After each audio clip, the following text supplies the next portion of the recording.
are willing to provide whatever support we can to build this ecosystem across the country. So, last question, पते की बात पूछना है मुझे कि पैसा कितना मिलेगा, like what is the, because as startups, as people in this space, we are looking always for funding, grants. So one of our flagship programs is Elevate, where startups, idea to POC stage startups, they participate. Every year we select 100 startups and we give a grant of up to 50 lakhs. It is no strings attached grant. There is no equity, no share, and nothing that the state asks for. And you can clap for that because it's a great innovative program without equity. It's a big thing. So we have supported close to 1150 startups till now, and some of the startups are, they have reached that level where they have market valuation of 500 crores and stuff. Really, those startups are doing very, very well. I would not take names, but many of them have been very successful. Besides, we were one of the first states way back, almost 15-20 years back, when we set up a VC fund. When the VC ecosystem, private VC ecosystem was not as vibrant and strong, we set up a state-led VC fund. We still continue with that VC fund. It is, so every round it is specific to certain domain. Right now we are running a deep tech fund, we are running a fund for the AVGC sector. So some very niche areas we are trying to develop. Going forward, this new program that we have announced, which is Local Economy Accelerator Program, we are looking at setting another Elevate-like program for deep tech, and we are also looking at setting up a fund of funds. And besides all of this, what the government is doing, the private VC ecosystem in Karnataka is very mature. We have more than 200 VCs which are operating out of Karnataka.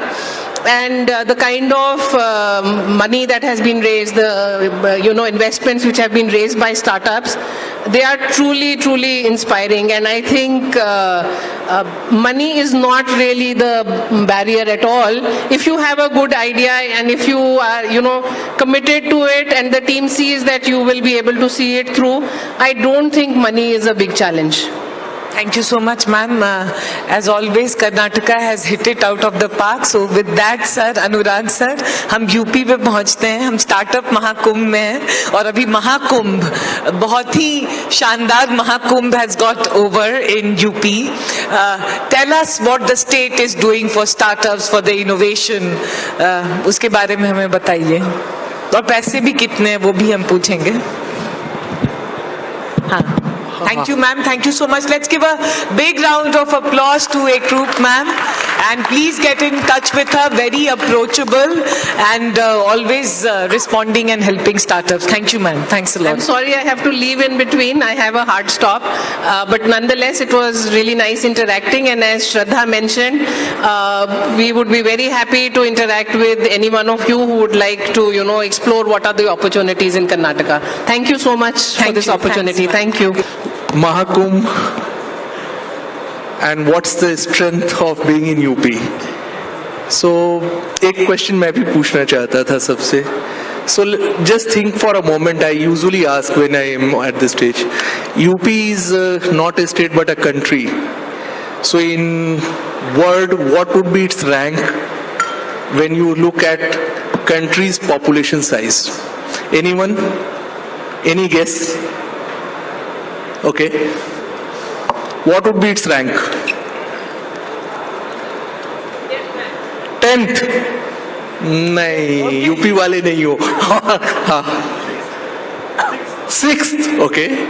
Quite close. 4. Almost close. Yes. I mean, अगर India country के रूप में ना count करो तो 3rd maybe 3rd or 4th. It varies. So that's a size. I mean, you think of that on this entire atlas or globe or whatever you can visualize, and then think that UP is the 3rd or 4th largest country. Now, can any innovation be worth sustaining if it's not happening in UP? There comes the strength of being in UP. and why UP's startup ecosystem is important, worth to focus on and to discuss, and that is what Mahakumbh probably symbolizes. Now, how do you attempt? I mean, that's one way of. So being big has its potential and its challenges as well. And when it comes to synchronizing it with the startup ecosystem, so the difference definitely is challengeable, because with size you can't move as fast as you expect to move. I mean, it's a very simple natural phenomena. So you need to gather a lot of momentum, a lot of, I would say, potential has to be generated before you get up to that acceleration.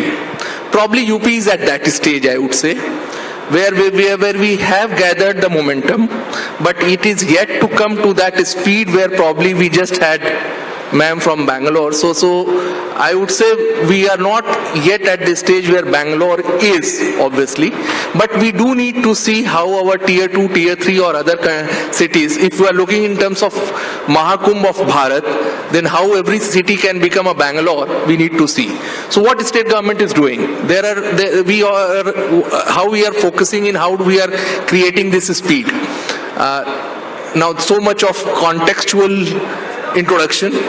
Coming to the real brass tacks, there are two major, I would say, interventions which you can see. One is directly where we nurture the startup right from the what we use the word seed capital up to their market.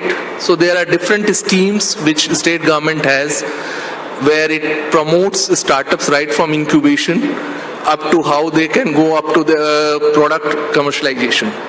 And then once you have reached to that stage, we have another scheme which is, I would proudly say, very few states have, a startup fund which is of 1,000 crore corpus run by SIDBI, where there is no limit depending upon your idea and how you can get your investment valued. So that's there. Now comes the second tier of intervention, which is related to creating the ecosystem. So there are few things which has happened in past few years. When you look at the startups, what is the challenge? Challenge is accessibility. So if you are in tier 2, tier 3 cities, like most of the UP cities are, and if you think about reaching to them, how do you access their product, or how they access global market or big market? So that's how do you create that bridge. The second challenge is people believe there is a lack of talent in these smaller towns, and it has been rightly so. A few years ago, we always found that people are running towards metros, and most of the metros having the infrastructure. So the state government has focused on creating infrastructure, enabling infrastructure, whatever you can think of, whether it is power, whether it is road network in terms of expressways. So UP is probably, I mean, people say that if you Google expressway state, the name will come UP. And the day we complete Ganga expressway, it would have 50% of the entire country's expressway. So we had airports, there were only 3 or 4 about few years ago, and now we have 16 airports functioning. So whether it is creating logistic hubs, whether it is creating road network, whether it is creating tech infrastructure, so which is very important. I mean, if you look at how much digital payments are taking place, again the numbers, so we score on the numbers. So you will find that most of the digital payments are happening in UP. So digital ecosystem is there. To summarize, not only having direct benefit schemes for startups, but also creating indirectly a ecosystem. We are trying to see that this title of Mahakumbh for UP can sustain. Thank you. Thank you so much. Thank you so much, sir. You know, I am from Bihar.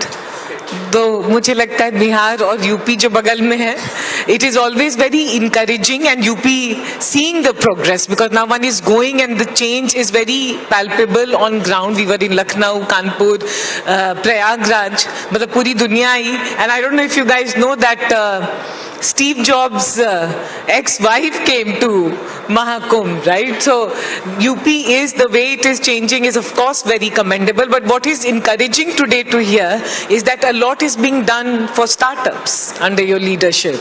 Yes? Sir, पैसा कितना मिल रहा है? Okay. आप number नहीं बताए. I'll give you. If you are asking, I mean, a very simple, so there are different stages. You are a college student, and you have some ideas and you want to work. So how we nurture? So the first stage is where you create incubators. So we have incubators in every district where you can get yourself registered as a college student or just having a basic idea on you are nurturing, and we give you sustainability allowance, which is if you are in a I would say tier 2, tier 3 city, it's much higher given your challenges, but otherwise roughly around 20,000 per month you get while you are a student and you just have an idea trying to work on that. Then comes a stage where you require some seed capital. So when it comes to seed capital, on different stages of your evaluation of the idea, you again, if you are, I mean, you have an advantage if you are a women in UP.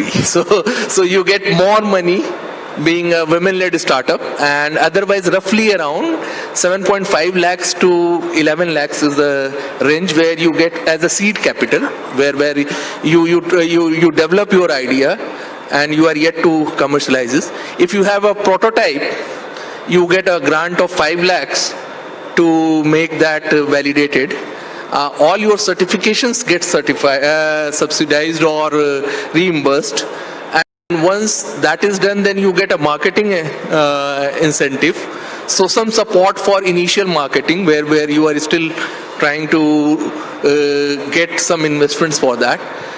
Then comes that stage where if you have crossed all these stages and you want actually some valuation for your product which you have developed, or want to make, let's say, a factory or some more bigger investments, then you can approach through SIDBI for our UP Startup Fund, which is a corpus big enough depending upon, so there are certain startups in the state which has got huge funding. There is no limit for that funding depending upon how you have been evaluated by those AIFs. But there is a dedicated fund from the UP for the UP's startup. So there are other infrastructure support. For example, we have many centers where STPI supports us with its office locations where you need not pay anything. You have all the design centers facilities where you can get your prototype designed without paying any cost. So I would say that we have the infrastructure to support you if you have an idea. Sir, you said unlimited funding, तो हम सब UP आ रहे हैं, but हम आए कैसे? But tell us, how do we access? Okay. So the best way to do is all the incubation centers are set up with the education institution. So if you are working on some ideas, it's better to get through whatever education institutions, every district. For example, all over, there are 2 IITs in UP. There is a triple IIT, there is an IIM if you are looking for the big names. But otherwise also, if you go to a tier 2, tier 3 district, you will find, if you just go to our website, it has all our incubators listed there. And you just contact them. They would definitely help you to incubate your, depending upon what kind of ideas you have and what support system you are looking at. Once you are with them, you get all the support system. Thank you, Anurag sir. Sir, let's hear from Gujarat.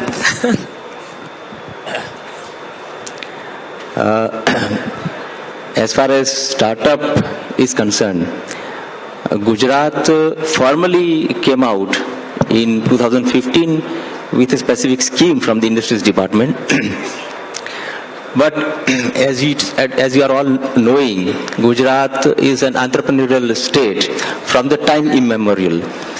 We had trades. We have 1600 kilometers of long coastline. So we had trades with the all foreign countries through the ships in those days also. So, and over a period of time, the Gujarat has a stronghold of manufacturing. Unlike other states where the, more of services and technology things are there, Gujarat is a stronghold of manufacturing. Now, 2015, when our Honorable Prime Minister was CM before that of Gujarat, he had floated an idea of formally sponsoring students and people, even they may be students, they may be dropouts, they may be graduates. Having any idea in their mind, that idea has to be nurtured and has to be realized in a full-fledged product. So that idea, after he went to center, the Gujarat government was inspired by that idea, and we floated a scheme wherein we provide various benefits. I'll answer to your another question of paisa a little later. But then, apart from that, as DPIIT has mandated that every district of every state has to have at least one startup in every district. That is one of the mandates. But we in Gujarat also, we through our scheme, through our policy, we have created a network of institutes which are recognized by us through the medium of scheme. Money will be routed through those institutes. So those institutes, more of them or most of them are graduate level, university level schools and colleges, and so that every district has been covered. Every beyond metro is also covered in that. So obviously, as far as state is concerned, all our tier 2, tier 3 cities, if you take example of Rajkot, which is again T2 or T3, way back, they are manufacturing for automobile manufacturer world around, around the world. No car manufacturing company in the world will be such that it will not be having some part made from Rajkot. And their products are also going to space. They are, manufacturing for spaceships also. So that is the Gujarat story. I'll answer your paisa question also. When you were asking this question, something came to my mind. There is a joke wherein a company was interviewing CAs, chartered accountants, for their company's work. So the question was, how much is 2 plus 2? So the straightforward candidates, or non-Gujarati candidates said 2 plus 2 is 4. Now the Gujarati came, so he was asked the same question. तो बोला कि 2 plus 2 is what? He said that कितना चाहिए, कितना करना है. So पैसे की बात आएगी तो आप मेरे को अगर पूछ रहे हैं कि कितने पैसे मिलते हैं, मैं बोलूँगा आपको कितने चाहिए. And to be specific, we start with students policy, SSIP, wherein we provide up to 2 lakh rupees for students coming out with ideas, very nascent stage startups. Above that, we have a Srujan scheme where we provide 10 lakh rupees to the students. Now, above that, when it comes to our industries department's scheme, we provide 30 lakh rupees, up to 30 lakh rupees as seed fund. Apart from other benefits like attending acceleration program, they'll get 3 lakh rupees. Now, above that, 30 lakh se jyada, we have I'll tell you the 360-degree approach of the state government. Above 30 lakh, there is ticket size 50 lakh, 3 crores. So we have venture funds. GVFL is a company, government partnered company. So GVFL will provide you, it could be in the form of equity, it could be in the form of debt. So there is no limit to that. So that is how. Sir बहुत चाहिए, मतलब अभी हम सबको तो लग रहा है गुजरात चलो, गुजरात चलें. No, but thank you so much. Thank you to all of you. Sanjay, do you want to add anything? Because we've run out of time. I think Secretary has already covered. Only one thing which is also element is that any government procurement that we do give a preference to the startups who are there in Karnataka. So we have a very specific program for startups which is there. And I think there is a democratization of entrepreneurship का जो concept है श्रद्धा जी, वो पूरा model जो है thankfully Karnataka से निकल के बाहर आया है और वो अब एक बाकी मुझे प्रदेशों लग में रहा जा है कि रहा है. यहाँ पे माइक में कंपटीशन हमें करना चाहिए था, एक डिबेट होना था. इट्स नॉट कंपटीशन, ये सब शेयरिंग है, शेयरिंग ऑफ नॉलेज ही है. लेकिन डेमोक्रेटाइजेशन ऑफ एंटरप्रेन्योरशिप से ही वी कैन उम्मीद कर सकते हैं कि जो भारत का एंटरप्रेन्योर्स है वो Yes. बाहर निकल के आएगा. Yes. आई थिंक सारे प्रदेश जो है वो उसमें दिशा में काम कर रहे हैं. हम उसको थोड़ा सा और डीपर लेवल में काम कर रहे हैं, मैं तो नहीं कह सकते. यस, लास्ट एक लाइन में या तो एक शब्द में या एक लाइन में, एक सेंटेंस में, what does it mean today to be in Bharat and being a Bharatiya, being an Indian, for all of you, because you guys are driving the startup story, Bharat story. What does it mean? Gujarat से शुरू करेंगे अभी.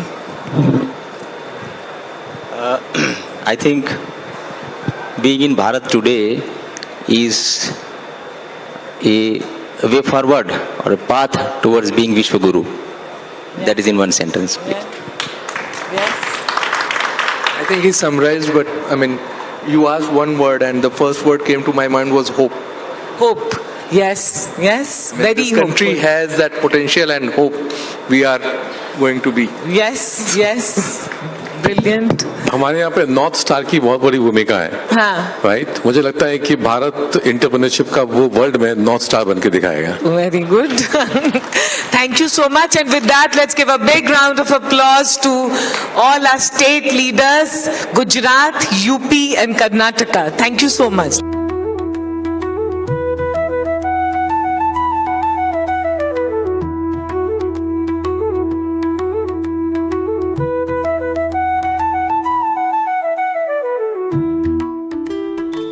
Absolutely. It's definitely very exciting and worth all the wait that, you know, the members of the audience have been doing. Our final panel discussion is here, guys, and it centers on the financial dynamics that propel the startup ecosystem. So we have the panel discussion, the liquidity, the flywheel unlocked, moderated by Mr. Rohit Batra, Managing Partner, Evolvence, along with our panelists on stage, Mr. Vineet Rai, Founder and Managing Partner, Avishkar Group, Mr. Ishpreet Singh Gandhi, Founder and Managing Partner, Stride Ventures. So moderated by Mr. Rohit Batra from Evolvence, our panelists, Mr. Vineet Rai and Mr. Ishpreet Singh Gandhi are among the most respected figures in the investment community. Over to you, sir. Thank you very much. Thank you, everybody. You know, the positive of being the last session is that we have half-empty room, which means less pressure for all of us. Let me start by maybe introducing myself and my very esteemed panelists here. Rohit Batra, Managing Partner, Evolvence. We are a long-term investor in India, mostly in private markets across private equity and venture capital. We invest in both funds as well as do direct investments, and for us it's important to find high-quality companies which we can help scale up in the Middle East and invest in funds where we can develop a partnership model and find ways in which we can collaborate on this Middle East-India corridor. We've been investing in India for 20 years. We've raised and invested a little over $1 billion. And I'm very excited to have this panel because it is by far the most important topic for the investing community today, which is, especially in India, which is creation of liquidity or exits, as we call it in our lingo. And we think we have a very, very interesting set of folks here because with very, very relevant backgrounds. We've got Arvind, who has obviously been the champion of many of the companies that have gone public over the last 2 years and the IPO frenzy we've seen, so would want to really hear his feedback. We've got Vineet, who's been in my view, one of the foundational pools of capital supporting Indian private companies from the earliest stage to the growth stage, and one of the most impactful impact investors in India. And we have Ishpreet from Strides, which has over the last few years emerged as probably one of the most well-known venture debt platforms in India, and an asset class which I think is very relevant as we talk about cash in, cash out, and I'll have each of them give their backgrounds and the backgrounds on their firms. So Arvind, maybe I'll pass it over to you for a quick 30-second intro. Thanks, Rohit. So I am Arvind Ganeshan. I head the New Age Tech practice at Axis Capital. We are a wholly owned subsidiary of the bank, and we partner companies in their late stage fund requirements, be it at an IPO or a M&A or a private equity. Hi, Ishpreet here. I'm the founder and managing partner for Stride Ventures. We are amongst the most active debt investors in the country. Thank you. Thank you, gentlemen. So Arvind, maybe I'll start with you. Look, this is a forum which has come together to celebrate the entrepreneurial journey that the Indian startup ecosystem has helped advocate. And it's been a tremendous, I would say last 5 years where we've seen fantastic companies coming out of India. You were amongst the top banks which have taken many of these companies public. It's been an extremely exciting time to be an investor in India over the last 10 years because India has produced, and it's a fact, bucked the trend which is happening globally and produced some of the best exits. Much of it coming from the startup and tech ecosystem. So maybe start with what do you think had enabled that over the last 2 years, and where do you think 2025 and 2026 is looking from that perspective? We are more bullish on tech space, the new age tech space, than what we have historically ever been. See, there are a couple of things. Let's just take a step back. What exactly investors want? They want predictable, scalable, profitable and de-risk models. Consumers and businesses alike like great value, great experience, instant gratification. And we believe platforms are the best place to kind of deliver this. So if you see, they have the lowest incremental cost of service, massive data-based decision making, extremely intelligent and value accretive engagement with the ecosystem, and high degree of capital efficiency. In a world like what we are today, wherein a lot of things are volatile, agility has a special place in itself. And that is the reason why these platforms have dominated across the world.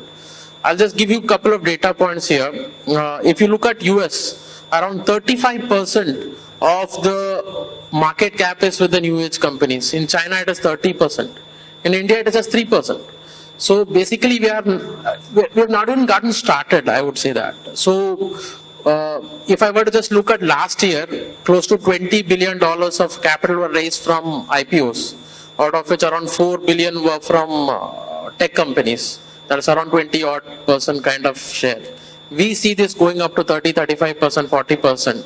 There is no reason why Indian companies, more of them will not be tech in terms of hitting the market.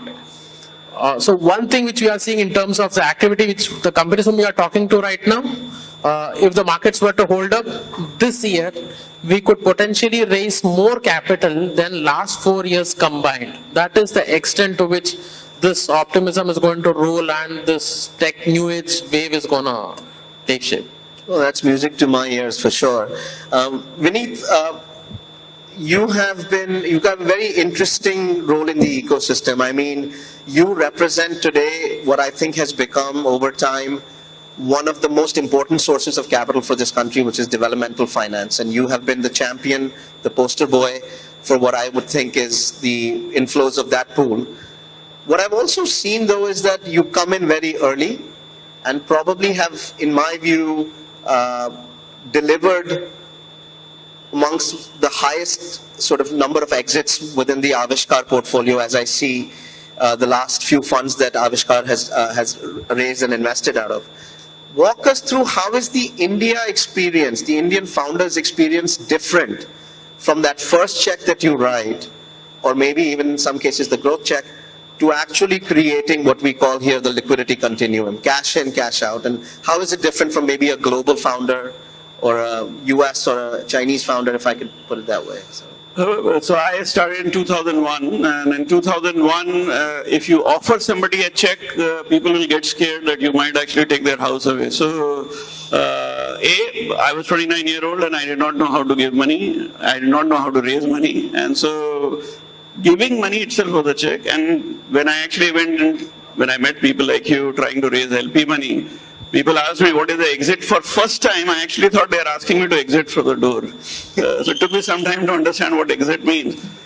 Second time onwards, I actually went through an IFC paper which said 95% of the funds are globally struggling for exit.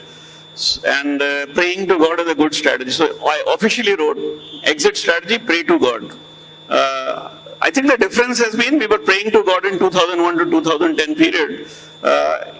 And I actually distinctly remember till 2016, we were so apologetic about our exit strategies across the board. I mean, it was not really about Avishkar, it was actually about India. And our selling was, how would India ever return the capital, and are we not similar to Africa? That was actually one of the biggest questions. Now, if I actually just give you some numbers, 2021 was really godsend year for us. Just to give you an idea, roughly 45,000 crores of exits happened through IPO in 2021. We have never hit that mark. Since then, 2024, and this is 44 companies IPOing, roughly 40,000, 45,000 odd crores of money. And then this year, we are not yet 44. Last year, actually, 37 odd companies, roughly 35,000 crores. So, don't ask me what happened in 22, 23. So 21 and 24 are really the peak years. We have not touched 21 yet again. But the M&A activity has also followed the IPO activity. I mean, just to give you an idea, in 2021, the total M&A that took place in India is roughly 1,20,000 crores. 2024 again is another peak, but at 24,000 crores. So you've roughly fallen down 20% from our peak. Answer, simple question. If you today try to look at exits, does India offer exit? Answer is yes. But if I flip it around and actually start saying, does India offer reasonable return as an investor who has a portfolio there? I think that's where we start struggling again. And we as investors have to prove ourselves that we can improve our DPI to those who don't or uninitiated this distributable proceeds, the money that we actually return, the question that you're asking. 2017 is at 0.7%, 2018 is at around 0.5, 23. So basically we have returned between 0.70% of the capital we raised, or 80, 60 or 50 or 30. And those who have returned the entire, so if I put the residual amount also, it's 1.2 2014 vintage. That means if you raise $100 million, you basically return $120 million, which is really no IRR. So I think individual companies have bucked the trend, created significant value, but venture as an ecosystem has yet to deliver the promises that we have made, and that's actually a challenge we have to solve for India. And to me, if you actually go as an entrepreneur, a lot of entrepreneurs think that they made an exit and they have done a great favor to the investor. The reality is, unless we consistently deliver significant returns and create long-term value, chances of the money getting recycled and reaching back to you in large quantities is going to be challenging. And yesterday, Minister talked about why is deep tech and why Indian entrepreneurs are not ambitious enough. It is not your problem. It is a structural problem that we have to collectively solve. Both from the fund side, we need to find larger pools of capital. $100 billion, $200 million, $300 million funds are not going to create a competing deep tech ecosystem that stands with competes with China or US. We need to have 3 billion, 5 billion.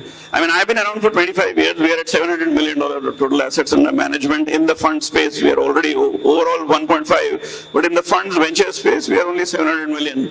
And that tells you how slow the growth is.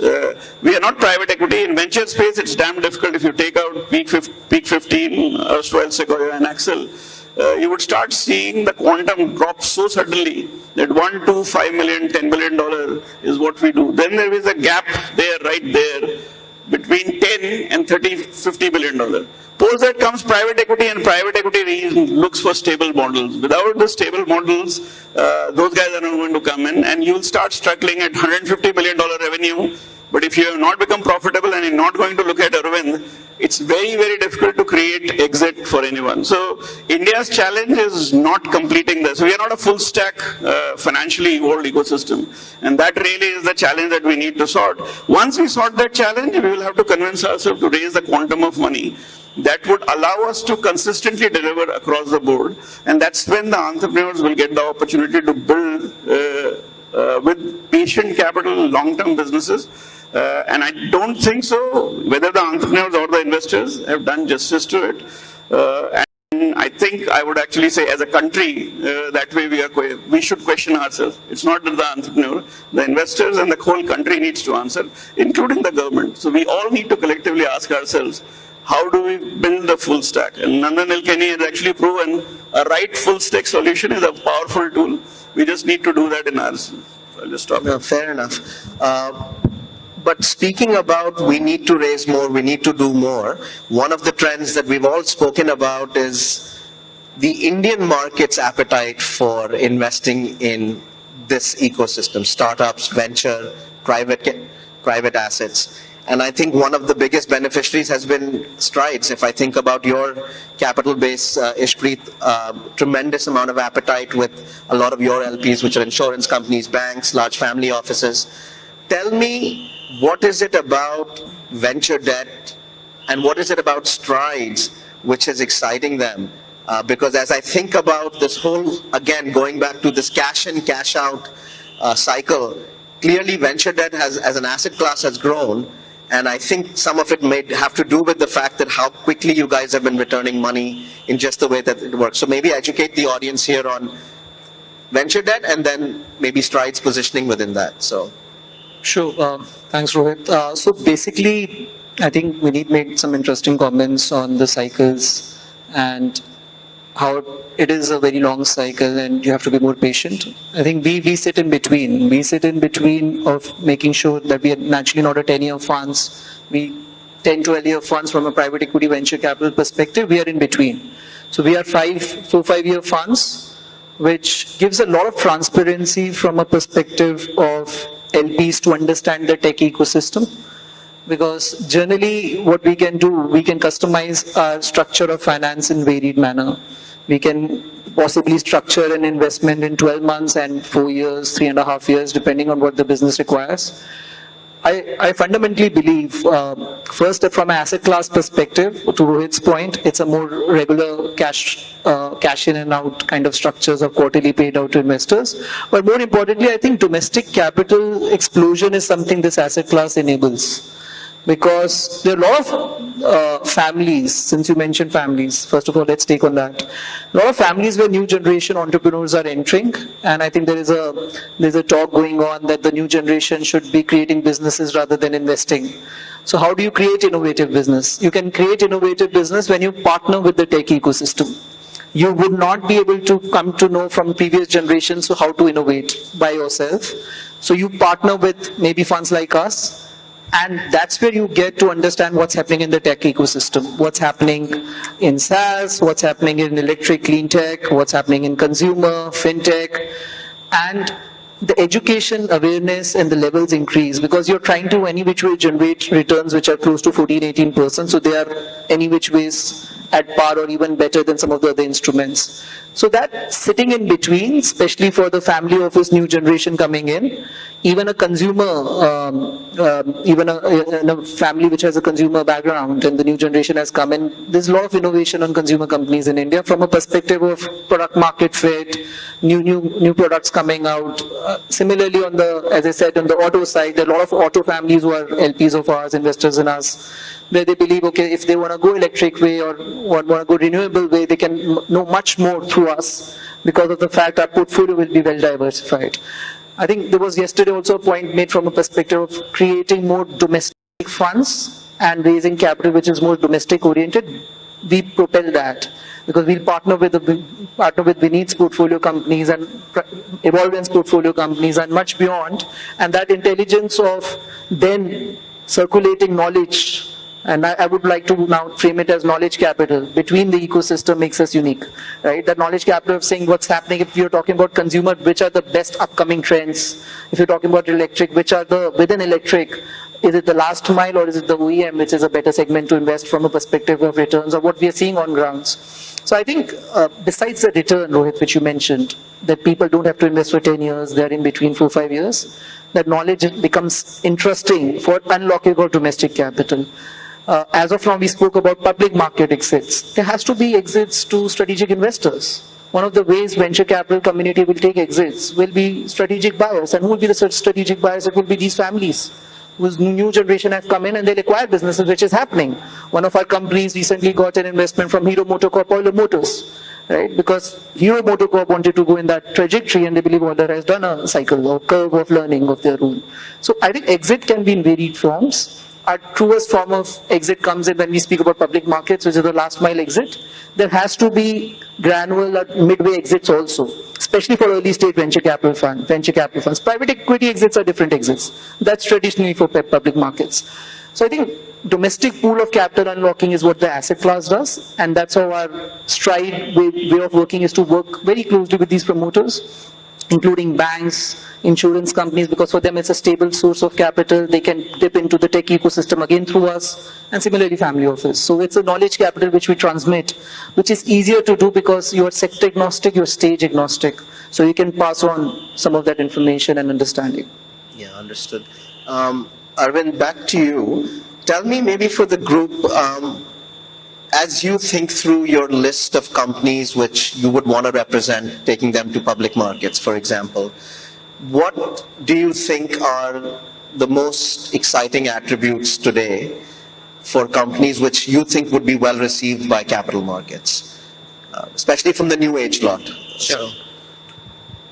Look, why they want new, let us put ourselves in the shoes of the public market investors, all the funds, domestics and foreign institutional included.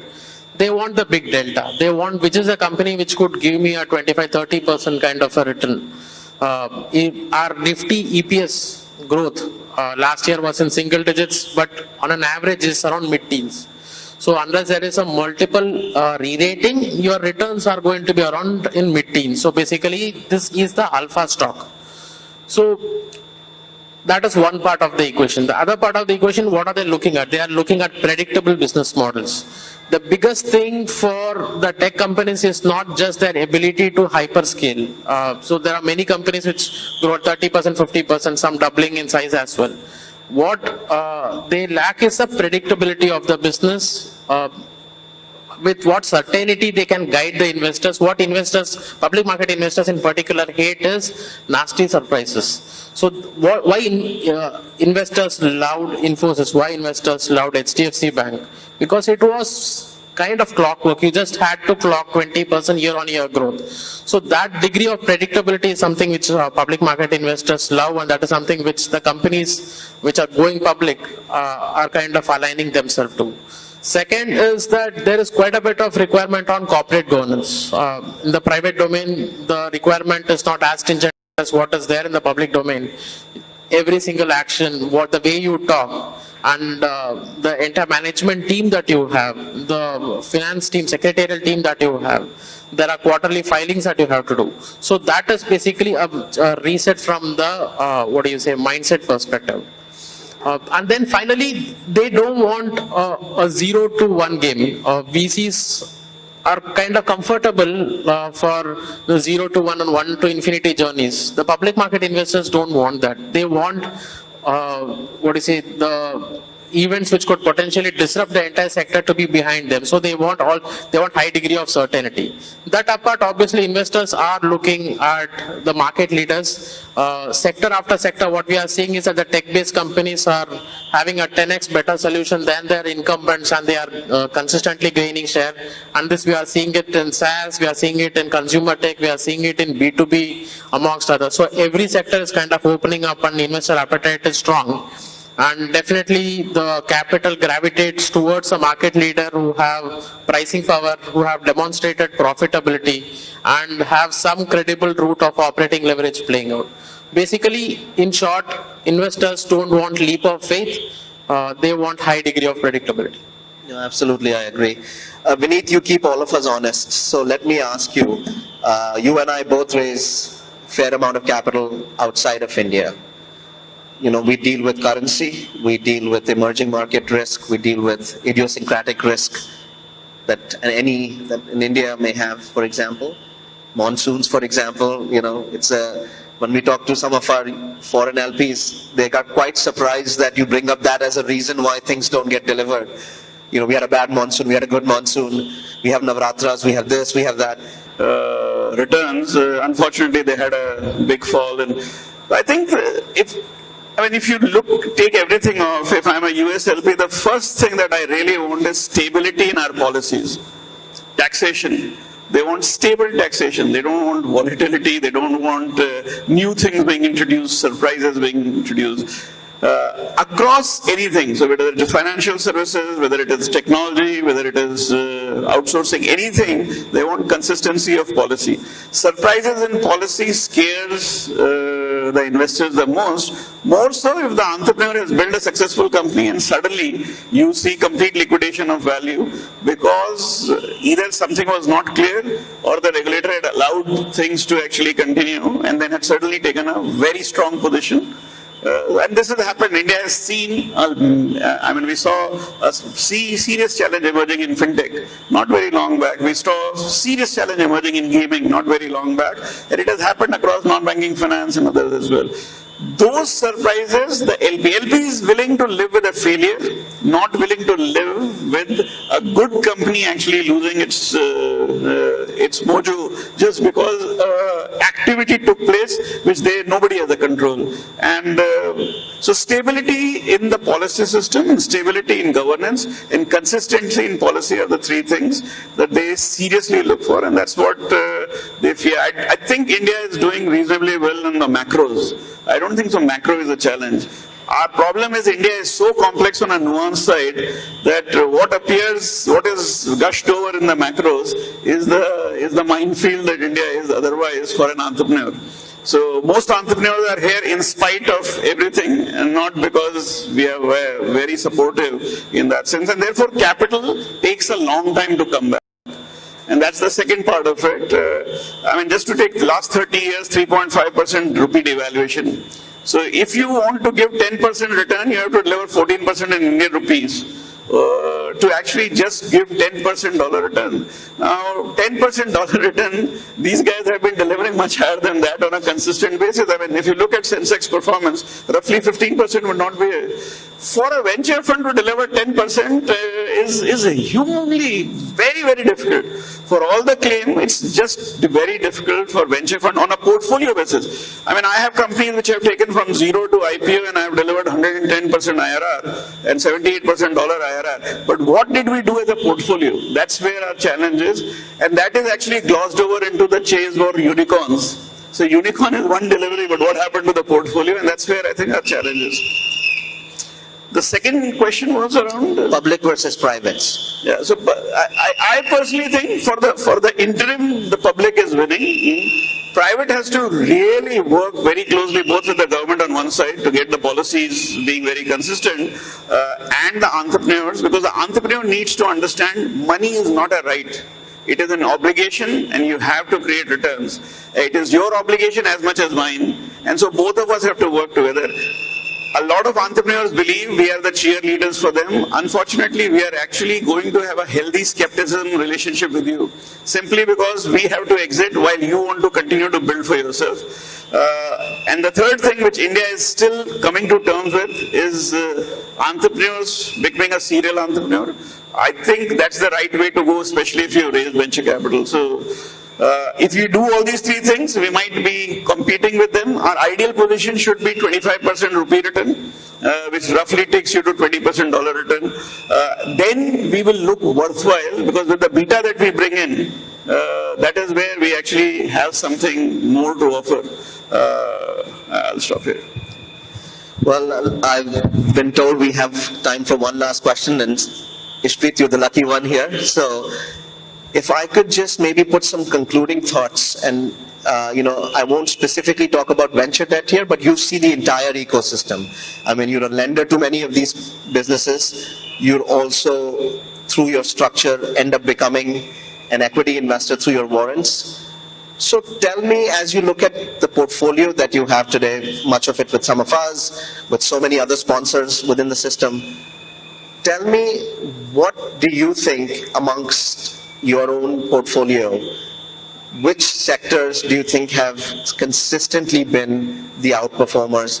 Where have you been able to generate consistent credit returns, as well as also your equity warrants delivering the best cash-on-cash outcomes? We've got maybe a minute and a half, 2 minutes, so I'll try. Yeah. So actually, I think it's first principle approach. The three sectors which we have invested the most, which has given us returns, are fintech, consumer, and clean tech. And there are logical reasons. If you see, all three are based on fundamental premise. We are the largest population in the world. We like consumer products. We like to use our Instagram. We like to go on the social apps. We want to try new products. We are not, as of now, as much loyal to new products. We are willing to innovate. So that makes rise to new consumer companies. Hence, that sector has remained in vogue and been important. Second is, if you see, both are linked to the government infrastructure. And first is the fintech sector out of the government infrastructure. If you see the layer of GST, Aadhaar, and the enablements which has been done by Vineet mentioned about Nandan's team, etc., and the infra which has been got created for us to transact seamlessly, which we do not find even in developed countries, makes fintech very appealing. You create products on top of that, whether you're creating lending products or non-lending products. So in fact, we just exited a company which we had invested 2.5, 3 years back, which is a platform which propels fixed income instruments called UB recently. And the reason why they've got success, because they have been able to get everything on technology over a period of time in a platform manner. Similarly, Perfios. There are a lot of companies who are non-lending tech companies who have come and enabled that. And similarly on the lending side. So on top of the government infrastructure, you're trying to create something. And clean tech, as I said, if you see the government's focus, whether it was yesterday's discussion or previous, it's been always talking about innovation on semiconductor, electric, how India is going towards new form factors, right? All of that has resulted into a lot of startups which has come in. EV has been a certain wave. We have been trying to go away from dependence of oil, and electric has become important.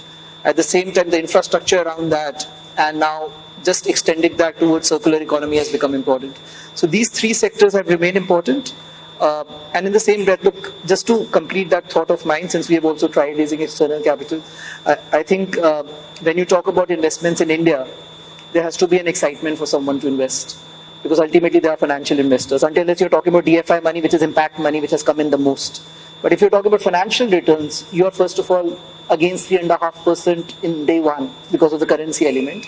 Then sitting out of US, you're not sure what's happening on ground in India. So, and there can be an extension governance element, right? So you have to solve, and then you solve for the industry, which industry you have to invest, which thesis you have to invest. So that's why I came back on the first point in the first question's answer. You have to rely on domestic capital, and you have to rely on government innovation to build on top of that. That's low-hanging comparatively, to make sure the returns get generated, which we have generated out of our wallets. Got it. Thank you.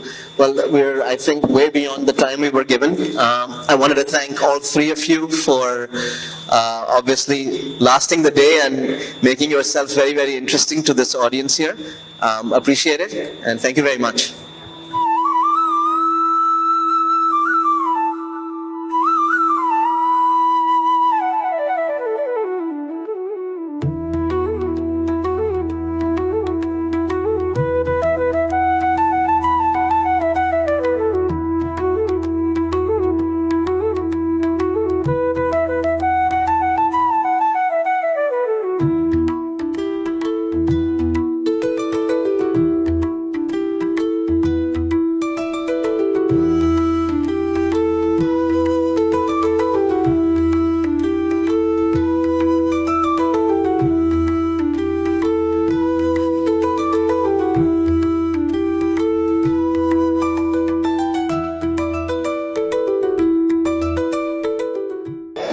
Thank you so much. Thank you, and have a lovely evening, everyone. To stay informed about the startup ecosystem, subscribe to My Startup TV.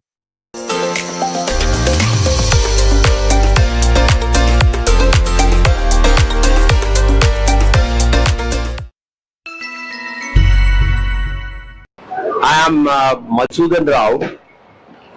I am CEO of Apple Incubation Center at CCMB, which has been formed by CCMB some 7 years ago. And our primary job is to encourage startups in life sciences and especially biotechnology and medical technologies.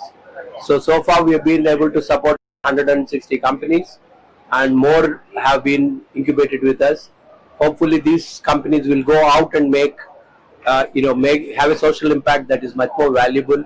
The Startup Conclave has been organized by the 3 institutes of CSR in Hyderabad to showcase their engagements with the industry and also their engagement with the startups. One of the driving factors to initiate such an activity is to bring in all the stakeholders, especially from the industry, and expose them to the kind of discoveries that are getting made in these laboratories, and also the kind of products and processes these startups are developing. So it's a kind of a 2-day event, which is a kind of a mixer between various stakeholders in any development of any company. So one of the driving motive for this conference is to bring in a synergy between various organizations, so that today's technologies are mostly interdisciplinary. So can we have a more closer working relationship between at the level of projects, so that more effectively a solution can be brought, including different disciplines at one place.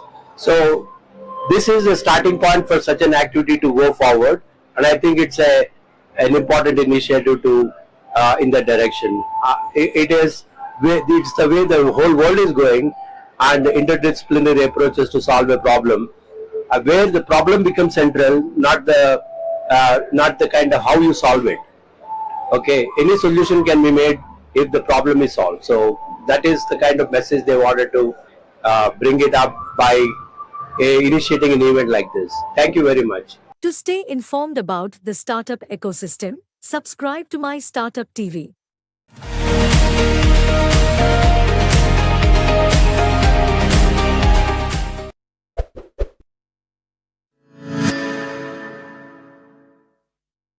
We've done about 900 startups. We've invested about 1,400 crores. We have about 5,000 investors on our Angel AIF. And my team actually, along with a lot of other people today, have curated the entire Maharathi Challenge. And, just picking up a leaf from yesterday's conversation of the Honorable Minister Piyush Goyal, is that we had the highest number of applications in deep tech and AI. So just kind of bringing that up, because I think there is a lot of misconception that India does not have enough deep tech companies today. But with that, I'll give the mic over to Vivek. Hi, thank you. I'm Vivek. I'm general partner at Samved VC. We are an early stage US-based fund which is investing in India. And our core thesis is that India needs to improve the productivity. So anything which helps people improve the productivities of our interests. So that's what we focus on. I've been an active angel investor for the last 10-15 years. I'm very active on the Let's Venture platform. And I had a large group of syndicate behind me, and some of us have come together to do this. Thank you. Thank you. Mahavir. Hi, I'm Mahavir. I've been angel investing for 13-14 years. Founded Rajasthan Angels, Thai India Angels, and now doing my own fund, investing in idea and early stage companies 0 to 1. Thank you. I am Vibhor. I'm part of a fund called Capital to Be. It's an $80 million fund.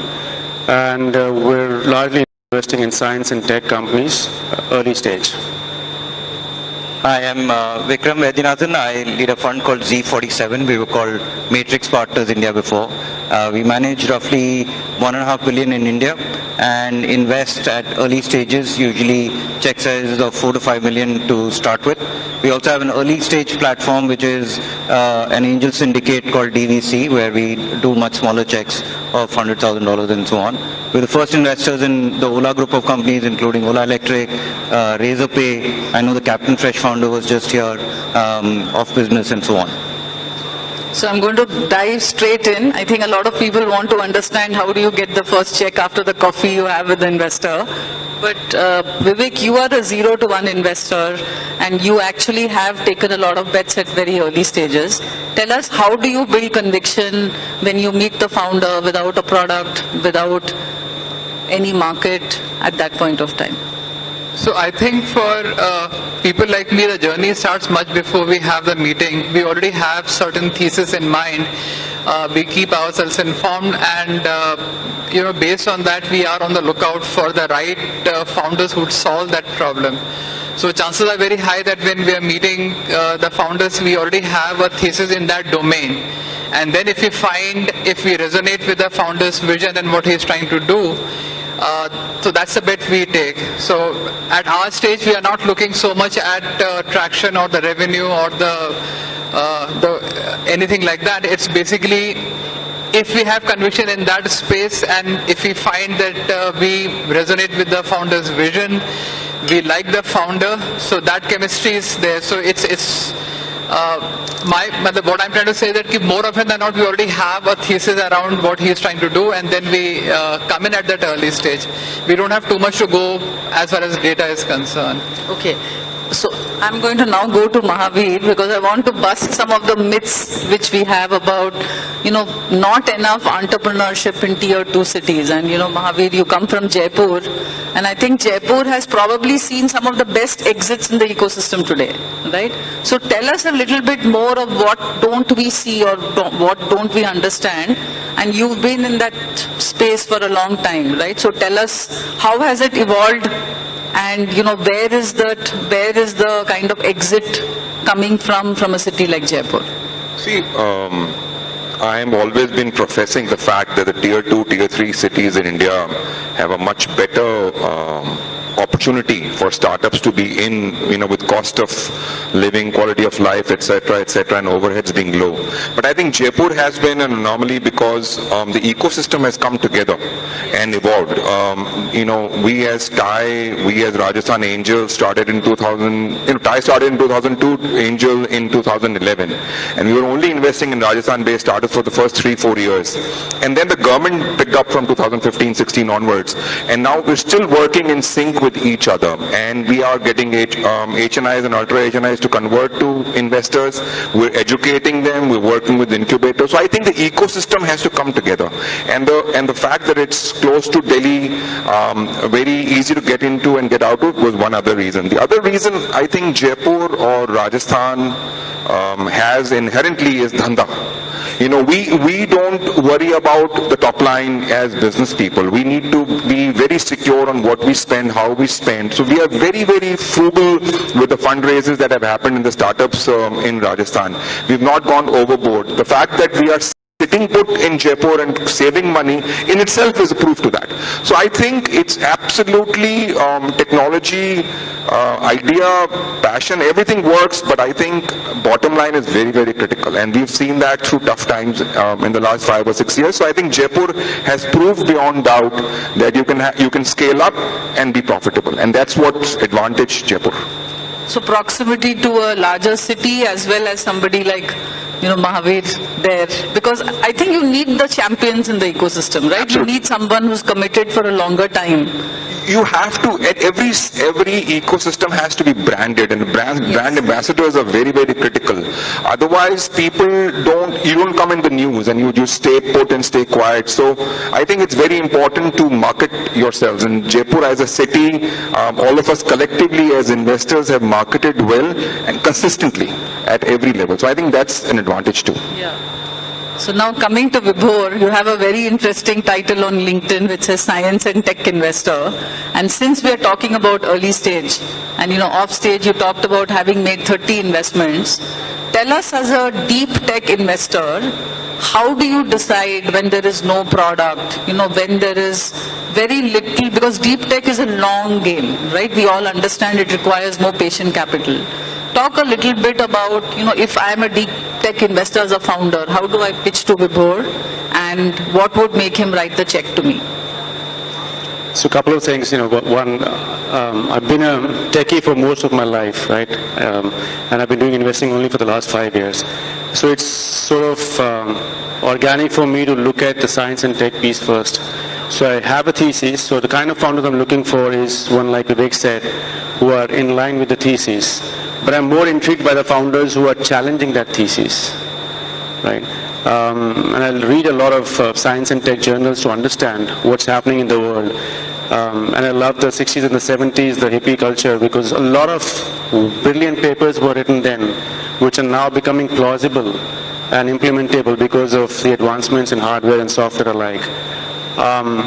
So one is, are people looking at a problem that is worth solving, right? Because a lot of deep tech founders also have a solution-first approach. Hey, I did my thesis in this subject, I went deep in this, and I think this is awesome, and I'm building a company around it, right? I'd rather that the founder is looking at a problem first, and whether or not the solution fits the glove, etc., right? One is that. Second is, will the science work or not? Because the first part of failure is the science won't work, right? And how far will that happen down the line? And can we as early stage investors carry the company till then, when there is a product in sight? And then comes the challenge of commercialization, revenue, etc., which is a far cry in the early days, Yeah, absolutely. I think it's a little more complex than what you're trying to tell us. And I think, we have to just kind of start probably meeting more deep tech founders as investors so that you're able to evaluate. Like I was on the jury of the deep tech and the AI panel, and almost 50% of the companies we kind of marked them as not deep tech. So I think founders like to put that label, but when you go one level deeper, you're like, you're not building a deep tech company. And I think that is important as a founder, not to fall into the wrong category, right? Probably if that startup had applied in a different category, they might have been shortlisted, right? So one point is there a distinguishable IP there or not? Yes. Now coming to Vikram, and we spoke about DVC and the pre-seed and the, angel network you're building. I'm just curious if you can talk to us about, how do you actually identify a pre-seed company? And I want to go through that question again and again, because I think each of us will have a very different insight into actually how do I go from coffee to check? Sure. See, we actually, on DVC, we actually work with a network of angels. And each of you, as you go through your journeys, I'm amazed, like each of you are super nodes in your network, right? And there are certain pockets that you're very well known in. And I think for any sort of pre-seed founder, it's actually great to go find that super node who's your champion in the ecosystem. And at least to reach large funds like us, that is actually the best route. And to have that champion and that super node. Now, personally for me, when I meet a founder, what actually works for me, the first is actually, like we were saying, start with that pain point. There is a deep pain point in the world that you've identified, and that it is not a pain point restricted to 5 people, but actually it affects a large set of people in some way. That's the first thing. And putting that shared context, a lot of the times the VC will not, or the investor will not have that shared context that you have on how big a pain point that is, and bring that pain point to life. That's usually how that conversation starts. The second is then the unique solution and why they are best suited. Something, right, that has given them some edge, and a lot of founders miss that in that conversation, right? Bringing yourself to that conversation, saying, this is my edge in terms of solving this unique pain point in some way. And then it is, found this pain point, I have this edge, and then paint a picture of the world. Once I'm done, essentially fixing the world, this is what the world will look like. That's sort of the perfect sort of conversation. Through all of that, what I'm looking for is some deep curiosity, a way in which I can see that this person is going to grow very fast, even if they're very young, because that's what you're betting on through that journey. And then some commercial instincts, even if they're a very technical founder, some commercial instincts early on. So I'm just curious here, because we're talking so much about networking, meeting people, knowing the right people, getting the right introductions. What do you see the difference between a male and a female founder? Like, where are women advantaged or disadvantaged in this entire early stage? I think the overall trait that you're looking for, more than just networking, is being highly resourceful. Right? The difference between a founder and a manager is founder sets goals and then figures out what resources to get. Yes. And this network is one of those resources, right? Sometimes it's capital, sometimes it's network capital, it's just a resource that you're looking to get and so on. I do think, and you know, my wife is in the room and she leads a very large part of PhonePe. And so I do think that women have certain advantages, but they miss some of the old boys network which isn't there. So they miss the natural network capital, and they have to fight a little bit harder to actually build that network capital in some way. I think, you know, there are communities that are helping, but I do think overall as an ecosystem, a lot more needs to get done. You're just being polite. I think the women have to work probably a lot more harder, because I think it's still a very bro club culture in investing today, right? There are very few. I mean, we are still building that up, and I think times are changing. But I think there is still a long effort. I would say all female founders in my network, as well as in our angel group and so on, all say that, like you said, you use the word polite, but maybe I don't understand the levels of pain point enough, and I think that is true, right? Because I don't have an intuitive understanding of that. Yeah. It is true that there is a large gap, but it is true that overall women founders have raised less money. And the valuations are less. Yeah. So you can see that it is a problem in the ecosystem. Yeah, but I think things are also changing, which I always tell my women founders, is that the customer does not know whether it's a male or a female who's built the company, right? So if you can build a product which has customer love, I think you will win the market. I mean, why would investors not invest in a good business, right? I don't think that the bias is so strong today. Right, so I think it is about focusing on this problem market, problem solution, right? Like, what are you trying to build? How are you building the business? I think, and then eventually you will get the attention. Yeah, so we backed 2 female founders in the recent past. One is Ruchi, who's the founder of Oxizo, Yes. and Romita, who's the founder of Foxtail.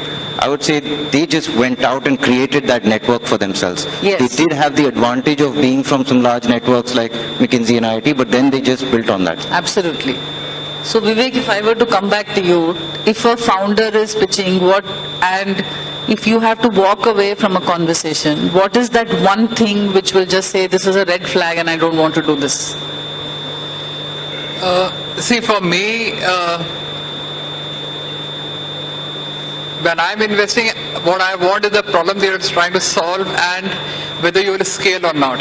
And for me, the scale is basically, can I visualize a repeatable, scalable model that if you're able to solve, there are many such customers that you'll be able to go after. So what happens, especially, and that has happened lately, is that sometimes you get very good founders with very good solutions, but the validation has come from a one-off client which will not be repeatable, scalable. They'll get some validation from a CSR grant, or they will have some thing which has worked with a government, and they feel that gives them the right to win.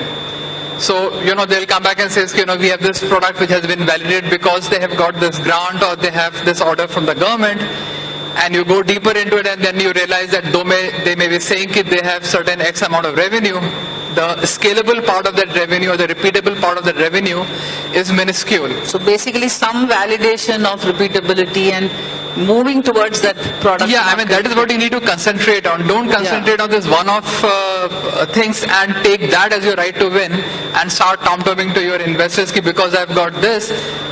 You know, you fund us. And when you look at the things which is going to be the long grind, you see that the focus is not there, or that is not on their radar, how difficult the life is. So that is something that puts you off. They are going to chase one large customer rather than something which will scale. So that is something that so if somebody comes and says, I have this one customer or this one validation which I find will not be repeatable, that's a red flag for me. So can we just go across, because I think this is an important point for founders, like what is just kosher and don't come to me.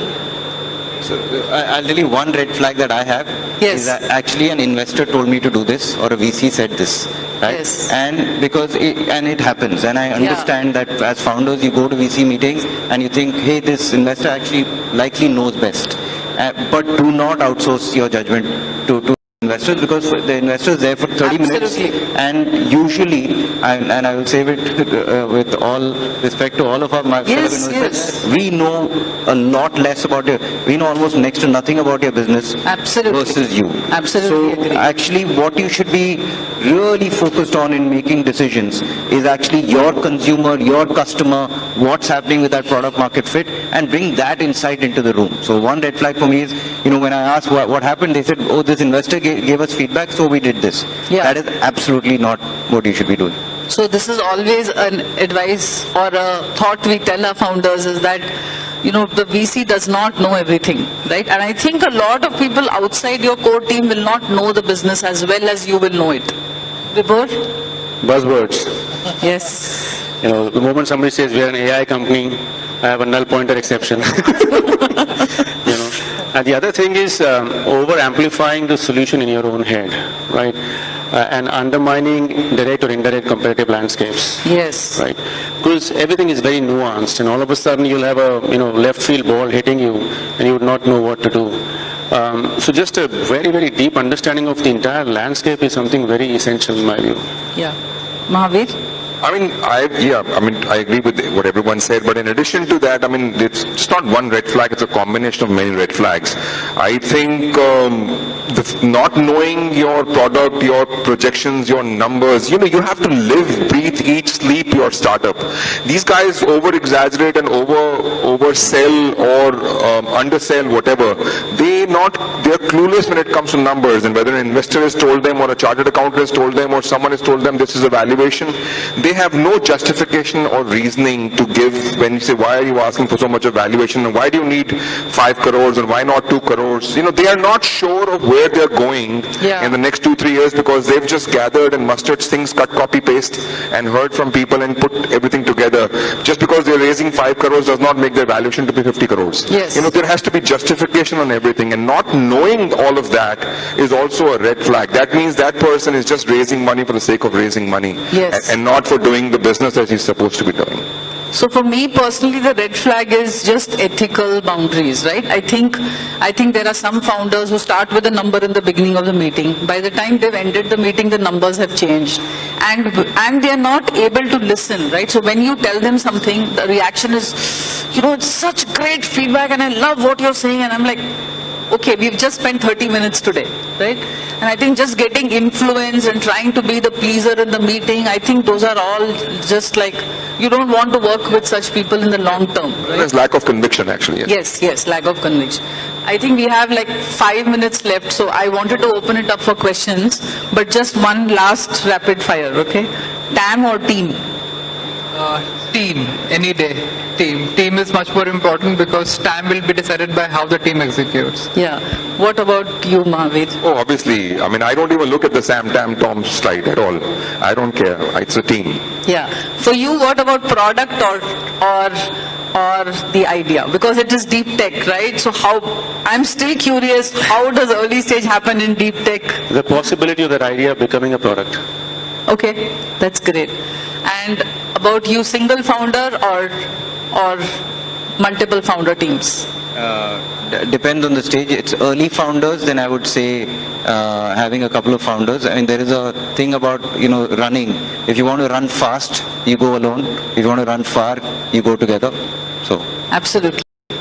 But now I'm going to open it up for questions. I'm sure there are a lot of people who have questions.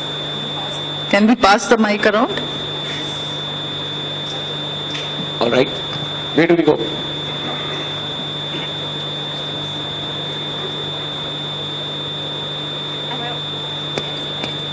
Keep your questions short, because I want to have at least 3 questions. Yeah, sure. Am I audible? Yeah, you are. Yes. Yeah.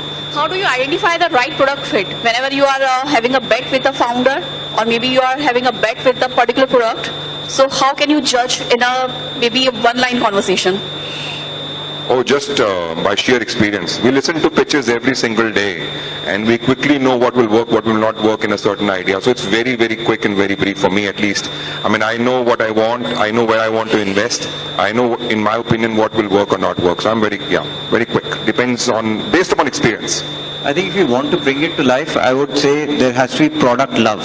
That some user suddenly is living some part of their life on your product. And it is just palpable, like he said, that that user loves your product. Vivek, you had some So, I've been an investor, and for me that's the whole question, when has the founder moved from MVP to market fit? And my hack is that if I talk to a founder and he's talking about the features that he's going to add, I know that he's still in the discovery phase. The moment founder starts talking about the customers and expansion, I know that they have found the market fit. So what I've realized the hard way is that when you're talking to the founders, the vocabulary of the founder changes when they're talking to investors if they found the market fit. Awesome. That's a great point. Thank you so much for sharing your answers. Yeah, one more question, because I have one question for the panel at the end. Hello, my question is regarding legal tech. As a platform is offering online notarizations to the Indian public, so who would be a better fit for to get the investment, the government or because a lot of groups are showing interest, but who do we sit with in these cases? Legal tech? Did you say legal tech? Yes. And what the question was? Bringing digital notarizations to the general public, to the NBFCs, to the government, to the everything. So my advice is always keep the government as the next option once you find your real customer. Last option, sorry, Last not next. option. Well, the platform is already online and we are just searching for the investors. So government is the first option to go to? I would not recommend that. I think you have to find customers who will pay quickly, right? Because there is a process of getting approved through the government machinery. Yeah, we have already done it. So then you should go through that. Whatever works best for you as a founder. So coming back to this, the last question I have, since we spoke about going to the government, and this question is specifically for Vibhor, right? If we were to create a process where we say in the next 5 years, we want to strengthen the deep tech and AI ecosystem of India, because that's where we believe value creation will happen. I actually think the last 10 years what has happened is great, because it has created better economy for the people who would not have access to capital, right? So in terms of, all the food sharing apps and all the ride sharing apps, all that has actually created employment. It has started to build the flywheel of the economic momentum in the country, right? But if I were to look at the next 5 years and if I were to take one proposal to the government, Vibhor, you have to represent us today. Putting me in a spot. Bunch of things actually. First thing is what you just said. Change the investor sentiment about government as a customer. Yes. Right? Most deep tech companies that I meet, government would probably be the first and only customer that they will have. There is no running away from that. Defense. Most of the innovation in the West started from defense. The internet came from defense, right? In the US and Europe, people are happy that you're working with the government because that means it'll see through. Yes. Commercialization will happen. Yes. It isn't the case in India. So first thing that has to change is that. Second thing I believe is that the way we have PhD done in our country has to change. Right? There is basic research, there is applied research, and there is user-based research. I think a lot of emphasis has to be on applied research and user-based research. Which are the problems worth solving? You don't need citations in papers, you need PhD to entrepreneurship pathways. Got it. The third thing is we need a blended stack of capital. If you look at deep tech, Series A and Series B beyond, nobody's picking up these companies for the heavy lifting. Yes. Show me traction, show me, commercialization. If there was any commercialization, they wouldn't need venture capital so much, right? And deep tech is not something like your B2B and B2C, pump in more money and things will happen, right? So therefore you need a blended stack of capital where you have equity, you have debt, you have MSME kind of loans that the government provides, because these are again, after a point in time, they will mimic the classic manufacturing paradigm, most of these companies. I mean, top three in my view. And just again an observation, no, because I was on the AI deep tech jury, 30% of the companies were bootstrapped who actually came to us, and they've done pretty good traction. Right, so I think there is that momentum building up. But anybody has closing thoughts here on the panel? I share Vibhor's, I would say, historical pessimism on where the government is in terms of as a customer and so on. But we've seen some of this change, right? And I think like we are the first investor in Ola Electric, which is essentially started as a EV play, then became a battery play and so on. I don't think that could have been possible without the debt capital balance sheet. And I think it's very important what Vibhor said. As a founder, you have to think of not just equity funding, but multiple other ways of building your balance sheet in order to go after this opportunity. But then the PLI opportunity showed up. That's what made that entire thing show up, right? So as a founder, to think of these different capital bases, but I do think, I used to be there saying government is the last customer, but what I've seen with, for example, the payments ecosystem actually now starting to get all the subsidies on time on a quarterly basis, as well as the EV ecosystem starting to happen, I think some of this is changing. But I also work for an Israeli startup. Everything came out of defense. We don't have that talent density and ecosystem. You have anything to add here? I mean, it might have come out of defense, but drone tech was killed in India because of dependence on government. I think we were lagging behind. Blockchain, with the stigma of crypto, is kind of stuck because of all of these things, and there's so much that blockchain can do. I think I somehow feel that from land records to birth, death, whatever degrees, there's so much that the government can help enable deep tech, but I don't see that happening for some reason or the other. And that is where, as an early stage investor, I become wary of a startup or a deep tech company that will depend on a government or governments across the world. So it is a challenge. I don't know if these 3 points will help solve it, but a lot of shift has to happen. Anything to add, Vivek? Yes, I work very closely with the incubators at various IITs, from IIT Madras to IIT Kanpur, and now even Plaksha universities. And I think that thing is changing because deep tech, if you're talking about the startups, at the end of the day, the first research has to happen. It's only once you have that, what the fundamental research is there, that will translate into some kind of product. So I think that is changing. I work very closely with IIT Kanpur, and some of the startups there in the deep tech are really interesting. We are working with Plaksha also. We have this Center of Excellence. They have the concept of grand challenges, which we are, where the deep research is going on to identify the right problems and solving that. So that, I think the university will have to be a big part of the research, the deep tech ecosystem. Yeah, so just as a closing note, I'm part of the organizing committee of Startup Mahakumbh, and I've seen the immense effort selflessly which everybody has put in, because we believe that this decade belongs to India, right? Absolutely. And it's great that we are having these very difficult conversations and challenging each other, instead of, all of us coming and appreciating each other and not talking about the issues that matter. So thank you for all of you for taking the time out. And, it has been a pleasure moderating this session. Thank you, Chan. Thank you, Chan.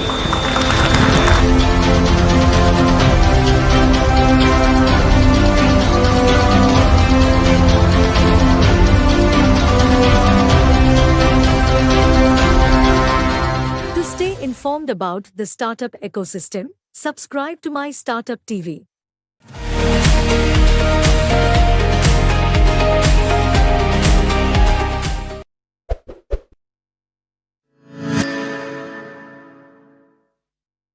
Day of Startup Mahakumbh 2025. My name is Sahil Bajaj, and I'll be the host for the day, along with my co-host Mehak Dhawan in the house. I'm overjoyed to see so many bright faces. The past 2 days have been incredible, of fresh ideas and brilliant insights that light up India's startup scene. So can we please have 3 cheers before we begin for Startup Mahakumbh 2025. Hip hip! Hip hip! Hip hip! Yes, we'll keep up the same energy throughout the day. And it's time to introduce the high-spirited panelists on stage with us.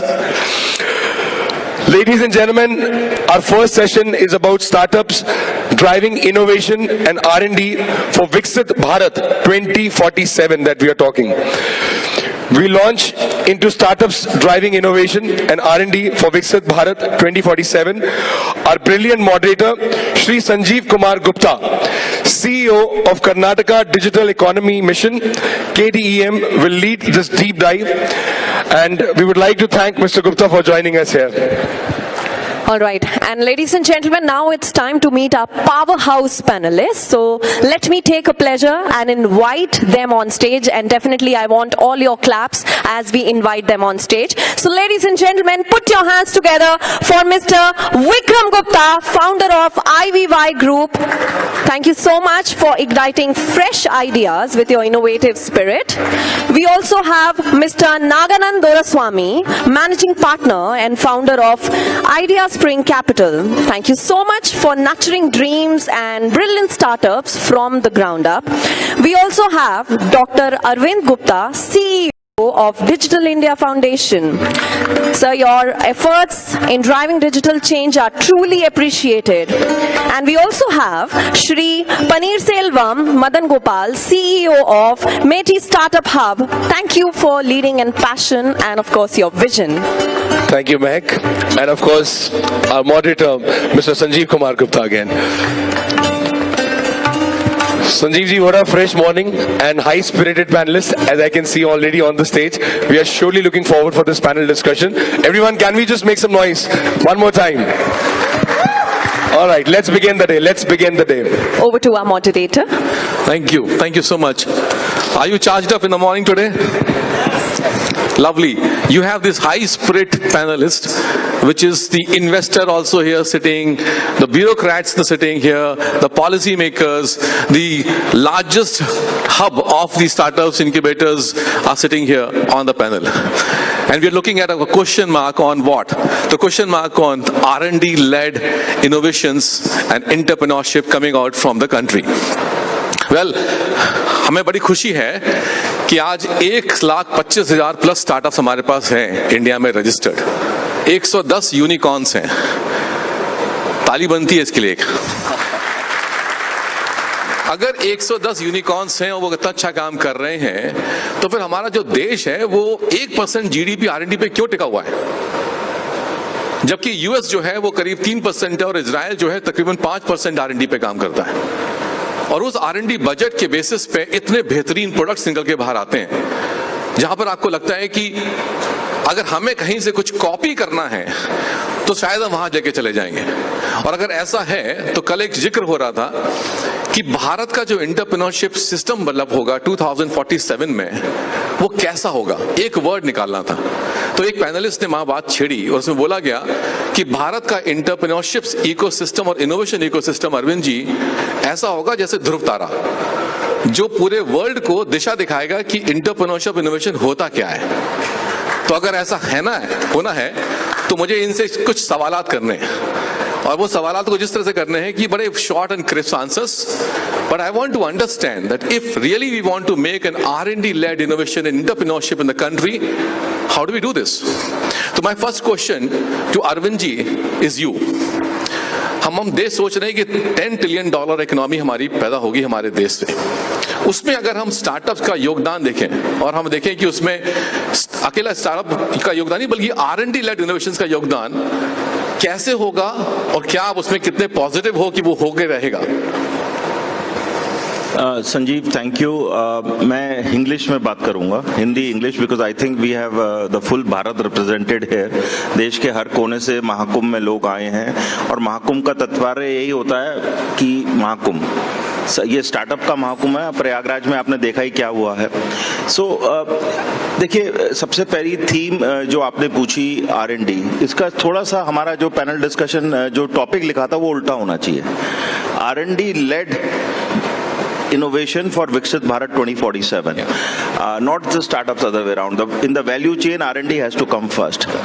But मैं इससे पहले एक I want to make a very important statement. I think there is a lot of noise and media around what is India doing in startups. See, we are doing everything.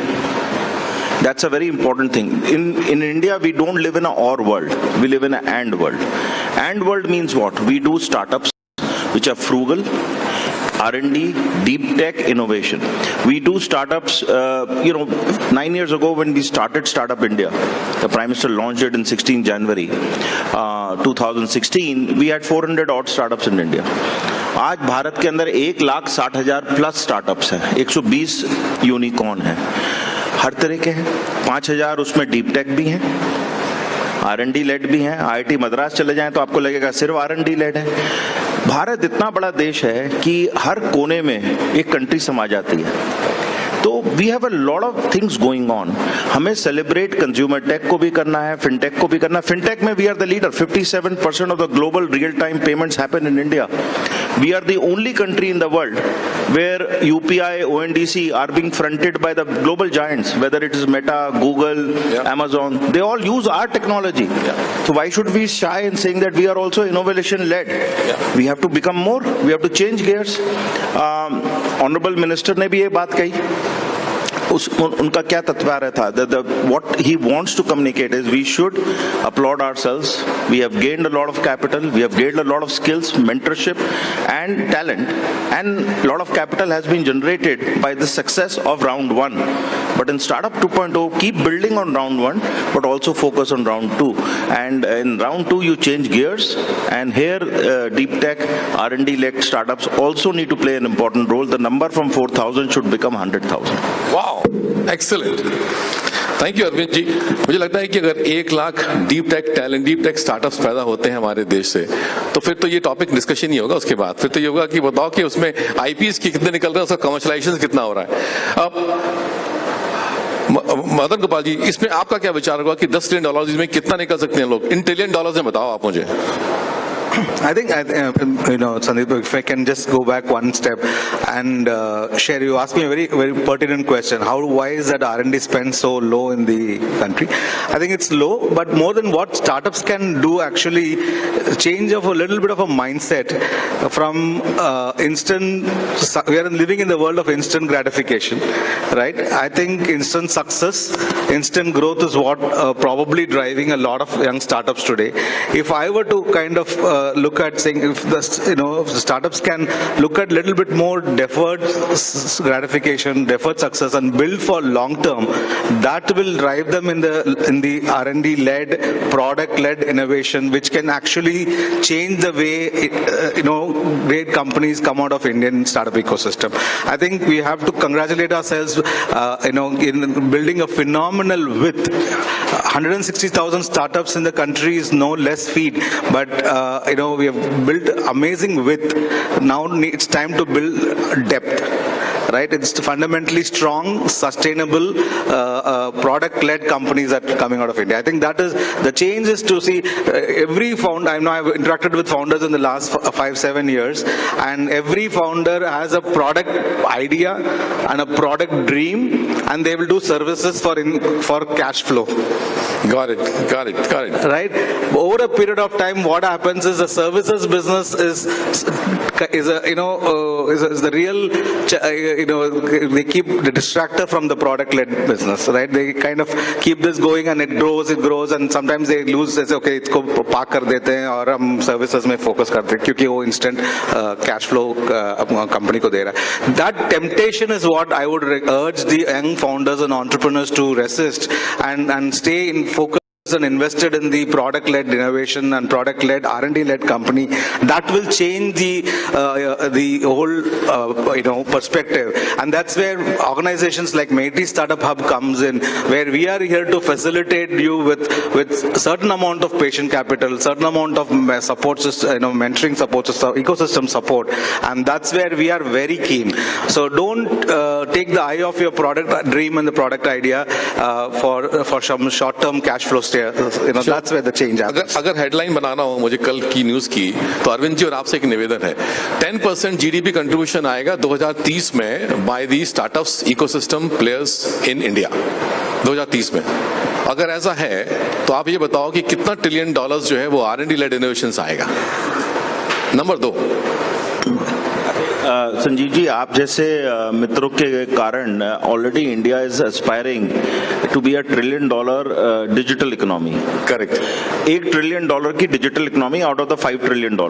Correct. उसके अंदर हमारा vision होना चाहिए कि जब 10 trillion के पहुंचे तो वो 10%, जो अभी हमारा 20% है, वो वैसे ही 25-30% हो जाए, तो हमारा $3 ट्रिलियन का टोटल डिजिटल इकोनॉमी हो, और उसके अंदर $1 ट्रिलियन क्यों नहीं डीप टेक स्टार्टअप से आने. Lovely. Big hand applause for $1 trillion R&D-led innovations ecosystem developing from the country as we go for a $10 trillion economy. एक क्वेश्चन पूछते हैं आपसे इसको, ठीक है? आपने बोला कुछ टेक के ऊपर काम हो रहा है. नागन जी और विक्रम जी, आपके लिए क्वेश्चन है. This is a question for you. Is if the in last year in 2023 roughly $5 billion has been raised by the deep tech startup players. Numbers could be 4.8 to 5 or 5.1. These are numbers which has been raised as a fund. What do you see that in coming years, which are the sectors, which are the areas where you will find the really innovation on R&D based product development is going to happen? Which are those fields, which are those sectors? So first of all, thank you so much. I think जो energy मैं यहाँ देख रहा हूँ महाकुंभ में, it's mind boggling. And I've been visiting all these stalls and it's amazing to see the quality of startups. So big congratulations to the government. Arvind ji obviously is part of the organizing committee. I mean, he's behind this whole thing. So thank you so much, Arvind ji, for this thing. And I think big congratulations. So I think that's a big thing. Now, coming to your point, so broadly speaking, if you look at the emerging tech and the deep tech, very clearly we are seeing a few areas which are gaining huge traction. Now, space tech, defense tech, and of course AI, and now we are seeing semiconductors as a big area. Historically, India has not been very, as compared to US and China, who've been investing a lot of capital in these areas. India is very new in the game.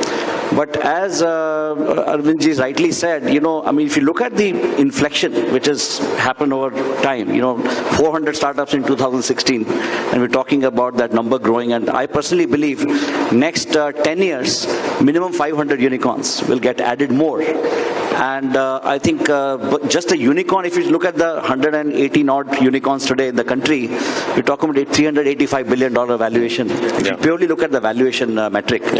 And look at the kind of value which is getting created exponentially. And I think a substantial part of that is going to come from deep tech and emerging tech areas. And space tech mein aap dekh hi rahe hain. जो हो रहा है, जो Indian startups now are able to do magic. We've seen Chandrayaan at such a low cost, and India has shown and demonstrated that innovation can happen at a much lower cost. So I think India is very uniquely positioned to not only innovate and show the examples to the world, but also innovate at a very low cost. Correct. I think which is very, very important. Very nice. So deep tech mein aap baat karo, space tech ki, defense tech ki, and etc. are the areas and sectors. I just want to add one perspective to that. See, in product innovation, there will be some startups where a lot more R&D is required, some products where R&D is not that deep. For example, if you look at Grow, Zero, the Freshworks, they're all awesome product innovation startups, but the level of R&D might not be as deep. Whereas if you look at other startups that have come off late, whether you're looking at space tech or whatever, right? Skyroot, to name a few, where there is more R&D is required to bring a product to the market. I think there has to be a balance, right? You have a business innovation set of startups which is very important. You need to continue to support it. You have product innovation startups that are not as deep. Day of Startup Mahakumbh 2025. My name is Sahil Bajaj, and I'll be the host for the day, along with my co-host Mehak Dhawan in the house. I'm overjoyed to see so many bright faces. The past 2 days have been incredible, of fresh ideas and brilliant insights that light up India's startup scene. So can we please have 3 cheers before we begin for Startup Mahakumbh 2025. Hip hip! Hip hip! Hip hip! Yes, we'll keep up the same energy throughout the day, and it's time to introduce the high-spirited panelists on stage with us. Ladies and gentlemen, our first session is about startups driving innovation and R&D for Viksit Bharat 2047 that we are talking. We launch into startups driving innovation and R&D for Viksit Bharat 2047. Our brilliant moderator, Shri Sanjeev Kumar Gupta, CEO of Karnataka Digital Economy Mission, KDEM, will lead this deep dive. And we would like to thank Mr. Gupta for joining us here. All right, and ladies and gentlemen, now it's time to meet our powerhouse panelists. So let me take a pleasure and invite them on stage, and definitely I want all your claps as we invite them on stage. So ladies and gentlemen, put your hands together for Mr. Vikram Gupta, founder of IVY Group. Thank you so much for igniting fresh ideas with your innovative spirit. We also have Mr. Naganand Doraswamy, managing partner and founder of Idea Spring Capital. Thank you so much for nurturing dreams and brilliant startups from the ground up. We also have Dr. Arvind Gupta, CEO of Digital India Foundation. Sir, your efforts in driving digital change are truly appreciated. And we also have Shri Paneerselvam Madan Gopal, CEO of Meti Startup Hub. Thank you for leading in passion and of course your vision. Thank you, Mehak. And of course, our moderator, Mr. Sanjeev Kumar Gupta again. Sanjeev ji, what a fresh morning and high-spirited panelists, as I can see already on the stage. We are surely looking forward for this panel discussion. Everyone, can we just make some noise one more time? All right, let's begin the day. Let's begin the day. Over to our moderator. Thank you. Thank you so much. Are you charged up in the morning today? Lovely. You have this high spirit panelist, which is the investor also here sitting, the bureaucrats sitting here, the policy makers, the largest hub of the startups incubators are sitting here on the panel. And we're looking at a question mark on what? The question mark on R&D led innovations and entrepreneurship coming out from the country. Well, हमें बड़ी खुशी है कि आज 1,25,000 plus startups हमारे पास हैं India में registered, 110 unicorns हैं. ताली बनती है इसके लिए. अगर 110 यूनिकॉर्न्स हैं और वो इतना अच्छा काम कर रहे हैं, तो फिर हमारा जो देश है वो 1% जीडीपी R&D पे क्यों टिका हुआ है? जबकि यूएस जो है वो करीब 3% है और इजराइल जो है तकरीबन 5% R&D पे काम करता है. और उस R&D बजट के बेसिस पे इतने बेहतरीन प्रोडक्ट्स निकल के बाहर आते हैं, जहां पर आपको लगता है कि अगर हमें कहीं से कुछ कॉपी करना है तो शायद हम वहां लेके चले जाएंगे. और अगर ऐसा है तो कल एक जिक्र हो रहा था कि भारत का जो एंटरप्रेन्योरशिप सिस्टम डेवलप होगा 2047 में, वो कैसा होगा, एक वर्ड निकालना था. तो एक पैनलिस्ट ने वहां बात छेड़ी और उसमें बोला गया कि भारत का एंटरप्रेन्योरशिप इकोसिस्टम और इनोवेशन इकोसिस्टम, अरविंद जी, ऐसा होगा जैसे ध्रुव तारा, जो पूरे वर्ल्ड को दिशा दिखाएगा कि एंटरप्रेन्योरशिप इनोवेशन होता क्या है. तो अगर ऐसा है ना, होना है, तो मुझे इनसे कुछ सवालात करने हैं, और वो सवालात को जिस तरह से करने हैं कि बड़े short and crisp answers. But I want to understand that if really we want to make an R&D led innovation and entrepreneurship in the country, how do we do this? So my first question to Arvind ji is you. हम देश सोच रहे हैं कि $10 trillion economy हमारी पैदा होगी हमारे देश से. उसमें अगर हम स्टार्टअप्स का योगदान देखें और हम देखें कि उसमें अकेला स्टार्टअप का योगदान नहीं बल्कि R&D लेड इनोवेशंस का योगदान कैसे होगा, और क्या आप उसमें कितने पॉजिटिव हो कि वो होके रहेगा? Sanjeev, thank you. मैं इंग्लिश में बात करूंगा, Hindi English, because I think we have the full Bharat represented here. देश के हर कोने से महाकुंभ में लोग आए हैं, और महाकुंभ का तात्पर्य यही होता है कि महाकुंभ, ये स्टार्टअप का महाकुंभ है. प्रयागराज में आपने देखा ही क्या हुआ है. देखिए, सबसे पहली थीम जो आपने पूछी R&D, इसका थोड़ा सा हमारा जो पैनल डिस्कशन जो टॉपिक लिखा था वो उल्टा होना चाहिए.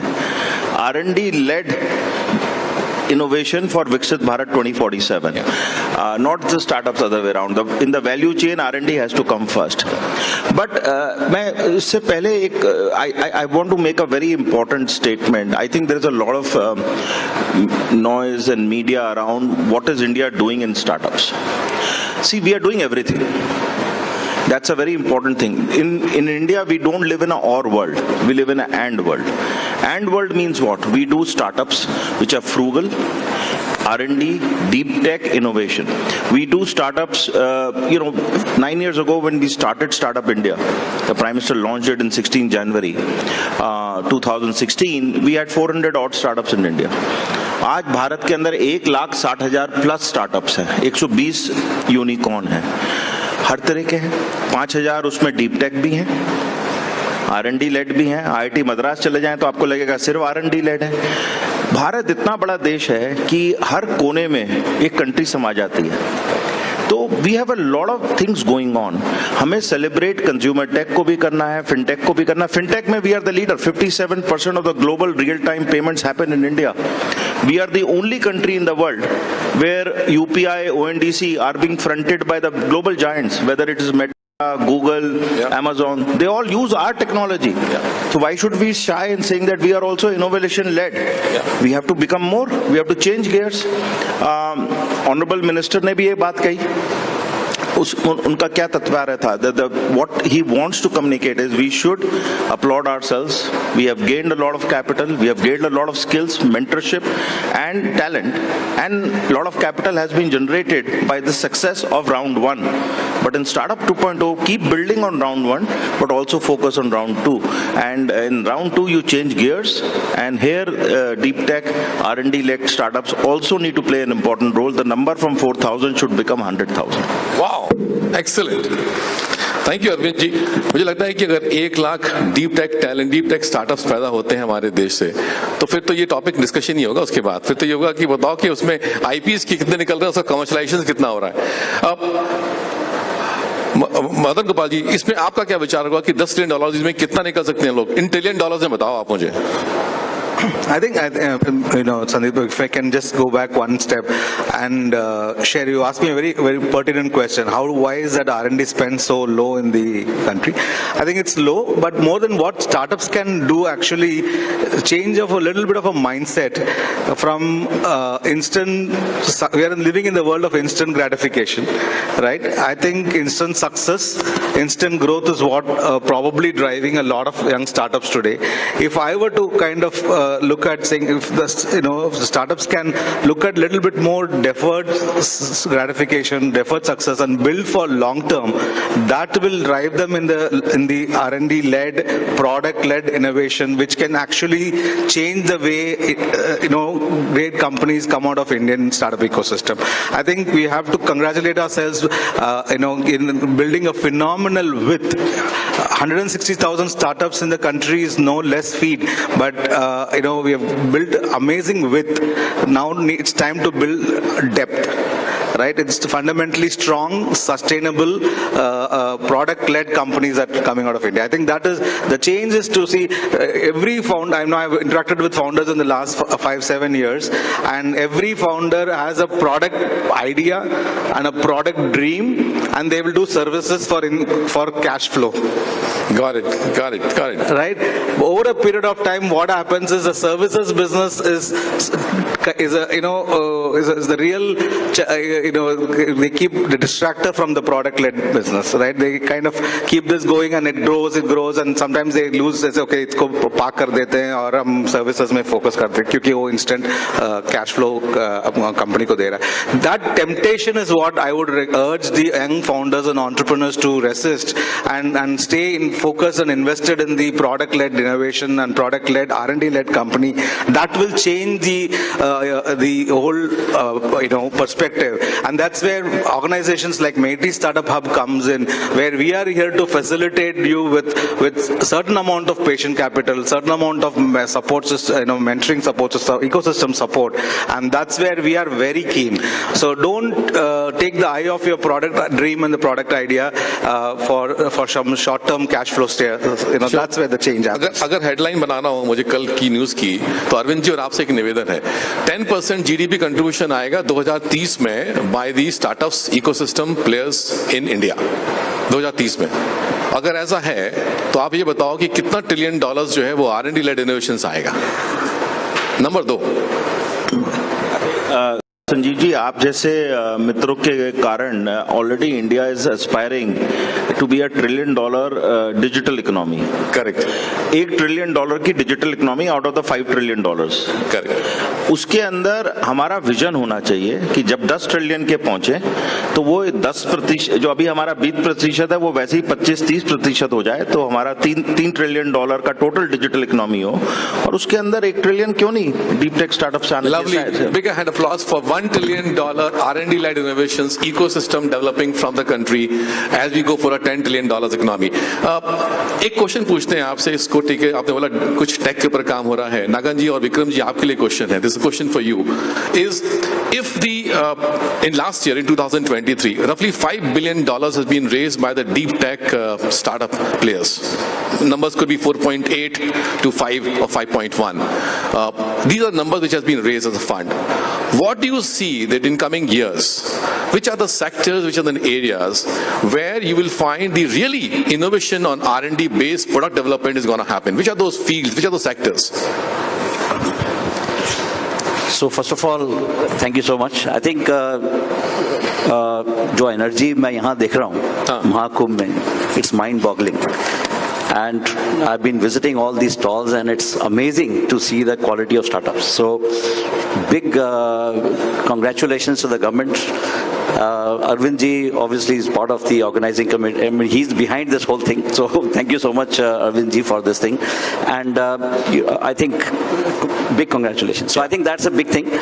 Now, coming to your point, so broadly speaking, if you look at the emerging tech and the deep tech, very clearly we are seeing a few areas which are gaining huge traction. Now, space tech, defense tech, and of course AI, and now we are seeing semiconductors as a big area. Historically, India has not been very, as compared to US and China, who've been investing a lot of capital in these areas.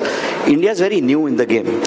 But as Arvind ji rightly said, I mean, if you look at the inflection which has happened over time, 400 startups in 2016, and we're talking about that number growing. And I personally believe next 10 years, minimum 500 unicorns will get added more. And I think just a unicorn, if you look at the 118 odd unicorns today in the country, we're talking about a $385 billion valuation. If you purely look at the valuation metric.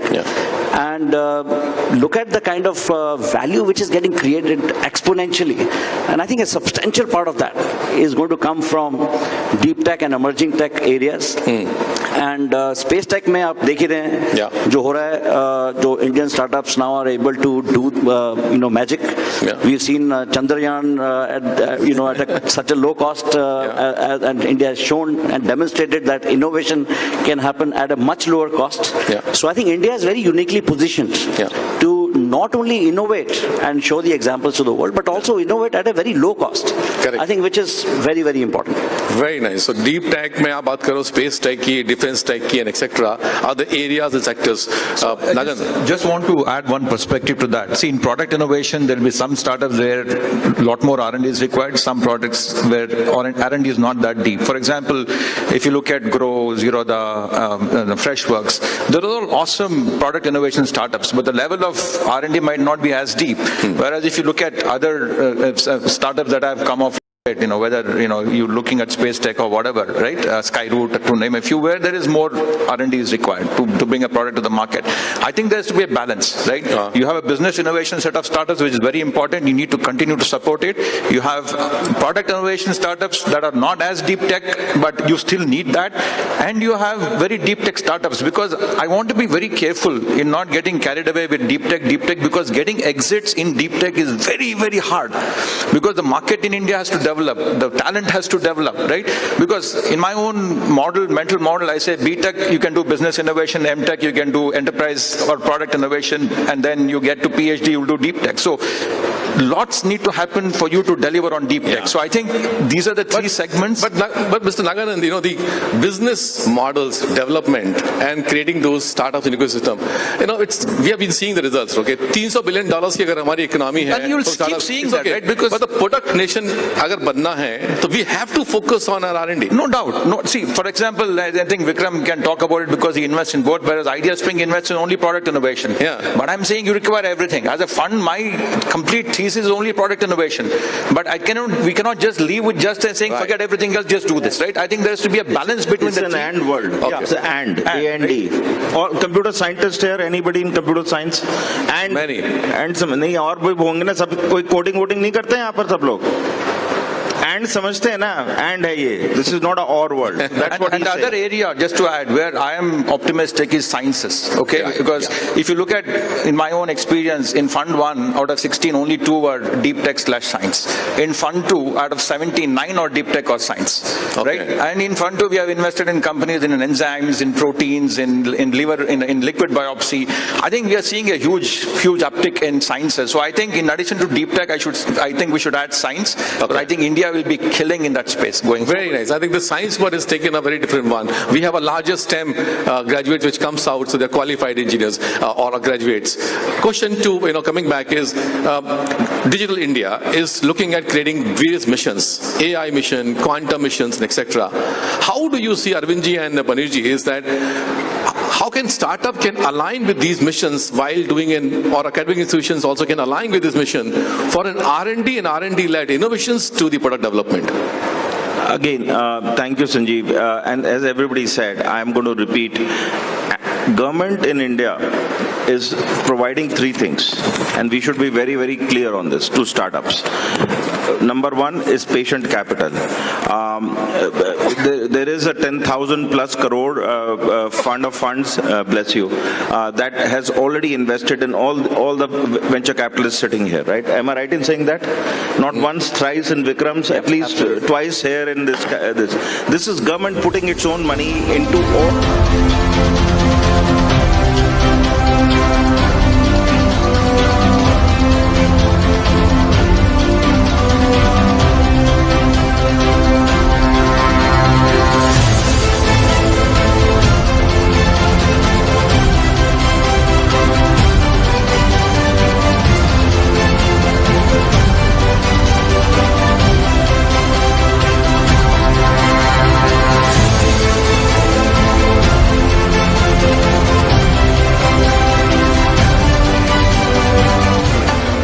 Ladies and gentlemen, we move to the next panel discussion for the day. So get set ready for another enriching session. But I want to hear a loud yes. Are we ready for the next panel discussion? All right. Okay, we can give a big yes to the lady, everyone. Are we all set for the next session? Keep up the same energy. All right, so we are just gearing up for the next session. Let's just give them some more time. Probably, I think we are ready with the chairs. So we have to make sure that we have equal amount of chairs.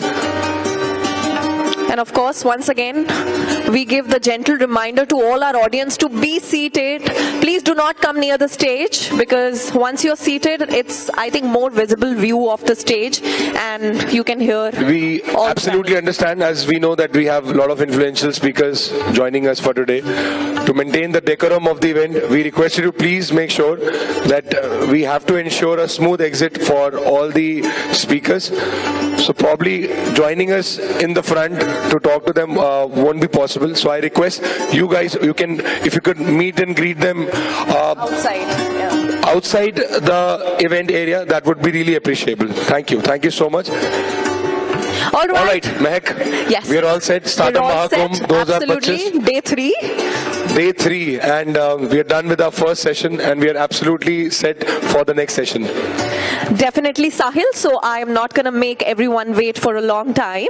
So ladies and gentlemen, get set ready for the next topic. It is India's gaming opportunity, unlocking $60 billion market size, $26 billion IPO liquidity, and 2 million jobs for India. Well, for this session, we have a moderator, and I would like to take a pleasure and invite her on stage. She is Soumya Singh Rathod, co-founder Winzo Games. Ladies and gentlemen, let's give it up and call our moderator on stage. Give it up for Soumya Singh. Hi Soumya. Happy to have you at Startup Mahakumbh 2025. A very warm welcome to you, Soumya. Ladies and gentlemen, with this, let's have our panelists for this panel discussion. I want everyone to please keep it up, put your hands together as we have Saloni Sehgal, founder and managing partner, Lumikai.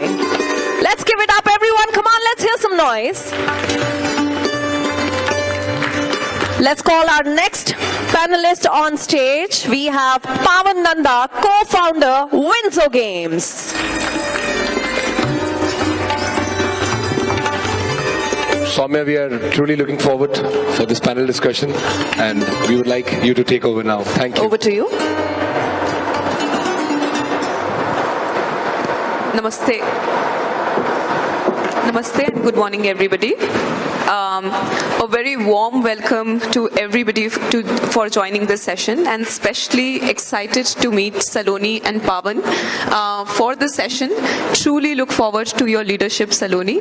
A lot of entrepreneurs seek your first check. One of the most loved funds of the country in gaming as an ecosystem. And congratulations, Pawan, for co-building this beautiful brand called Winzo. Congratulations to you too, Soumya. Looking forward to this conversation. Saloni, I'll start with you to deconstruct these numbers that we are talking about. 60 billion opportunity, 26 billion worth of IPOs ready to be, unlock the investor value. And of course, 2 million opportunity jobs created for young people in this country. Could you help us understand, what are these numbers really about? Sure. Thank you so much, Soumya. You guys have built such a tremendous brand, and you've kind of been stewards of the ecosystem, so it's such a pleasure to be here, chatting with both of you. India's gaming opportunity has now been much talked about, especially in the last 3 years, right? And if we were to look just at what the opportunity is today, leave aside what it is going to be in the future, but today gaming has a $3.8 billion revenue pool. It is twice as big as Bollywood, and it is also bigger than cricket revenues. That is something that most people are unable to grapple their minds around, because an industry which is so new has taken on very, very entrenched religions, which is Bollywood and cricket for us as Indians. India has become the second largest mobile gaming market in the world. An average Indian spends anywhere between 10 to 13 hours a week playing games and spending it on entertainment. An average Indian consumes about 30 gigabytes of data a month. And the most interesting part of it is that the biggest beneficiaries of that have been video content and gaming. And I think what has been much talked about is that this is not just it's become an entertainment pastime, but it's also, we're seeing it as an industry where jobs are being created, where esports is emerging. Esports is now a medal sport. We're seeing professional athletes. We're seeing this influencer economy arise around it. And this is one of the fastest growing sectors in the country. It's growing at 20% year-on-year compounded growth rate. We're also seeing massive monetization which is taking place, which was often at least as an investor, there was always a thought of contention about whether this industry is going to monetize. And I think what most people somehow miss about this industry is that gaming is often at the vanguard of innovation, right? If you were to think about how gaming impacts other industries, right? It is a largest adopter of STEM, right? If you want to see what tech will look like 10 years from now, you see what's happening in gaming today. You know, today VR is being used for training medical residents in Johns Hopkins University for spinal reconstruction. We're seeing engines like Unreal power Hong Kong airport to simulate passenger footfalls. We're seeing game mechanics being used to build very engaging customer experiences, consumer experiences. So if you were to now apply this industry to a wider use case, you start to see how that $60 billion of actually value starts to become possible, and how much value creation can it be, not just in gaming as a sector alone, but what it means for animation VFX, what it means for the film and media industry, what it means for other ancillary industries which are more interactive in nature. And that is the power of this sector. Thank you, Saloni. Those are some really powerful thoughts. In fact, you touched upon Johns Hopkins, and I'd like to share with the audience and you that today we are also celebrating one of the winners of Startup Maharati Grand Challenge. And the winner is actually building a game through AR, VR systems, deploying it in training of nurses without actually physical facility involved, and we felt that it was a very powerful deployment of gaming in healthcare. I'd like to touch upon the role of India's consumption is very well known. We have become the world's capital in content consumption, whether it's gaming or whether it's creator economy. However, I wanted to touch upon the topic, and it is a thought we are carrying forward from the last session, the Google of East. Can there be a large gaming company coming out of India that can rule the global ecosystem and become a company which is as big as a Google today? Absolutely, and I think that's part of your mission, right? And the way you guys have built the business, right? You guys started with getting organic distribution. You guys started with leveraging micro communities, local influencers. You're also spending a lot of time with young developers, bringing them and onboarding them without the kind of, I'd say kind of pricing that, let's say, some of the larger tech platforms in India have adopted. So absolutely, right? I think what is the missing link is been how does this, whether it's you guys or whether it's other indigenous companies from the ecosystem, how do they become larger, right? How do you get to even further scale to take on those big tech giants? And you know that it's absolutely right. India is not a China, right? We build, and especially our companies have to build competing with big tech. So it is, you're a hamster on a treadmill because you're always competing with the Goliath in the room. So you're much more capital efficient, you are much more persistent, you're much more tenacious, simply because you are up against a much larger incumbent, and you have to take that on a daily basis. And founders like yourselves have been doing it for the last 6, 7, 8 years, and that level of resilience that an Indian founder has is completely unprecedented. It's not present in any other country of the world, because we are not a walled garden. We have had to build domestic companies unlike that of China, right, where they were insulated from global best. Our users are very clear about what global best looks like, and hence to get their loyalty is even a harder challenge, which companies like you solve for. So absolutely, is there a possibility? I don't think it's a time of, you guys are already there, but it's not a time of if it's going to happen. It's just how do you get to the next stage? Great, thank you, Saloni. And Pawan, coming to you, given that Saloni is very sure that there'll be companies coming out of India that will rule the world of gaming, technology, consumer tech, IP on the global stage, and given that Winzo had last year launched in Brazil, 250 million users coming from India and Brazil now, how are you thinking of role of India gaming on the world map, and especially role of export? Do you look at role models globally that would have done this and would have become one of the largest contributors of the local economy by playing an important role of export on the global stage? Absolutely. Thank you, Soumya, for that question. We are living in very interesting times. I think trade tariffs, the prowess, the strength of exports of any country right now is on an, is been witnessed, has been washed out across the world. A day of Startup Mahakumbh 2025. My name is Sahil Bajaj, and I'll be the host for the day, along with my co-host Mehak Dhawan in the house. I'm overjoyed to see so many bright faces. The past 2 days have been incredible, of fresh ideas and brilliant insights that light up India's startup scene. So can we please have 3 cheers before we begin for Startup Mahakumbh 2025. Hip hip! Hip hip! Hip hip! Yes, we'll keep up the same energy throughout the day, and it's time to introduce the high-spirited panelists on stage with us. Ladies and gentlemen, our first session is about startups driving innovation and R&D for Viksit Bharat 2047 that we are talking. We launch into startups driving innovation and R&D for Viksit Bharat 2047. Our brilliant moderator, Shri Sanjeev Kumar Gupta, CEO of Karnataka Digital Economy Mission, KDEM, will lead this deep dive. And we would like to thank Mr. Gupta for joining us here.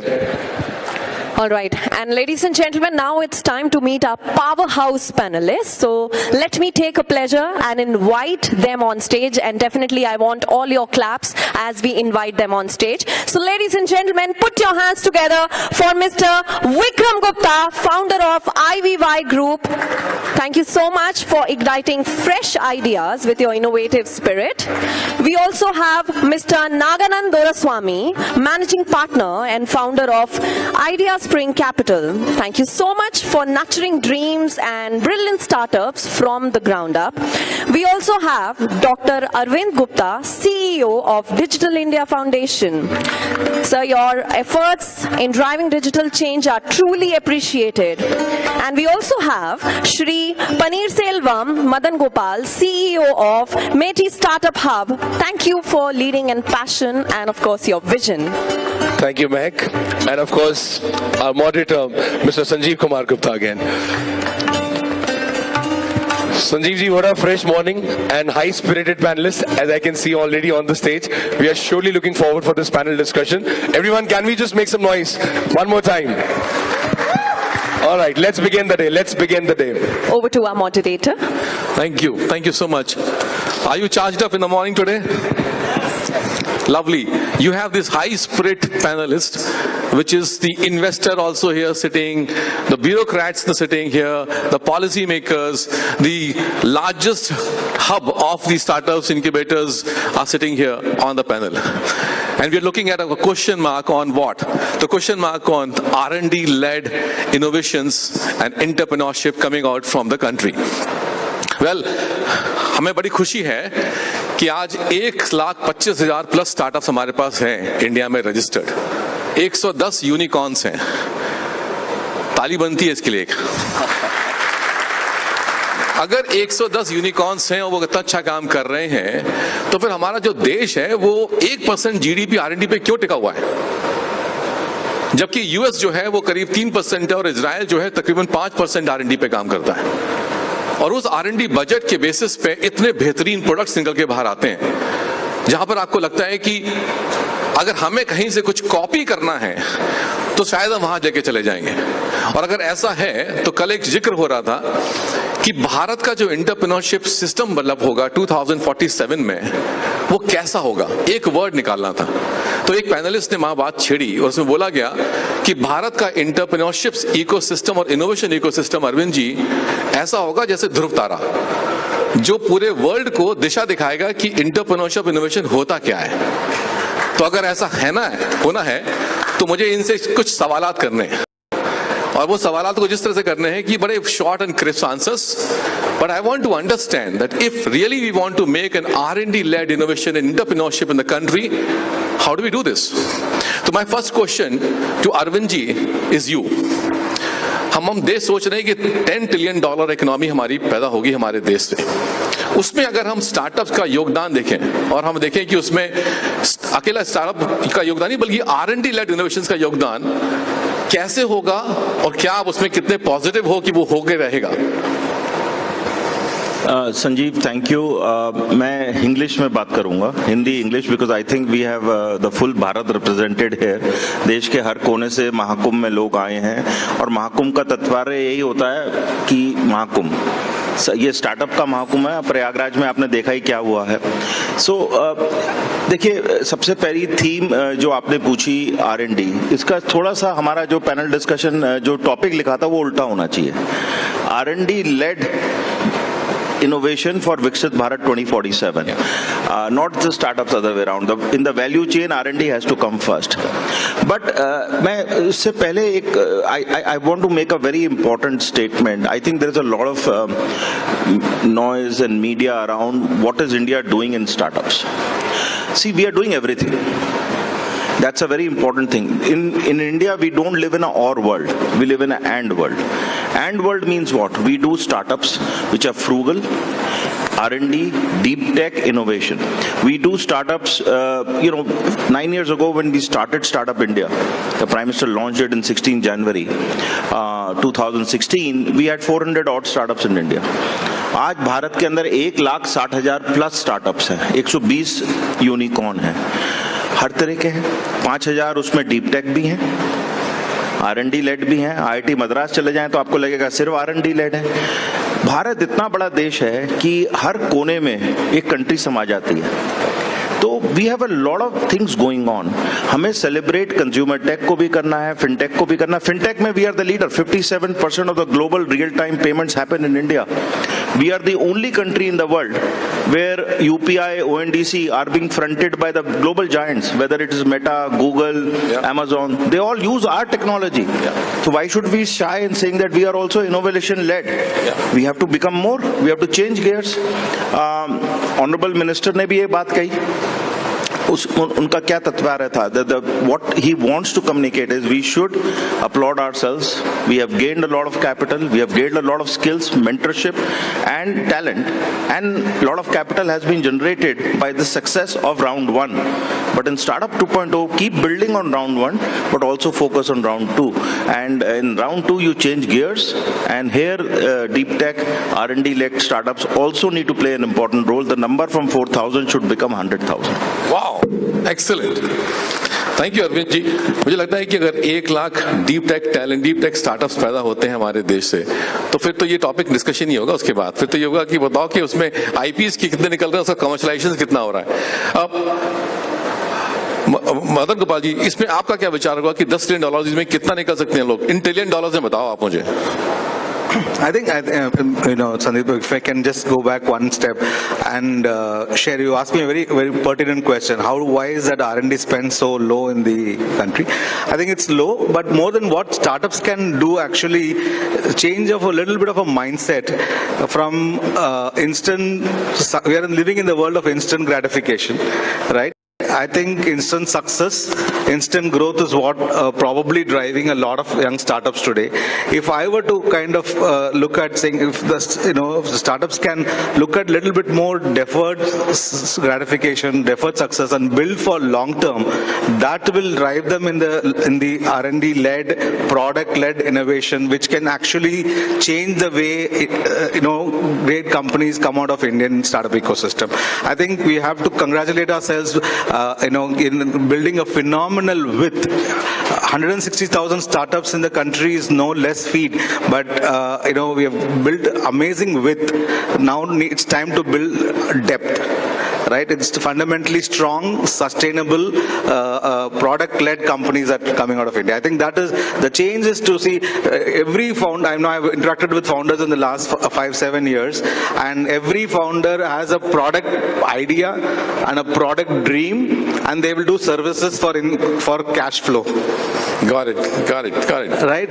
Over a period of time, what happens is the services business is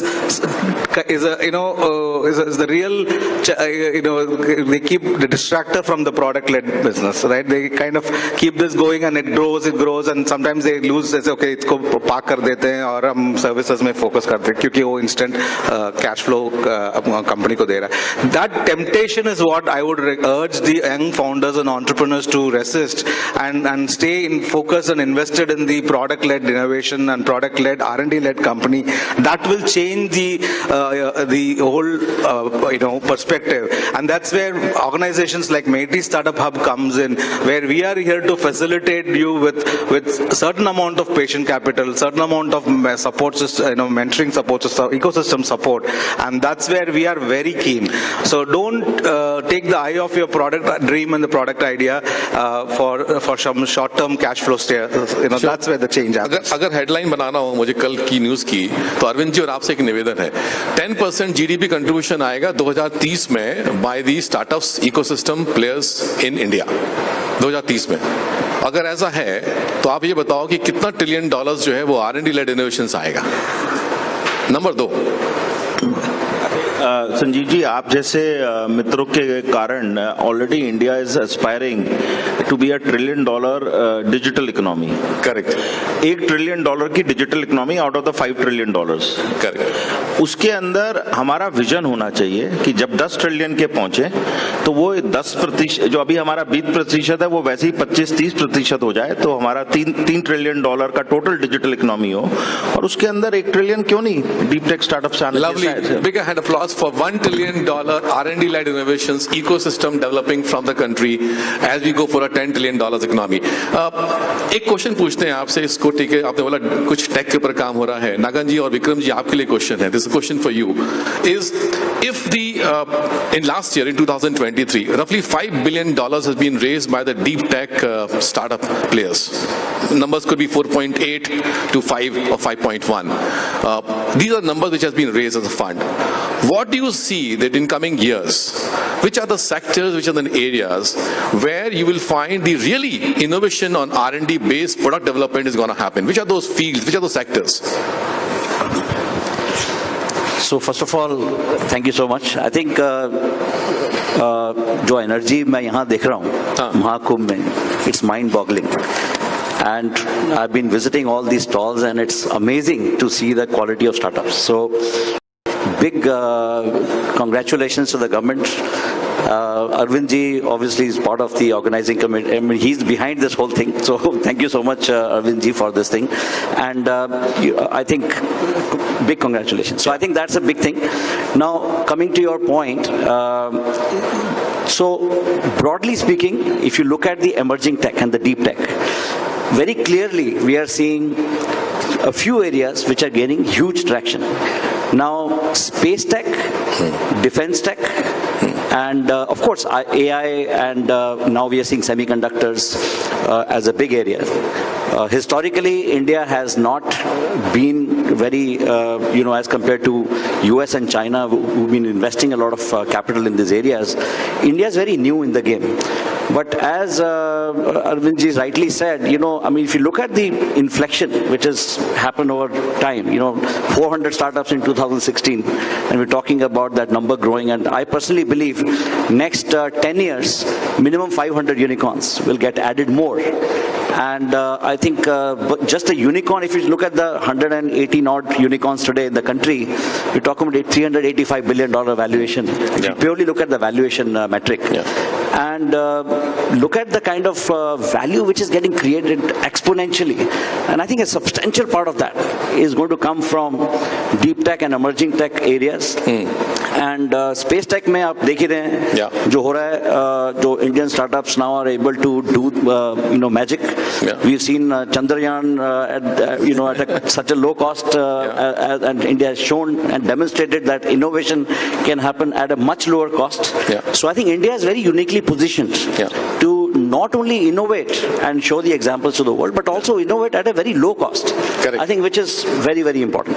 Very nice. So deep tech, में आप बात करो space tech की, defense tech की, and etc. are the areas and sectors. Nagan. Just want to add one perspective to that. See, in product innovation, there will be some startups where a lot more R&D is required, some products where R&D is not that deep. For example, if you look at Grow, Zerodha, Freshworks, they're all awesome product innovation startups, but the level of R&D might not be as deep. Whereas if you look at other startups that have come off late, whether you're looking at space tech or whatever, right? Skyroot, to name a few, where there is more R&D is required to bring a product to the market.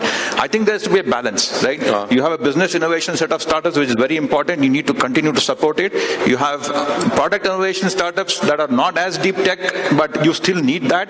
And you have very deep tech startups, because I want to be very careful in not getting carried away with deep tech, because getting exits in deep tech is very, very hard, because the market in India has to develop, the talent has to develop, right?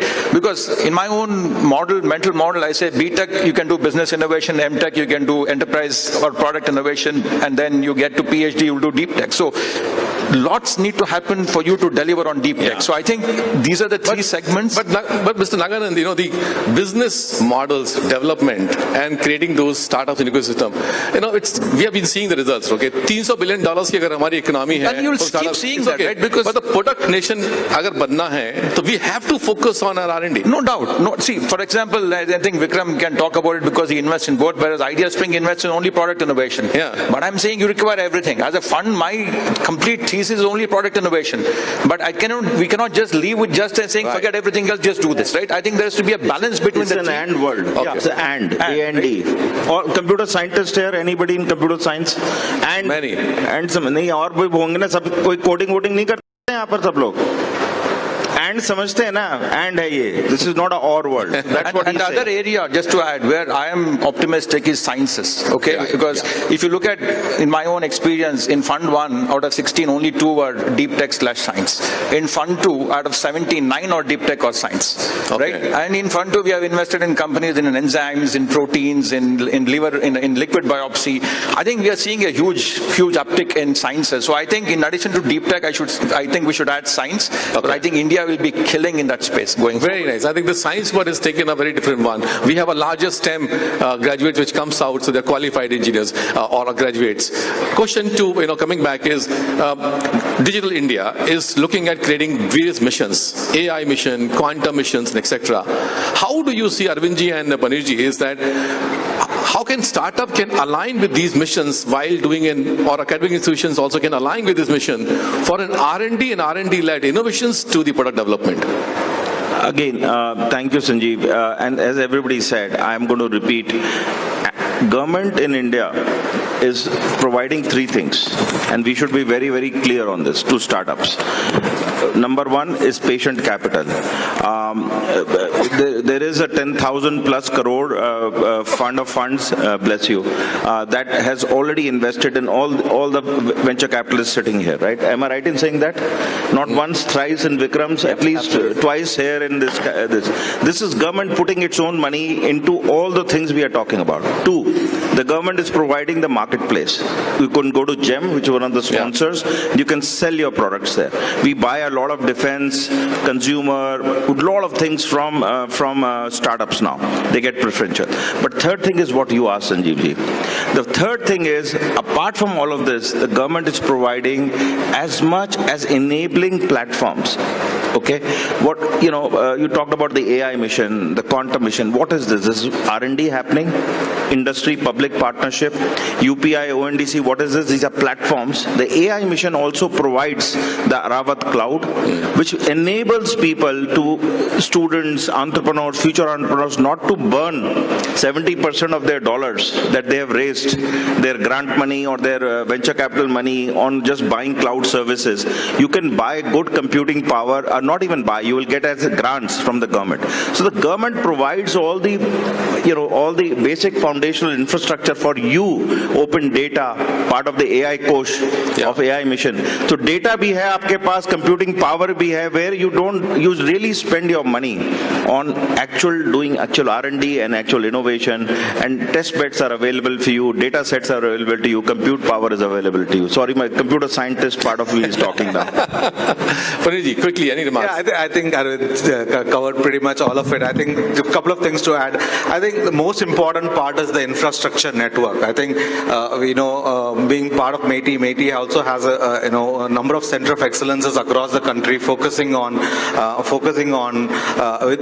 the different parts, IoT or product engineering, material science. I think additive manufacturing. All of this is available in terms of center of excellences. There is infrastructure, there is equipments, and we also have an organization called STPI. We again have about almost 64 locations across the country with 24 center of excellences. So there is a huge amount of infrastructure support, knowledge support.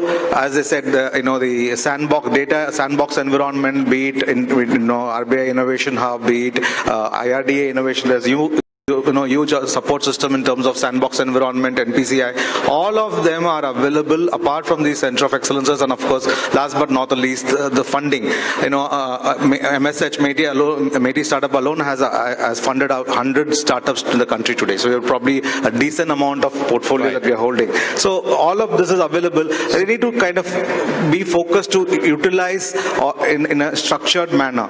That's so. Can I understand that missions which has been set up, center of excellence which has been set up across the country, and startups, you need to now reach out to these organizations and leverage the computing power, the funding, the grants, the other stuff which is mentorship available, to see how you can do for R&D innovations. So I pass on this message to the larger audience that this is what you're trying to say.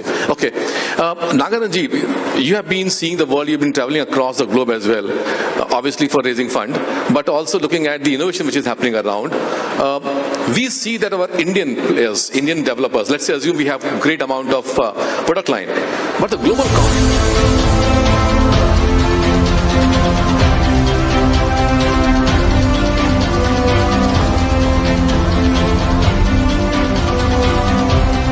Ladies and gentlemen, we are set to explore becoming Vishwa Guru, an innovation hack. That's going to be our next session topic. Our insightful moderator, Mr. Suresh Narasimha, co-founder of Co-Create Ventures, is here to lead us through this journey. I would like to thank Mr. Narasimha for being our guiding light. Sir, a very warm welcome to you. Ladies and gentlemen, let's warmly welcome our stellar panelist. I would like to invite on stage Professor Dr. T.G. Sitaram, Chairman AICTE. Your dedication to education and industry growth is truly inspiring. And with this, ladies and gentlemen, let's call our next speaker, our next panelist, Shri Paneerselvam Madan Gopal, CEO of MeitY Startup. Thank you for your continuous vision and support that is truly making a difference. Mr. Madan Gopal, thank you for joining us back again. Good to have you back again. Fatigue of me now. I think people, it's not enough. Like, we would like to hear more from you, more insights from you. I hope that's the way it is. Absolutely. Welcome back, sir. Looking forward for some more informative session from you. Over to our moderator. Over to Sureshji. Okay, talk of the town for last 3 days has been what's the innovation edge India has, right? So all of us are following up on Twitter, all the discussions and all the excitement, all the debates that are happening around ability of India to innovate. And this is the this is the topic that we had decided a lot before the controversy got started. So I think we'll do justice to why we believe India can be India is a great opportunity. Before starting, let me ask you questions, right? So how many of you think India generates around 10,000 very interesting deep tech ideas in a year? How many of you think India generates 10,000 interesting deep tech ideas in a year? How many of you think India generates 1,000 ideas? How many of you think India generates 1 lakh ideas? And how many of you think that India generates roughly 5 lakh ideas. Okay, that's what I wanted to talk to, right? So India has 10,000 industry innovation councils, right? So, Professor is going to talk about it. I don't want to do that. India has around 2,000 incubators, including private and public incubators put together, right? Which are, most of them are housed inside the colleges. You go and talk to any incubator, how many ideas that he listens to, he will say at least 100, 200 from his own college each year. Right? Go and talk to any investor, how many applications that we get at least, in fact, NSR Cell was telling they will get around 10,000 applications each year. Any investor will get between 2,000 to 3,000 deep tech ideas, right? So as a deep tech investor, that's the number of ideas that we get, right? So India has a tremendous scale, and the people who are behind the scale are my panelists, right? That's how I wanted to introduce you. I was very, very particular about this particular session because I think we need to talk about the inputs, right? What's generating so many ideas in this country? We only look at the impact, we only look at the unicorns, which may or may not be there, but there is tremendous effort, tremendous activity that is going on the ground, and that's what these people bring into the table, and I wanted to hear from you, right? Without taking much time from them, let me start asking Professor to talk about what's happening in the country in terms of innovation, scale, and what's happening both in the country and more importantly beyond IITs. I would want to talk to you, sir. Thank you. So very good morning to every one of you. We just heard a session where very confident young India has arrived. We could see that very clearly, 3 of them speaking very confidently. We are from India. They're very confident to say that. We are from India. Our ideas are there. So if you now go back to the institutions which actually fosters the innovation. I come from an institution called All India Council for Technical Education. I don't know how many of you are engineers here? So quite a large number. So all of you know what is AICTE. It's a regulator. So today we have close to about 14,000 institutions under us, and 14,000 plus institute innovation councils have been established. Quite a large number of them are quite active. Okay, close to about more than 7,000 startups have emanated from these institutions, which are ourselves so far calling them as 2nd and 3rd grade engineering colleges. But believe me, I keep traveling almost every alternate day to one of the institutions across India. There is a lot of positive vibrations among these institutions. There is a lot of talent, among these young people who are coming from rural part of India, who does not hesitate to talk in their mother tongue, in their languages, and also innovate. And today at AICTE we have Ministry of Education's Innovation Council. We organized many programs, hackathons. I think many of you know. A couple of them I will tell, maybe I will take up other things in a question, because we can talk about the initiatives of All India Council for Technical Education for almost a whole day. Smart India Hackathon is one of the largest open innovation hackathon happens in the world. Very organized hackathon.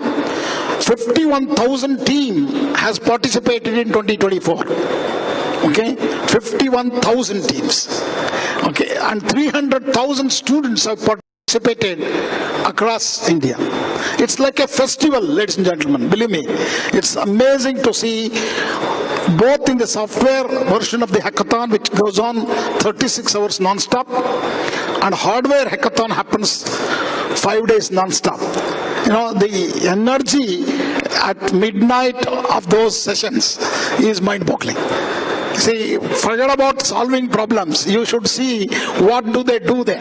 For me, we are already a little bit out of the range of the young people, young nation of India. So for me, it was such a surprise to see, because such an energizing young people are there, what a lot of ideas, and also they work in teams. So there is our initiatives at AICTE, we encourage people to do self-learning, collaborative learning, experiential learning through this and create product. Our goal is to make India as a product development nation.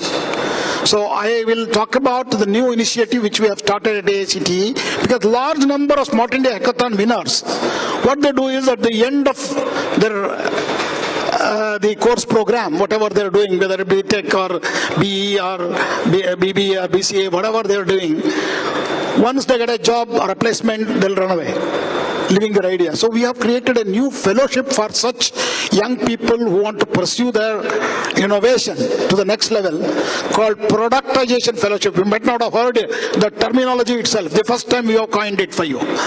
We will actually pay your salary for a full year to continue your ideas to take it to the next level. If you are about successfully, up to 70%, if you continue to do that in the year 1, we will also extend this for year 2. And it is also given for group of 4 members. You can align with some incubator or at an institution. So these are the things that are happening at AICTE.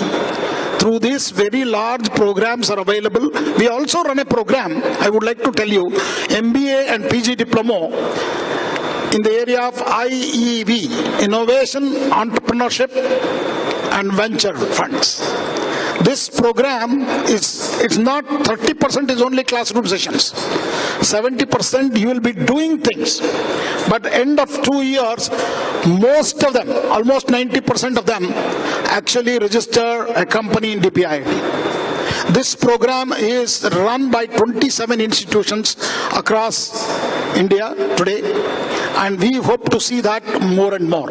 But I would only one appeal to you is, many of you, particularly those who are in science, engineering, technology, look at some of the deep tech startups, because ideas are required in deep tech. As you rightly said, there is a clear distinction between normal service oriented projects or a gaming or technology usage products and processes than a science and engineering based startups. This is very much essential for India to become a leader in this in the coming days. So friends, I think Amrit Call is here. It's a golden time. I think a lot of energy is there among our young people, and we hope to see many of them convert themselves into an entrepreneur and be a job giver than job seeker. Maybe I'll come back again once we hear from others. Thank you. Right. Before I come back to you with the question, I want to hear from Sri Paneerselvam sir on what are the opportunities that exist. I just want to talk about the programs. To start with, what are the programs? What is the scale of innovation that you have seen before we come to the question?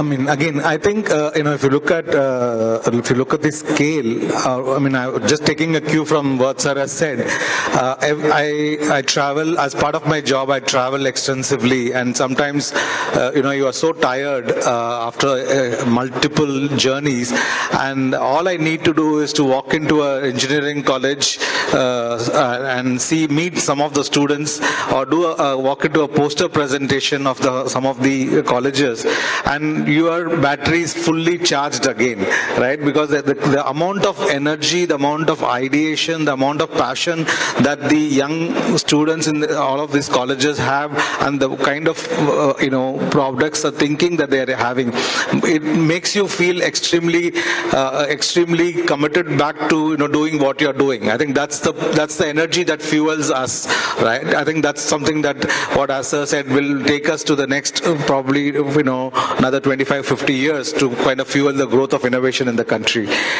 Having said that, it's also important to realize that it is a significant chunk of them actually kind of wither away in the first year, second year. They see a lot of passion about building product solutions and all of that, but when it comes to the third or fourth year, they start looking at what about my placement, right? I think that's the challenge, because so at Maitri Startup Hub, what we are, as part of some of my role as mentor to some of the the college students, I always ensure that they get a customer in the third year or third or fourth year before they leave the getting that pressure of sitting for placement. If they get a one single customer, paid customer, then they're far more confident and they're far more happy about registering company and seeing it through as the next step. So that's something which is very, very critical for young college founders and ideators to turn into real entrepreneurs or in the real world. So that's something, and to facilitate that, sir mentioned about the other program from AICTC side. Sir, I am happy to say from MeitY Startup Hub, we have two programs that are focusing exactly from idea to TRL level 4, which is from entirely what we call the Entrepreneur in Residence program, TIDE, which is again one of the largest and longest running programs from MeitY Startup Hub. TIDE 1.0 is over. We are currently at TIDE 2.0, and we also have Genesis, which is a Tier 2, Tier 3 city focus program with an outlay of almost 490 crores, and of which significant amount of that is kept aside for purely in the Entrepreneur in Residence program. You can be a group of people, you can be a single innovator, you can be an individual innovator, you can be a partnership firm, you can be a private limited company, but from idea to to TRL level 4 or 5, we make you kind of journey with you with up to anywhere between 10 to 15 lakhs as grant, not funding, pure grant. It's not an investment or anything in return equity. The entire thing is about to help you buy you materials for your prototyping, get the idea into a prototype, and if possible to an MVP stage. So similarly Startup India, every other organization has multiple opportunities to support you. So there's no dearth of money. The real opportunity is for the students. And one more, since sir is here, I'll make this humble submission. I think the professors and the faculty is the first port of call for any innovative student. And today is a great opportunity for faculties to be part of this co-creation and building this entrepreneurship ventures, which I think is a game changer. If they participate, the whole spectrum is going to change, is what my submission is.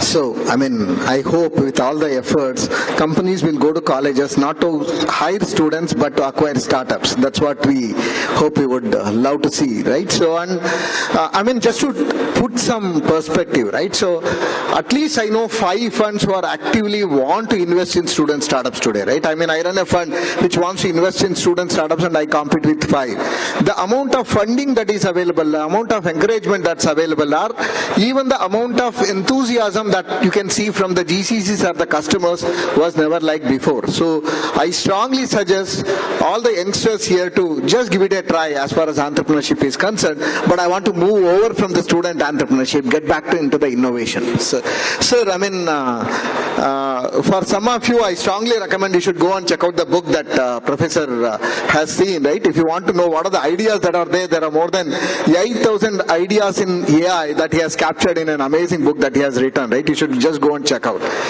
Sir, there is so much of scale in terms of the ideas that we are seeing, right? We know Startup India Hackathon is the source of ideas for many of the students, etc. But I want you to spend some time around the kind of ideas that you are seeing from the faculties and students, right? What is the kind of innovation that you think is possible in India?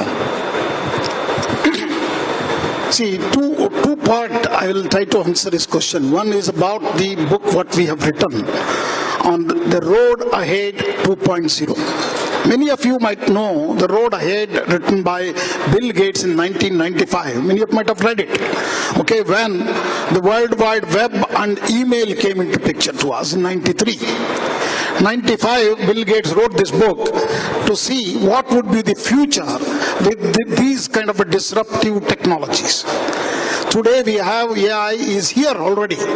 So with artificial intelligence, what kind of disruption we're going to see, whether it is, engineering or social science, any area that for that matter, whether it's space technology, defense, okay, or atomic energy technology. Everywhere AI has a role to play, and it is already really integrated into it. So we have covered that extensively in the Road Ahead 2.0. Okay, education world has brought it out. It's already available in Amazon. You can take a look at it. There are more than, as you rightly said, 8,000 or 9,000 ideas which we had given, how you can even apply AI to beautician, how beautician will use artificial intelligence, okay, or it could be in cyber security, many such areas, or robotics, all that area we have covered, whether conventional civil engineering, mechanical engineering problems, whether it is in sustainable water, sustainable energy, in all these areas, how AI is going to play a role, and how you can effectively use this and create your own startup with these newer ideas and be successful. Coming back to the question, we have a large pool of young people, and particularly in engineering or STEM areas, today we are the largest producers of engineering graduates in the world. We are very proud. We need to change the narrative. These are not second and third grade engineering colleges. All of them are excellent students with a lot of talent.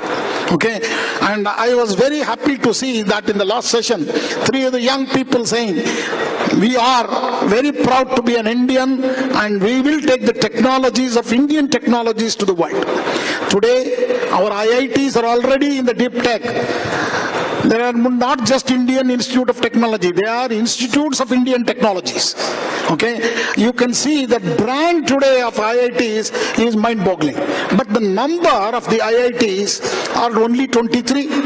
So I was a director of an IIT Guwahati as well, and I am a professor at Indian Institute of Science in Bangalore for last 35 years, and now I head the institution called All India Council for Technical Education, with how many institutions? 14,000 institutions, close to about 1.2 crore students, and almost 6.5 lakh teachers. He was also talking about professors, from assistants, 6.5 lakh professors. So we conduct, today we can proudly say that AICTE started as a regulator, has become a facilitator. And we have a more emphasis on innovation, startups, and entrepreneurship. And lot of programs we are creating. We are also entering into school education. Okay, that at the class 6 itself, we have actually national startup policy we have created through the MIC. And this policy is as early as 2017-18. And large number of activities are happening at school and engineering colleges. And even now we are getting into the degree colleges, BBA and BCA colleges. I am hoping to see large number of startups which are going to be successful, will be created by Indians. There is no doubt about it. We are already 3rd largest startup capital of the world, and we would like to see more and more happening in soon. Right. Sir, I mean, MIT has a lot of labs, and there are some amazing innovation that we are seeing. I want you to give a perspective in terms of what are the innovation that you are seeing, right, in the deep tech area, deep tech, etc., right? So, some of the examples. So I think, sir, you had AI integrated in your organization long back than anybody else thought of AI.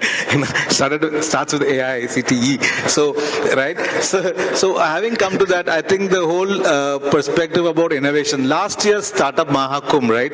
I met this startup who said, if you are a parent, you can have children in the virtual world and help them grow and kind of see them grow with you, and then later decide you really want to have a children or not.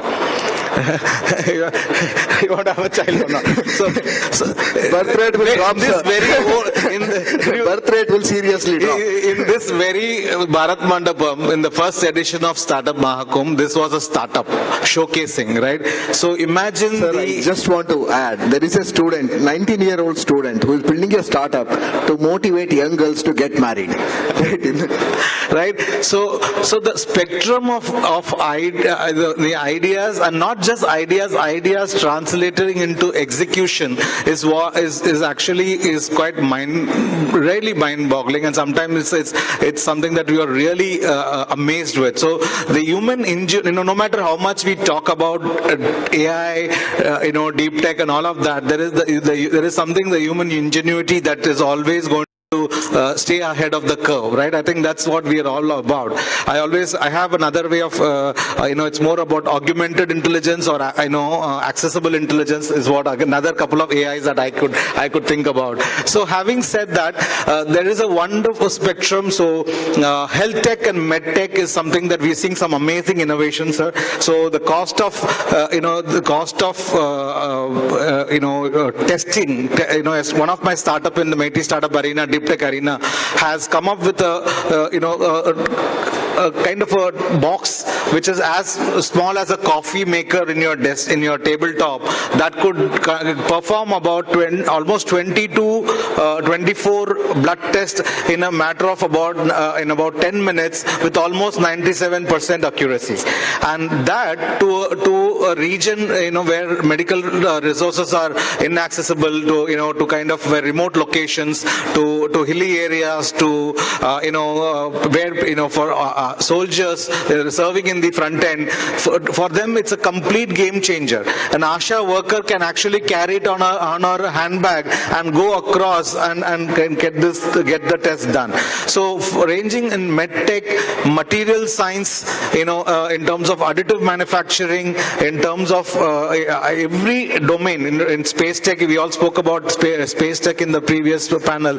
Every possible domain, there is something very, very interesting happening. And what's amazing is all of this is happening at a very affordable price point, which will change the way not only India consumes this products and product innovation, but we can also serve to emerging countries in North Africa, in East Asian economies, where we can actually change quality of life. So I keep saying this, those who have heard me before will probably find it repetitive. I said any technology has to improve quality of life. Otherwise, it's not much of use, right? So we kind of push our innovators, our young startups, to see where we can innovate and that impacts quality of life. And there is no dearth of that in the Indian ecosystem now. Excellent. And I can tell you, as entrepreneurs, one of the opportunity that we have is we should go and spend some time in those institutions. There are a lot of technologies available for you to license. There are a lot of startups that are available for you to acquire, and there are a lot of innovation teams that you can acquire, right? That's an opportunity for all the startups, right? If you think the cost of innovation or the time required to innovate is very large, this is a hack, and that's what we were talking about. To become an innovation leader, you need to find a hack, and fortunately for us, there is enough infrastructure and investment that have already happened, and it's there for you to go and get that, right? What we need is the great entrepreneurs to come, work with them, take it over and take them to the market, and that's a real opportunity. Sir, I think we'll run out of time, right? As a parking thought, I want to just tell you, how do you see this in next 10 years, right? What do you see within the innovation landscape of India in next 10 years? Innovation is not a luxury for the few. It's going to be a necessary for all. I feel, the young people have to embrace this and start looking at be an innovator, because that will give you a lot of happiness. Because when you solve a problem, a societal problem, is nothing beyond that actually. Beyond, what you make money, what you created, big companies, or beyond that, this will be a very, very helpful. I think this is a golden time. I encourage every one of you. We have a lot of programs to support that at AICT. We conduct IDE boot camps, innovation, design thinking, entrepreneurship boot camps continuously, and we have Udyamotsav, where we connect you to the funding, venture funds. So recently on India Startup Day on 16 January, we had a huge, more than 100 venture funders got together and looked at, and we had pitching sessions, and many of these young people won huge prizes and went on to the next level of their own creation of startups. So I feel the opportunities are plenty for you. As rightly said, a lot of investment has been made by many of the line ministries of the government of India, and there are plenty of opportunities for you, and there are a lot of incubators as well, in the country, almost 2,000 you are mentioning. So there is plenty of opportunity for you. I'd like every one of you to embrace this opportunity and take risks, because risk taking is very, very important to become a successful entrepreneur. So otherwise, if you wanted to always, go for a job, then automatically you will not be an entrepreneur. So you have to take risks, and that ability I am seeing more and more in our young population. So in our time, it was not there. But today, there are a lot of young people with a lot of confidence, take risks, and they can create Googles or Apple of India. Okay, sir. I just want to keep it very simple. Be part of the solution, right? I think the problem-solving mindset is what we need. Problems are plenty. All we need is to solve problems and make, as entrepreneurs are simple, innovators are simple. Solve a problem, create value, make money, and create wealth out of it. I think that's the equation that we need to follow. Right. I mean, amazing points, right? I mean, again, I want to come back to you and tell you guys, there is a great opportunity. All that you need to do is think bold, think deep, and think bigger, right? I am sure each and every entrepreneur who is here can do a much better by thinking 10x of what you are doing. There are technologies available, there is funding available, there is an opportunity, there is a market. It just wants you to think bigger and think better. Best of luck to all of you, and thanks it unto my panelists.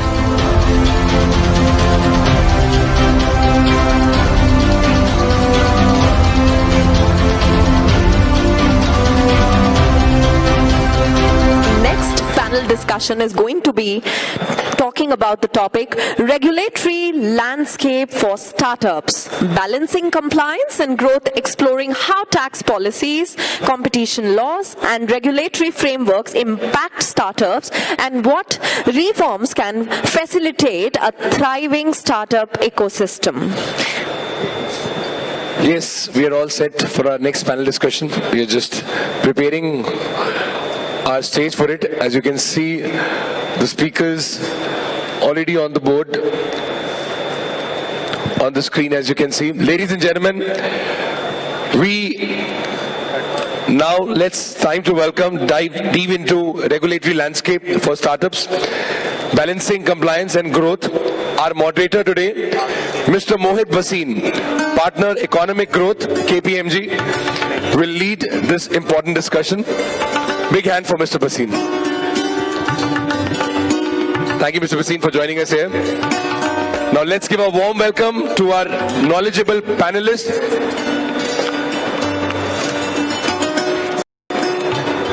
Yeah, let's gear up the stage for it. Mr. Bhasin, a very warm welcome to you at the Startup Mahakumbh 2025. I hope you're having a great time here with us. Thank you. It's a pleasure. And audience, are we excited for the next one? Can I have a louder yes? Thank you. Please keep up the energy in the room. So while we're doing the arrangements, before calling our panelists, ladies and gentlemen, stay tuned with us. Yes, now let's give a warm welcome to our knowledgeable panelists. Ladies and gentlemen, please give a big hand for Shri Anshuman Patnaik, Director General IRS, Competition Commission of India. A very warm welcome, sir. And we would like to thank you for sharing your clear insights on regulations. Now I would like to invite on stage Shri Prasanjit Singh, Director General Investigation Income Tax. A very warm welcome, sir. Your expertise on tax and compliance is greatly valued. Now I would like to welcome on stage Shri Raman Chopra, Joint Secretary, TPL1, Central Board of Direct Taxes. Thank you for your tireless work in shaping our policy, sir. Ladies and gentlemen, can we please give a big hand for our panelists? Each time I do the introduction, we want a big hand for our panelists. I now would like to invite Ms. Soumya Russell Mishra, founder Avatar Skincare Technologies.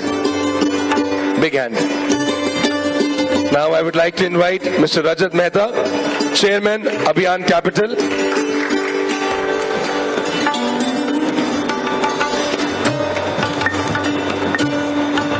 Let's hand over to our moderator, Mr. Basin. Mr. Basin, over to you.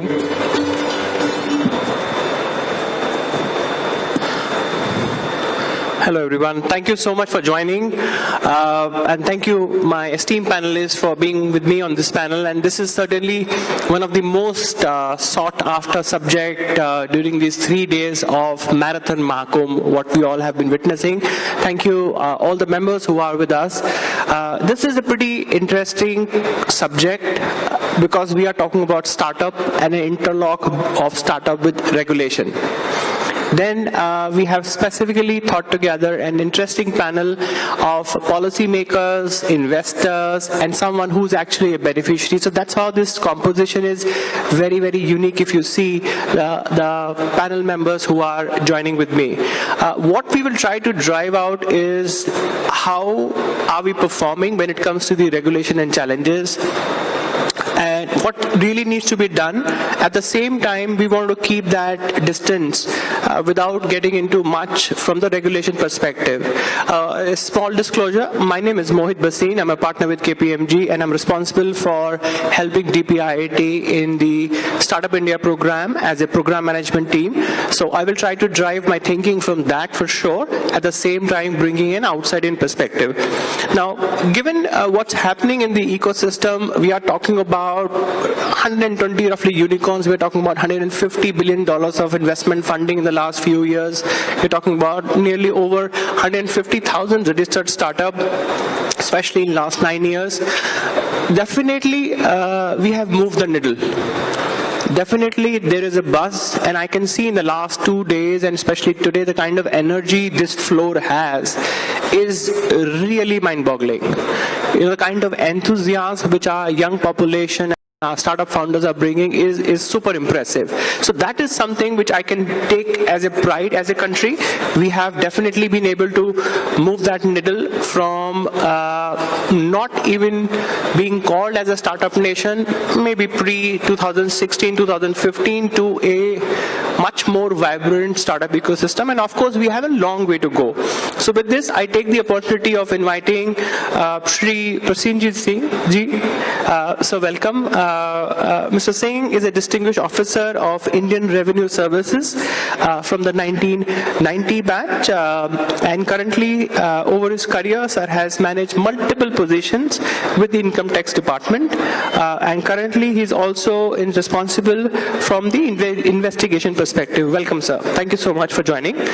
I'm also joined by Mr. Raman Chopra. Mr. Chopra, thank you for joining. Mr. Chopra is a distinguished officer from the Indian Revenue Services from the 1993 batch. He's currently serving as a Joint Secretary of Tax Policy and Legislation, we abbreviate it as TPL, in the Department of Revenue, which is coming under the Ministry of Finance. Mr. Chopra has completed his Bachelor's of Engineering from the Punjab Engineering College, Chandigarh. Welcome, Mr. Chopra. I take the privilege of welcoming Shri Anshuman Patnaik. Mr. Patnaik, thank you for joining. Mr. Patnaik is a distinguished officer from the Indian Revenue Services from the 1994 batch, and is currently serving as a Director General of Investigation at the Competition Commission of India. Now, I'm delighted to invite Soumya Mishra. Soumya, welcome to the panel. And Soumya has an impressive career of working on the private sector. She has worked with Bain, she has worked with Hedrick & Struggle, and now she is an entrepreneur. She is currently the founder of Avatar Skincare Technologies, a tech-enabled platform offering non-invasive skin and body treatment. Her personal experience with skin issues inspired her to create this accessible and effective skincare solution, and she's going to help us bridge the gap between the government thinking and how a private and entrepreneur, and especially a women-led entrepreneur organization, has to really grow in our current ecosystem. Welcome, Soumya. I take the opportunity of inviting my a panel member, Mr. Rajat Mehta. Mr. Mehta is a prominent leader in the Indian investment and the startup ecosystem. He has also served as a chairman of G2 Angel Network. Besides that, he's also the CIO of Stargazer Fund. He has a very, very startling career, different portfolios in the Mehta Group also. He has worked. He's serving in the Mehta Group also. I mean, the list goes on and on. But the whole punch is that he has been investing in the startup space, and as I understand, he has already made more than 50 investments. So if you're looking for an investor, you know whom to catch.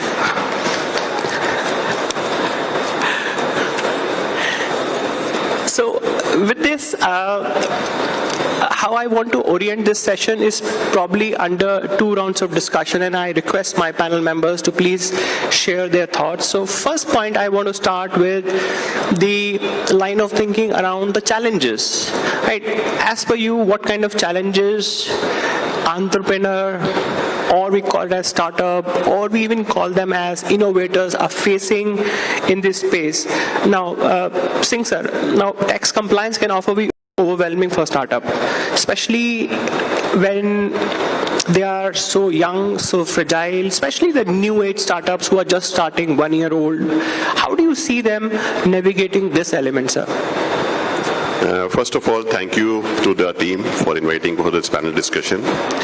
And to the point raised by Shri Bhasin, first of all, we need to understand that the regulators and the startups are to be viewed as a partners, and we are partners. We should not be thinking that something regulators comes in the picture, because innovation and regulation are inherently distinctive, because they are work against each other naturally. But it is important to understand that the entire, if we see the perspective from the taxation point of view in the last 1 decade, then last 10 years and more, the entire focus has been to facilitate, to build an environment for the ecosystem to develop.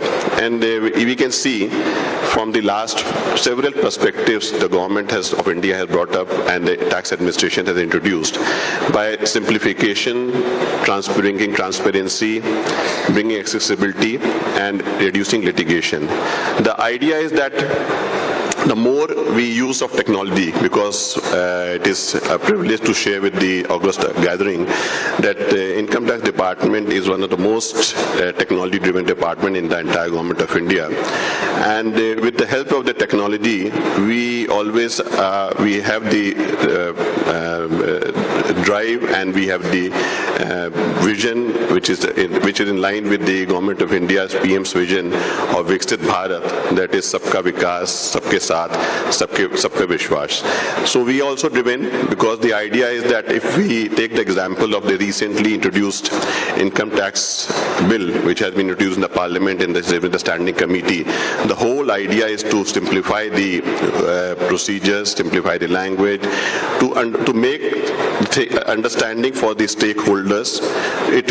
What happens is that once the stakeholders, language becomes simple, the procedures become understandable, the accessibility becomes there, then it is always there that the litigation also goes down, and the misunderstanding which happens, or the what I can say, that apprehensions which as a tax people naturally hold, that taxmen also always will be arbitrary or something like that.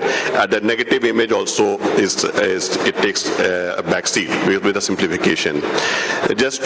Because my colleagues will also be speaking, I will just to bring a perspective in the last decade.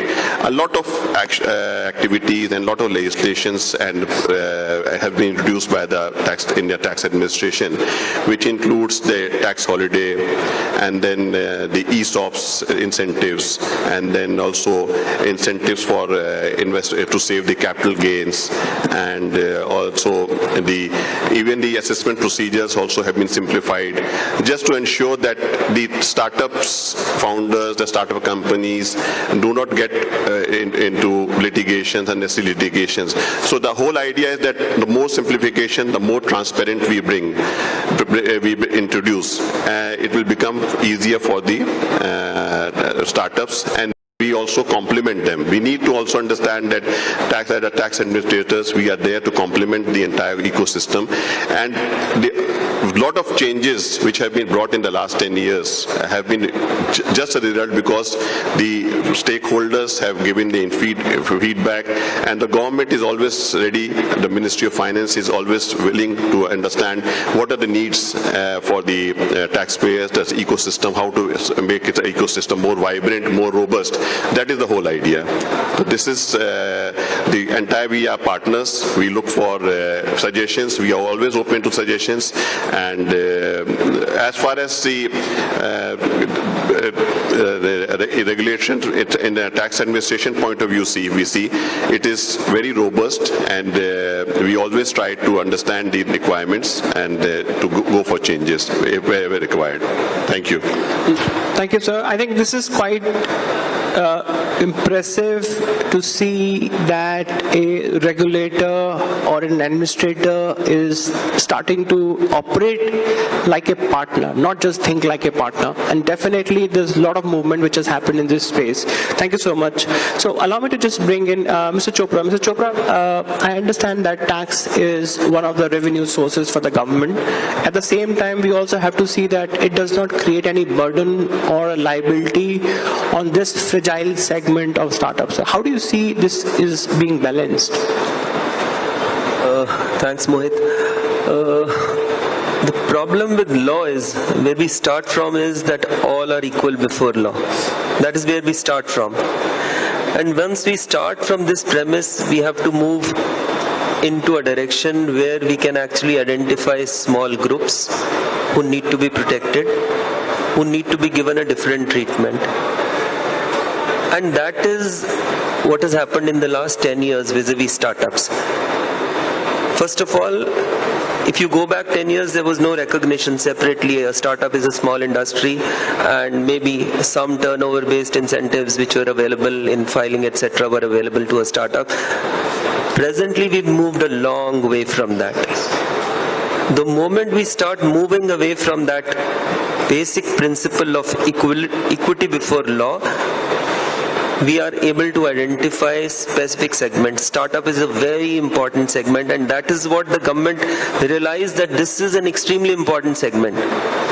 So once that was identified and that decision was taken at the policy level that this is an important segment, how do we help the segment? We in sitting in policy, or the government in the executive side, cannot imagine out of nowhere that how will we help the startups. And that is where, as sir had mentioned, that the partnership concept was extremely important. And I must appreciate, DPIIT is one of, I've been interacting with DPIIT so often now, since the last 7-8 years. They've been very dynamic on this front. They've set up bodies. The CIM actually addresses Startup India function, and he addresses a full gathering. We are a member from the Finance Ministry, from the other ministries. All ministries participate in that setup and actually identify where the problems are, where the help is required. And if we are able to identify where help is required, which we have been to a certain extent, so then we can help, and you can see the outcome. That outcome is that startup is growing. From the revenue perspective, if you say that we've foregone too much revenue, I don't visualize it in that manner. जब आपकी income होगी तभी तो tax देंगे ना, और income कब होगी? इनकम तब होगी जब आप ग्रो करेंगे, जब आप एस्टैब्लिश हो पाएंगे, जब जो 1.5 लाख स्टार्टअप है वो प्रॉफिट गेन कर पाएंगे, प्रॉफिट के बाद ही तो टैक्स की बारी आती है. और अगर if we are able to enable you to grow, then we are successful from the government's perspective. Your goal is also that, and our goal is also that. We want to try to promote development. Development, when it grows, it results in revenue. There is no conflicting perspective. As it is somehow sought कि मैंने incentive दे दिया तो ये इससे सरकार का नुकसान हो गया, ये नहीं है. It is absolutely not to be seen in that perspective.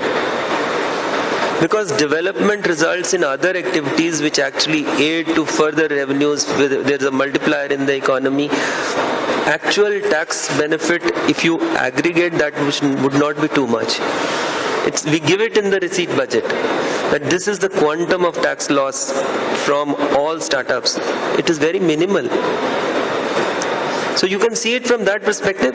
Yes, government tries to focus policy on these lines that yes, some tax should come. It should go to the right people. What the conflict here is, incorrect people should not get the benefit. That is what we focus on. And in that perspective, a 3-year tax holiday has been given, as we've already seen, for all startups.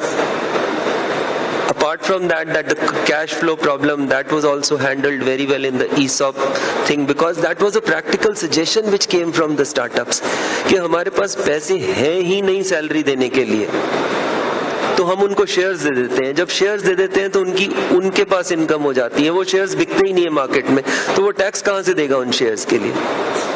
So it is a practical problem which was raised by the industry, recognized by the government, placed on the statute. It's not a question of tax loss or anything.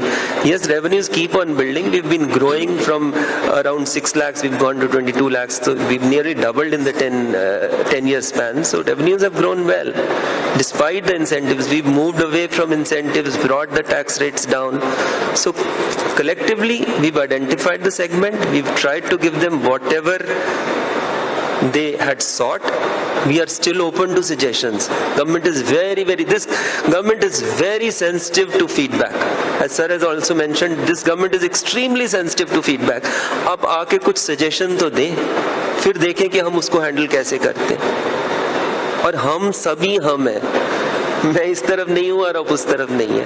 That is my basic message at the outcome, that we are always open for suggestions. We are always open to progress together. That is what I want to say. Thank you. Mr. Prab, thank you so much, and I 200% echo you. The kind of changes which this country has brought in last 3 to 5 years, especially when it comes to the fiscal and taxation and legislative issues startups are dealing, has only been possible because we got very good representation from the industry. And government has done, and of course there's a long way to go. So please come forward, help the government understand what needs to be done to benefit you. And you are hearing clearly from the leaders and the real decision makers of the government that they can really fix it if you believe there is a problem and help you to grow. Allow me to just bring in now Mr. Patnaik. Mr. Patnaik, you are at a pretty interesting position, sitting in Competition Commission of India. There's a digital boom of startup, digital economy we are talking about. It's very complicated. I understand you have to also deal with the pressing issues of anti-competitive challenges which startups are facing. And how do you see CCI as an enabler in this whole ecosystem, sir? Yeah, thanks for inviting me. I would like to say that a good competition policy is a sine qua non for startup to grow. So there are no regulatory restrictions on startup as such from Competition Commission of India, because most of the deals are passed through what's called de minimis exemptions. If you have assets less than 450 crores or turnover less than 1200 crores, almost all the investments are not seen through the CCI lenses. In that way, there is a lot of clarity on that. But startups do face problems from the big firms. These are digital firms. They are popularly called GAFAM: Google, Apple, Facebook, Amazon, and Microsoft. Now NVIDIA and something are coming. Because these firms are pretty powerful, they have rich resources, of data. Against them, startups sometimes find difficulty in growing up. So that is the major challenges. The major challenges are like self-preferencing, they will promote their products rather than startup products. They will do anti-steering. They will not allow startups to talk to them directly. And they can also do what's called denial of market access. And there are issues of platform neutrality also. They don't perform in a neutral way so that the startups can burgeon. So that's why in those cases, the startup should come forward and file a complaint before the commission. Then commission will take up the case. Generally, because our remedies are in RAME, so we don't do individual cases. We do market corrections. So if the startups find that they are getting a short shrift from the big firms, they can file a complaint before information before the commission, and commission will take up the cases. A couple of cases recently have helped the startups, like I can tell because it's in public domain. In Google case, Google was not allowing the payment processes, alternate payment processes through their app. Now that's been allowed, and NCLT has confirmed that. Recently also we passed an order against Meta. Meta was taking, WhatsApp was taking the data of all the consumers and business here, and they were sharing it with the principal firm, Meta, all the data, and there was no opt-out clauses. Against those orders, some interesting decisions have been filed, and which will going to help startups. But again, the issue is very complicated, and the penalties can be humongous. The penalties can be 10% of global turnover. So they also context all the cases. So that's why startups, if they feel they are being neglected, they are being not given proper business processes by these big firms, they can still file a complaint before commission. We'll take up the cases. Thank you, Mr. Patnaik. I think articulating these safeguards, what you have been able to set up for our fragile ecosystem of startup, safeguarding them is quite comforting. I think, of course, when I come forward, educate CCI, take their help, that will really help. Ms. Mishra, you are in an interesting space where you're talking about the intersection of wellness, aesthetic, health tech, right? This is a, I would say, gray zone for regulators. How do you see this unfolding? I remember during COVID time, there was an issue of health tech, the telephone-related health services, right? And this is another interesting area. How do you see this year unfolding, and what is the expectation you have from officers sitting with you on the panel? Yeah, it is so one, it's health tech, and second, it's also a manpower intensive sector, because we provide AI powered aesthetic solutions at home across 18 cities, which means we're dealing with compliances across 18 cities, and there are geographical compliances also, right? So there is GST by state, there is Shop and Establishment Act for every center. You have so many employees now. How do you treat your contractors? How do you treat your full-time employees? There's ESI, there's PF, there's minimum wages, and then there is, we are also a tech platform. So, we take services from companies which are based abroad. So then there are reverse charges, compliances. So there are thousands of those, and it's 2 years into the journey, and every month when I sit with my CA, he said, "Ye aapne kaise kar diya? You should have asked me before doing this transaction. You pay because a lot of founders are sitting here, that the biggest insight that I got is that you cannot just directly swipe a card on ChatGPT Enterprise. You're apparently supposed to take a TRC. You need to inform the government that I'm making an overseas payment." So while it is very loud and clear that the government's heart is in the right place when it comes to giving regulatory comfort to the startups, but I think what we as a founders miss and ignore a lot of times is because most of the time we are so heavily into firefighting and getting things done and executing that we completely miss out on that, every transaction involves some kind of compliance, not just transaction. Like we have these laser devices, and then when we opened a new city, we just got like 5 machines transported via train to Mumbai, and then our CA says, "No, you're supposed to cut an e-way bill." And I said, "What is an e-way bill?" So you have to invoice from one center to other center. So I think just the awareness of what founders are supposed to do or what companies are supposed to do, and then the reality is that early stage founders cannot invest in a full-time CS, a full-time CA, and there are organizations which are providing fractional CFO services, but then because they are remote, they don't have visibility into everything that you do. So there is a space for either a platform or more education or more awareness into what startups have to do to be regulatorily compliant generally.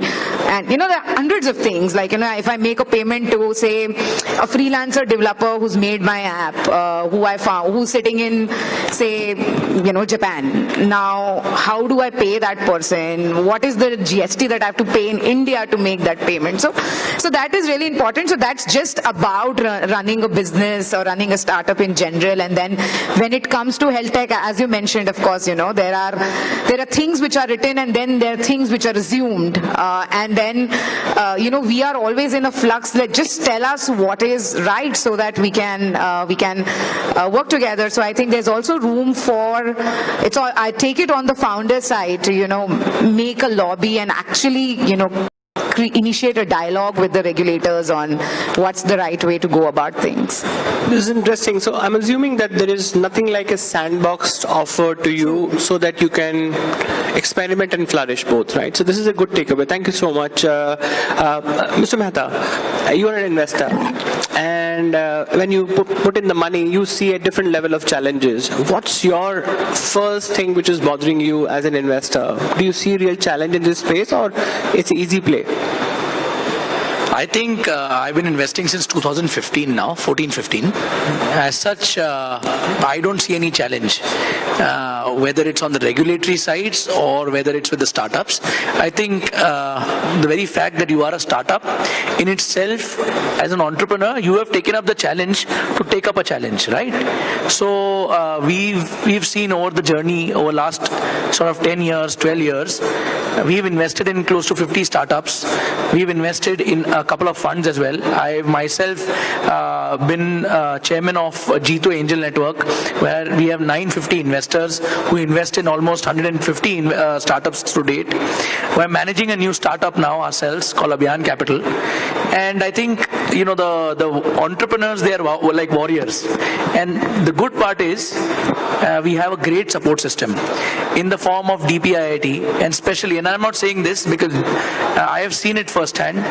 If you ask for help, you will get help. If you don't ask for help, you will not get anything. If you cry, you keep crying. You crib, you keep cribbing. So I think Ekla Chalo Re is not going to happen in the startup ecosystem. There's a great collaboration. We had, as an incubator, we had 3 cases where startups constantly were pushing us to give them money as a Startup India Seed Fund scheme, appointed or sort of nominated incubator. And we were not comfortable. So, we reached out for help and we were given help immediately. So I think you have to ask, you have to ideate, you have to request, and you will be given some kind of solution. So I think it's very easy to get through the regulators. It's very easy to get through the ecosystem players. It's very easy to get through the investors now. And I think we have built a great ecosystem.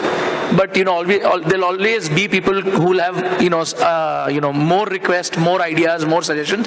And I think everybody in the ecosystem is dynamic enough to look at things when they are at the right stage at the right time. So I think the government does recognize at which step what should be taken, and they're open to ideas. So I'm honestly, as an investor, it's been easy. It's not been tough. It's actually been tougher to look at startups doing new things.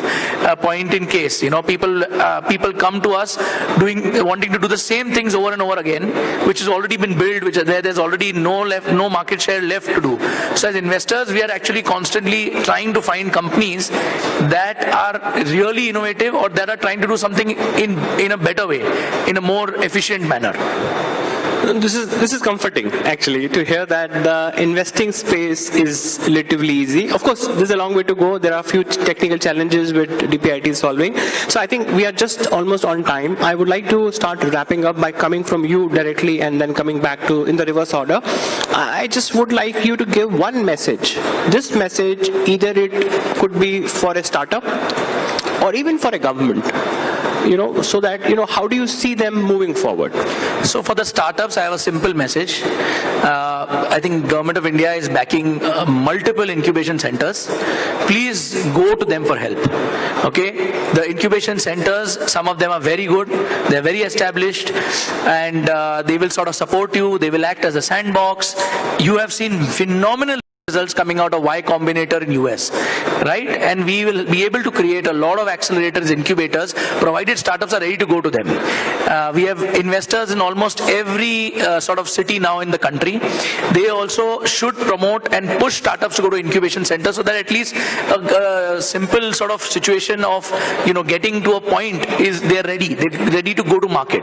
For the government, I think I think you've done a great job, and you will keep doing a great job. But I think push more and more startups towards the incubation centers. They will do a great job. So just a question to my audience: if you raise your hand, if you're aware about the incubators and accelerators which are accessible to you.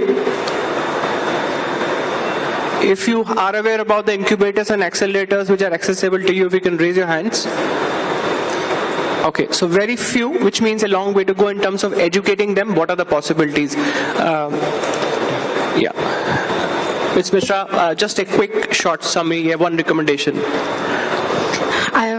Given the theme of this discussion, I would say every founder should know that every transaction that you're doing, every hire that you're making, every payment that you're making to your vendor has some compliance involved, and it's good to be aware of it sooner than later, before it pinches you or before your penalty bill or your interest liability increases. So actively we always ignore it, but it's a very important segment, and one should be aware of it. Thank you. Mr. Patnaik.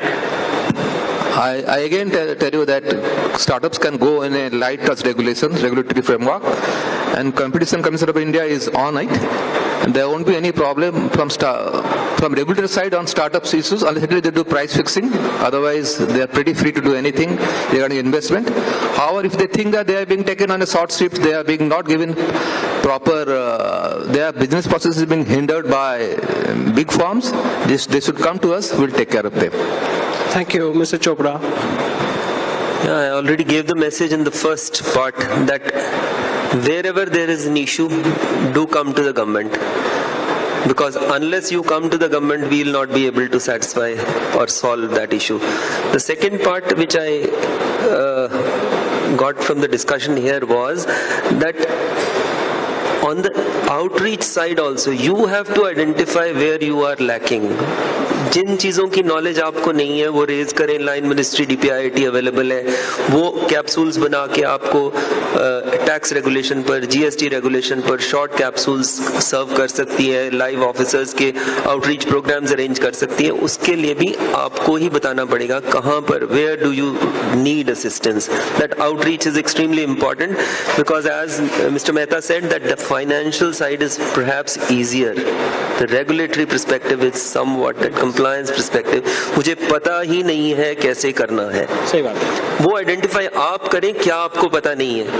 तो जब आप वो identify करेंगे, अपनी line ministry में आए, उनके outreach programmes हम GST के लिए, टैक्स के लिए, कंपटीशन के लिए सब बना के आपको सर्व कर सकते हैं. Sir, your last word please. Just to add to what the other panelists have said, that as innovations is always bring disruptions, and that is the welcome change always. But we also need to understand as the founders also that there are other stakeholders also who are all will be getting affected by the disruptions. So the better it is that the founders are also aware of the regulations also. That will bring more transparency and more confidence amongst the investors, and for better they will be getting more, they will be in a position to get better funds. And as already Raman has pointed out, government is always ready to be there as a hand-holding and as a partner. This is all. Thank you so much. A big round of applause for all my panelists for joining and sharing insights. Thank you so much. We are deeply grateful to all our panelists for their time and their thoughtful contributions to Startup Mahakumbh 2025. I'm sure a lot to learn from you all. So once again, we would like to thank everyone for joining us here. I would like to request Shri Sanjeev ji to please join us here, Joint Secretary DPIIT, to felicitate. our speakers on stage.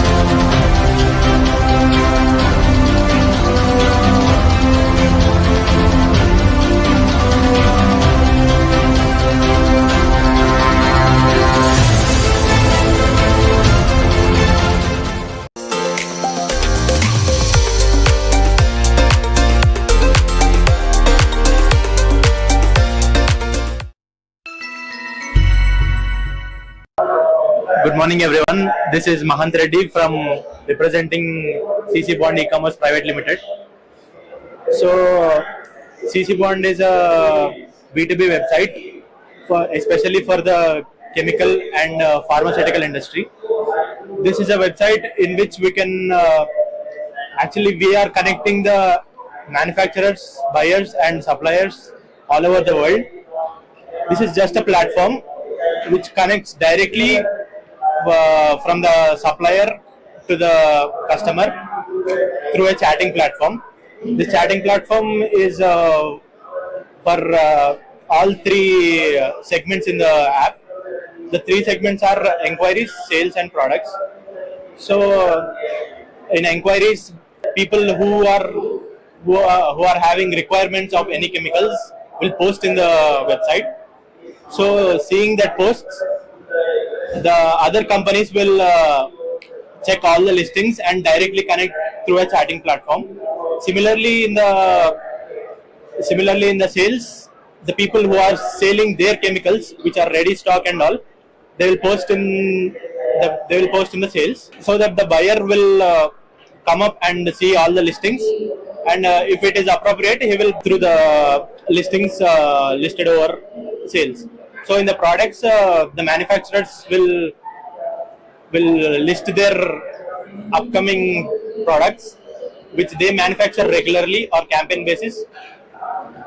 So the general customers who are required with the chemical compounds will check their listings from the products, and they connect through the chatting platform, which is a very simplified app. So it is very easy to access in the mobile itself. So this is all about the overview of the CC Bond E-Commerce Private Limited, and I am very glad to put the stall here in IICT Startup Enclave. Thank you so much. To stay informed about the startup ecosystem, subscribe to MyStartupTV.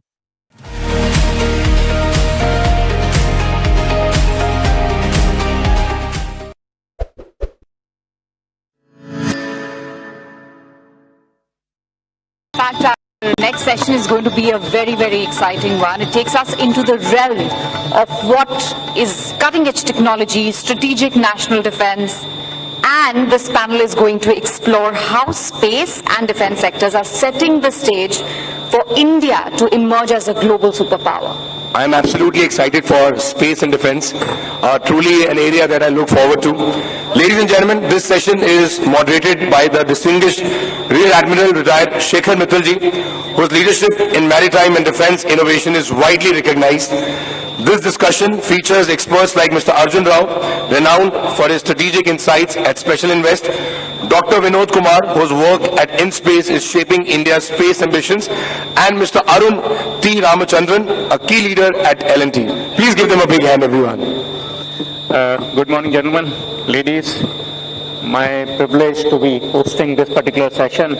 My special thanks to my co-panelists, very, very distinguished panelists, right, I have with me, starting with Mr. Ramachandani. He is the Executive Vice President of L&T, has over almost about 40 years of service and heading L&T in various mega projects, right? And then we have also Dr. Vinod Kumar. He is Director InSpace. You will hear a lot about this particular agency, which has done remarkable work in last 4 years in opening up the space as far as NGE is concerned, non-government entities are concerned, the regulatory side of the space, commercialization of the space activities. We will know more from him. And then also we have from the, the VC side, without whom nothing happens really. The startup industry doesn't move.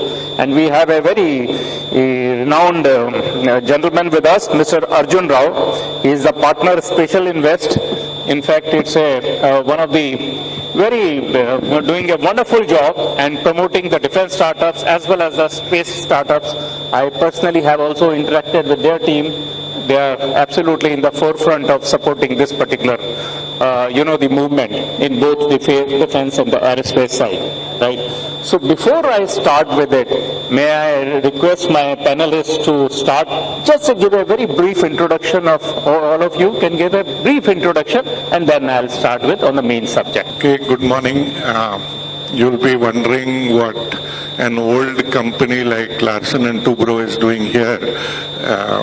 I just want to say that in today's ecosystem, companies like ours recognize the strength of the startup community, and we believe that it can be leveraged both for the growth of the country and for companies like ours. So we do engage strongly with the startup community.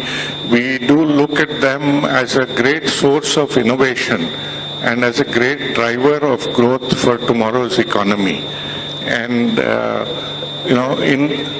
so my name is Arun Ramchandani, and I head the Precision Engineering and Systems business of L&T. I've been working with L&T for the last 40 years. We have a significant business in the defense and aerospace segment. And I dare say that, 40 years back when I joined L&T as a trainee, we began the defense business as a startup. In those days, the defense sector was not open to the private industry.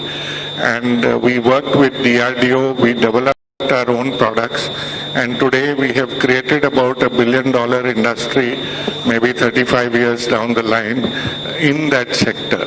So that's a brief introduction about myself. Thank you very much, Dr. Vinod Kumar. And something on in space also you can particularly cover. Yeah. Thank you, dear Admiral Sir. Very good morning all. How many of you know in space? Please raise hand. Very few know. So it's the right thing you have told that I should tell. Yeah, I am Dr. Vinod Kumar. Basically, I am Director Promotion Directorate at Indian National Space Promotion and Authorization Center.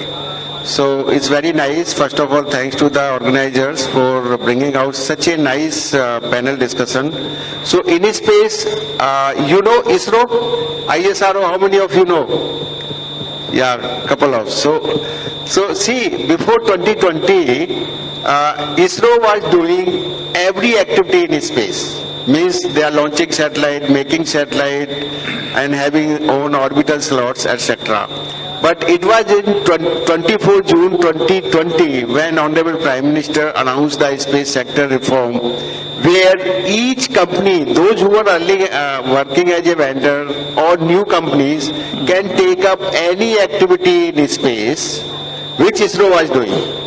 So it was a dramatic shift. Any Indian citizen can carry out any space activity under the sun in the space sector. So that is the brief, wherein you can make your own launch vehicle, you can launch your satellite, manufacture your satellite, do the data analysis, take the data, take the orbital slot. So there is a dramatic shift. Now there was a requirement to have a space regulator, because this activity has to be regulated. So that was the purpose that Indian National Space Promotion and Authorization Center was formed. We are basically a regulator of space, but promotion is required because our industry is at a nascent stage. So various things are there. We will cover strategies, how we can become the next global giant from India. I am Director Promotion, heading Promotion Directorate at InSpace. Thank you, sir. Thank you very much. Arjun, please. Thank you so much, everyone, and thank you, Admiral Sir, for having me and, as part of these esteemed gentlemen, right? I represent Special Invest. We're an early stage venture capital firm investing in deep technology ideas. I think Amitabh Kant sir previously talked about the criticality of deep tech for our country at this point in time across multiple sectors, but particularly within defense and space tech. We've been running Special Invest now for about 8+ years, have made close to 40 investments across multiple cutting-edge sectors that are at the intersection of engineering, hardware, sciences, and software. Usually some intersection of these things coming together to solve really complex problems is our base definition of deep tech. We've been fortunate and lucky enough to particularly have a strong presence and exposure to the space and defense startup ecosystem. We were very early investors in the space tech startup landscape in this country in 2018. Maybe, sir, we were a little impatient and we invested even before in-space policy was put, but we invested in a company called Agnikul Cosmos, which was 100% 3D printed rocket from IIT Madras in 2018. We have since then gone on to invest in Earth observation satellites, communication satellites, quantum cryptography, and other space tech solutions. We're possibly the most active space tech investor in this country with 6 investments in that domain, and hope to do more, many more in the future with the support of InSpace and the ecosystem. Of course, none of this would be possible without sort of, riding on the shoulders of giants such as ISRO or even LLT for that matter, right? The talent pool and this ecosystem, right? So we're very excited. We're of course doing things in energy, green hydrogen, in defense and communication as well. 40+ companies, 8 years, a little more than $100 million that we have accessible to us. But what drives us every day is working with young entrepreneurs who are trying to, young and old entrepreneurs for that matter, who are trying to change the landscape of Indian defense and space tech, and for India to be a very, very strong force. So thankful to be here, and thank you for having me. Thank you. That's a nice. So basically, let's get into the subject for the day, the next global giants from India. Yes. Being an optimist and a co-founder of Rakesi Marine, a company which has won the first Aditi 1 contract, right? And this is for the fabrication design of XL UUV, which is extra large unmanned underwater vehicle, right? Which was in the wish list of the Navy for last 20 years. And now this project has been given in an open competition by IDEX. We'll come on the IDEX a little later for those who are not aware of it, by MOD, right? Ministry of Defense, Indian Navy. And point of significance is this vessel, entire vessel, as I said, will be powered by a totally indigenous software developed in-house by our team. Right? That is the biggest of the plus. Indian Navy, mind you, was waiting for last 20 years for the project. The next important point to note is which are the other companies world over who are doing this development? And you will read about only the giants, big giants like Boeing, like ELTA, like the Naval Group are the ones who are working on this system. And if these are the type of projects which are being given to startups like us, Rakesi Marine, and there are many others who are doing a phenomenal job, certainly as far as the Indian defense startup is concerned, or for that matter space startup is concerned, we are on the right path, right? So it is a time for celebration, but then what has to be seen is, do we really, the trust what has been reposed by the system, are we able to meet that particular thing, the specifications what has been given, right? Now same is the story, as we mentioned in the space sector with the Agnikul, right? They have done a phenomenal job, and you talk to the large number of VCs who have really committed funds at the early stage, right? And these sort of success stories rubs on the system and provides further impetus to the startup setup. As per InSpace website, nearly 400 startups are active and more than 300 million has been raised in funding by the space startups. And same is the story, right, with the defense startups. Large number of startups have raised funds. You would have read yesterday's news only. Tunvo have raised large amount of funds, 4th stage of funding before the IPO. Idea Forge, Sagar Defense, Planes, Rakisi Marine. There are some others who have succeeded in raising good funds on account of clear visibility as far as the order book is concerned and the demonstration of the execution capabilities as far as the project is concerned. But likely order book with each of these startups post-successful demonstration of the prototypes is in hundreds of crores with each startup. Like today, the Rakisi Marine has a clear visibility of order as on today, almost of over 400 to 500 crores. And this is just within about a year and a half, about 2 years or so. It does shows that these startups are on the right trajectory to meet indigenous requirements of high-end weapon systems. Of course, the success stories have been made possible due to transformative policy initiatives at both macro and micro levels by the political leadership of the country. When these things flow down right from the Prime Minister level, right, it has its different impact. And that's what is very, very evident.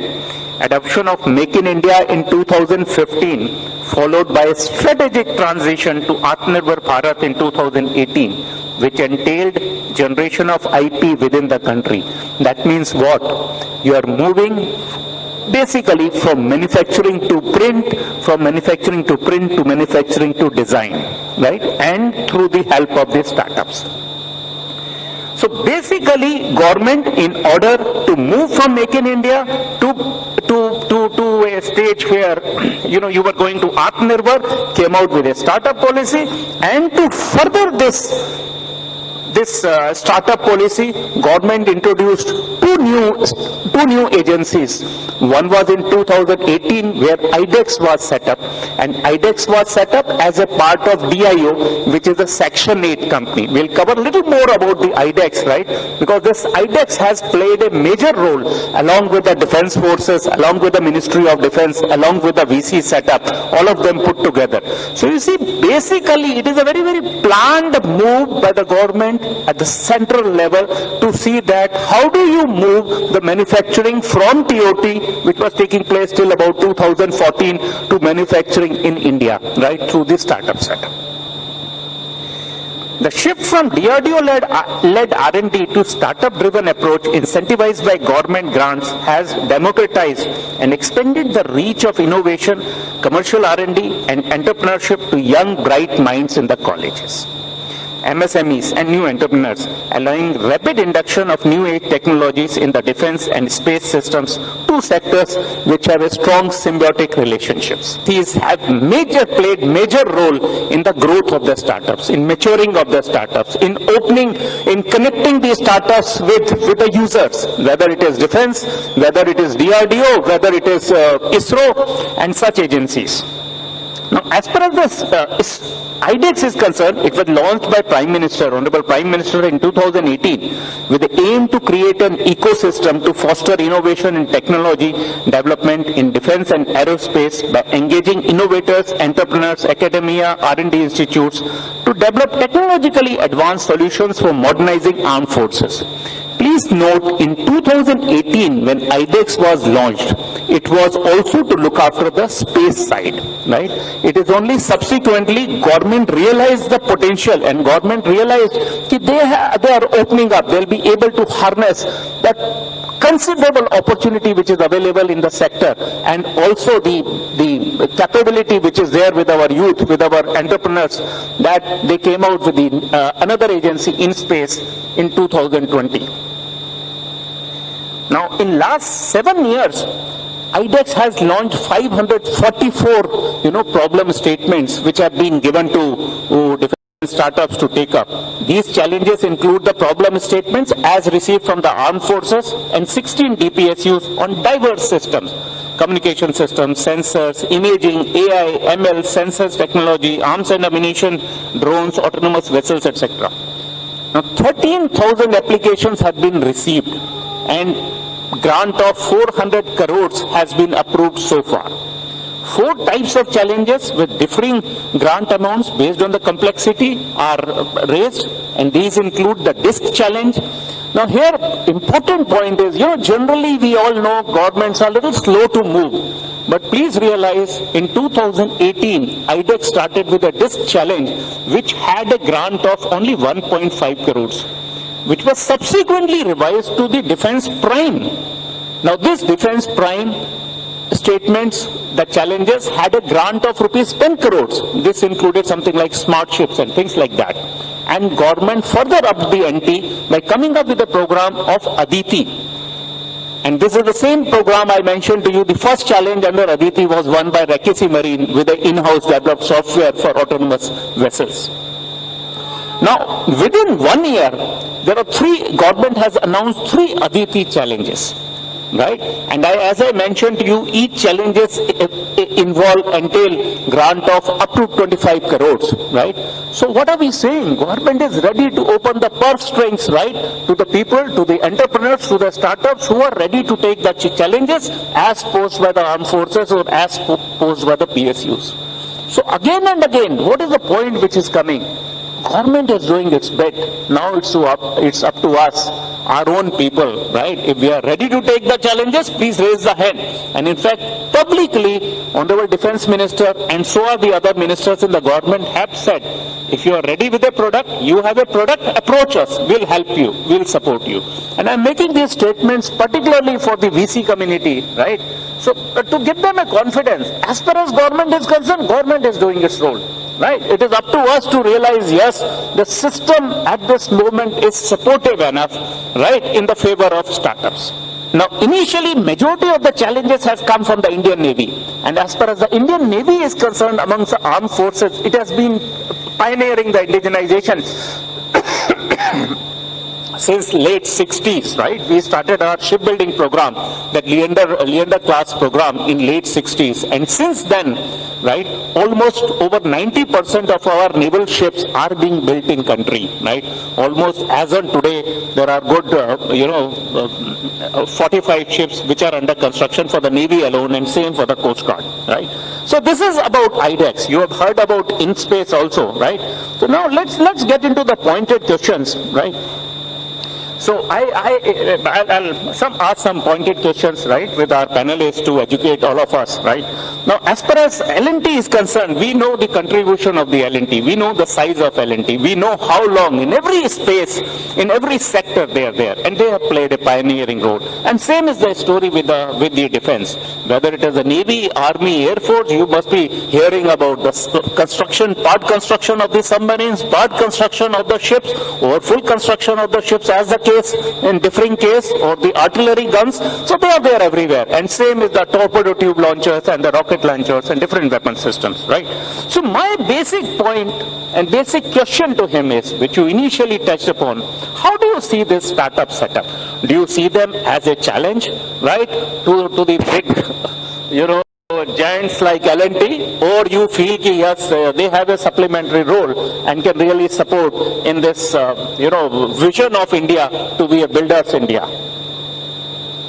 So like I said in the beginning, we see it more of an opportunity than a challenge. We believe that this is an ecosystem that can be harnessed for innovation, that can enable large companies like ours to innovate quicker and to democratize our innovation. So broadly, I would say it's a huge opportunity. Of course, many of them with their disruptive efforts could be challengers to people like us who are established, and we are very cognizant of that, and we actually look at how we can leverage their strength for our development. Great, sir. Just one more thing, since L&T has been involved in big projects for a considerable time, what problems you envisage startups will face, in ramping up to the level what we are talking about today? Some advice to the startups? Yeah. So, if there is one thing that my journey has taught me, that there are no shortcuts in life, and, the road to success and sustainable success is a hard one. And, for all those startups who are aspiring, who have innovation, converting innovation into a sustainable business model is something which requires a lot of effort. It requires building organizations. It requires building capabilities. It requires penetrating the market. It requires building reliability into the product. And especially in a sector like defense, where product reliability is very critical. It doesn't suffice to have an idea which works in the lab. You have to take it out there in the field and manage the multiple challenges which the field throws up. I think you've hit the nail. It's very, very rightly said, converting innovation to a sustainable business solution, right? These are two different things, and they need to be worked upon by the startups. Very, very relevant point here. Dr. Vinod, I have a couple of questions from your side, right? I am not so well aware of InSpace. Of course, for this panel, I did do some research. But tell me, you said you are a regulator. Does Department of Space officially recognize you as a regulator? Is that the role which is given to you, or it is a assumed role? I saw somewhere it's a autonomous body. I saw somewhere the crest of Government of India is being used, right? So what is the exact position? Suppose a proposal goes from you today, is it binding on the Space Department, Ministry of Space, or how does it work? Just in very short, brief. Excellent, excellent question. So we are attached to the Department of Space because Space Activities Bill is pending. So it is in the last stage which will be put in the Parliament at any time. So we are a Government of India body, we are a regulator of space, but since now we have to regulate the activities of government also, like ISRO and private companies also, so we are supposed to be an autonomous body. So we are formed with a cabinet decision, and gazette notification is already there for that, and we have submitted the Space Activities Bill to the committee. At any time it can come in Parliament, then we are fully autonomous. So how much budgetary support you get year after year? It is from Department of Space, because the department is required to be for that. So can I come to the point of title of this talk, where space global giant? Please. Yeah, very interesting topic, that what all we are doing, what all is required to become a global giant. So I will divide it into two parts. What are the core pillars to become a global giant? What are the strengths of India? So what is the cost-effective solutions? We are known for cost-effective solutions, be it manufacturing, be it IT solution, be it sending satellite to Mars, Moon, or anything for that. So that is our core. We should use that to become a global giant. And we are sure that in that direction our companies are working, and they are much ahead rest of the world companies, except one or two countries. Second thing is the real-time data-driven solutions. We have been working, our company, our private startups, we were operationalized in 2022, and in 2014 there were one startup only, and presently we have 300 plus space startup. So there's a big jump. We are the world leader in registering companies plus providing various kind of solutions.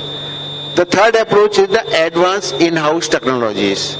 If you come these three things to become a global giant, additionally you need the demand for that. For sustainability you need the demand. So if you count last 1 year and so, I can see around 50,000 crore worth of opportunity is there for the private companies to work in the space sector. This include a small part of ISRO budget as well, because whenever ISRO is taking the subsystems and other things are done, 60% of that is from the private companies. So we have a lot of money demand from the government. Additionally, as a part of decadal vision and strategy, where we have devised the strategy for the Indian space sector, we want to take it from 2% to 8%. Our target is within next 10 years, by 2033, our economy, our share in global economy should be around $44 billion. To that we are working with all central ministries, state governments, in addition to the private companies and individuals for the demand generation. That is a very important. 50,000 crore is from them, from the government only. It doesn't include defense budget. If you do that, it can be other strategies. Maybe I will take up later. But I need to tell what all we are doing is the transfer of technology. Over 80 technologies we have transferred. Lab utilization. We have established a 100 crore lab, where you can carry out the activities, your design activities, testing, and take to the launch pad. We have the co-working space also. Strategic funding. We have the scheme from pre-incubation entrepreneurship development program up to the seed fund scheme, where 1 crore we give. Technology adoption fund of 500 crore, where up to 25 crore one company will give. And venture capitalist fund is also there, which is 1,000 crore alternative investment fund. So fund of fund for deep tech is already announced by 1 lakh crore by the government in this budget. You see expertise. We have the residence expert pool at our payroll, where they are available for your consultation free of cost. We have technical consultants. 1 minute I will take, because most of the time went in the introduction. Then comes the talent development and skill development. We have already conducted 9 courses in space domain, which are very important to develop the skill. They are short-term capsule courses recognized by Ministry of Entrepreneurship and Skill Development. They are credit courses. We have prepared the syllabus for BTech minor and major degree plus MTech. They are also approved by All India Council of Technical Education to prepare the youth.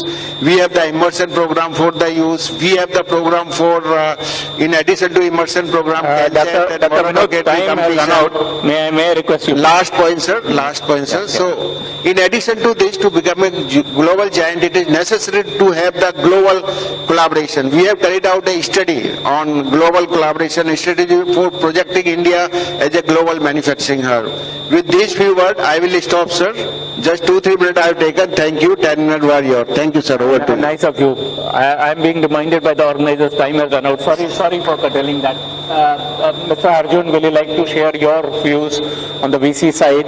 What do you expect more from the agencies, particularly the government, IDEX, or in space, so as to inspire more confidence in VCs? Thank you. I think,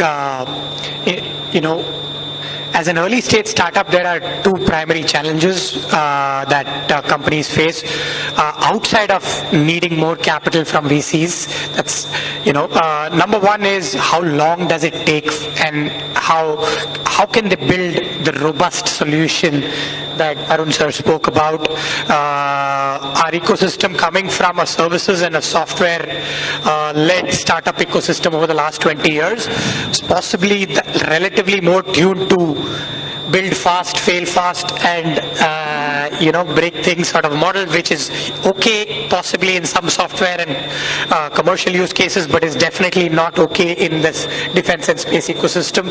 So I think time to build and capital infrastructure to build cutting edge products is one of the number 1 core challenges that early stage startups face. So one, venture capital can provide some of the capital, but the infrastructure needed, you need lab facilities, you need testing facilities, you need access to know-how through agencies such as InSpace and others, you need materials access and supply chain, you need very specialized chips and sensors.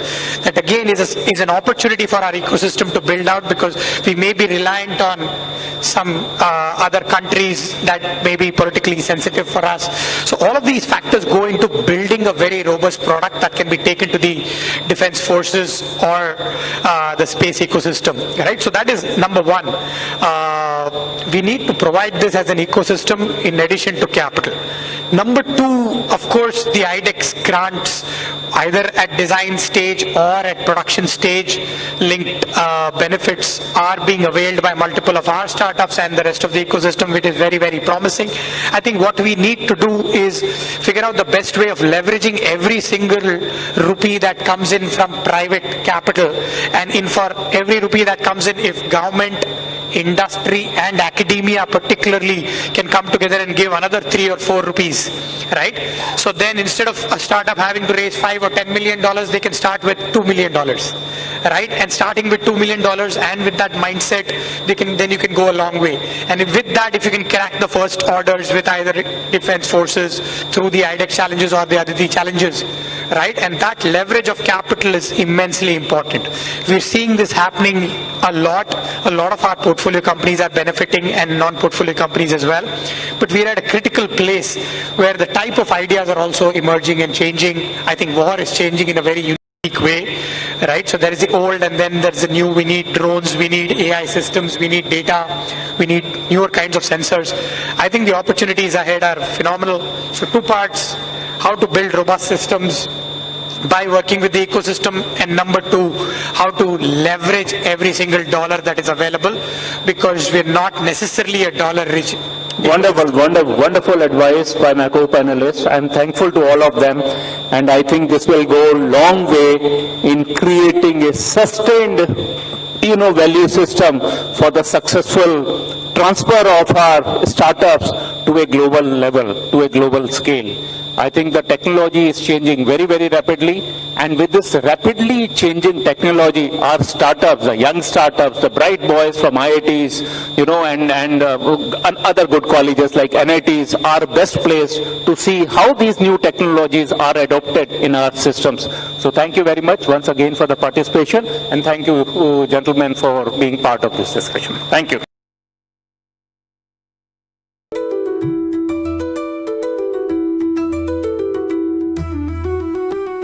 To stay informed about the startup ecosystem, subscribe to MyStartupTV. Day 3 Startup Mahakumbh at Bharat Mandapam. And now, ladies and gentlemen, we move to having a lunch break now. We're going to have a short break, but I would request everyone to please ensure that we are here by 1:30, as we'll be starting our next session by 2 o'clock. And we are equally excited for the next session, as we are going to have the Honorable Minister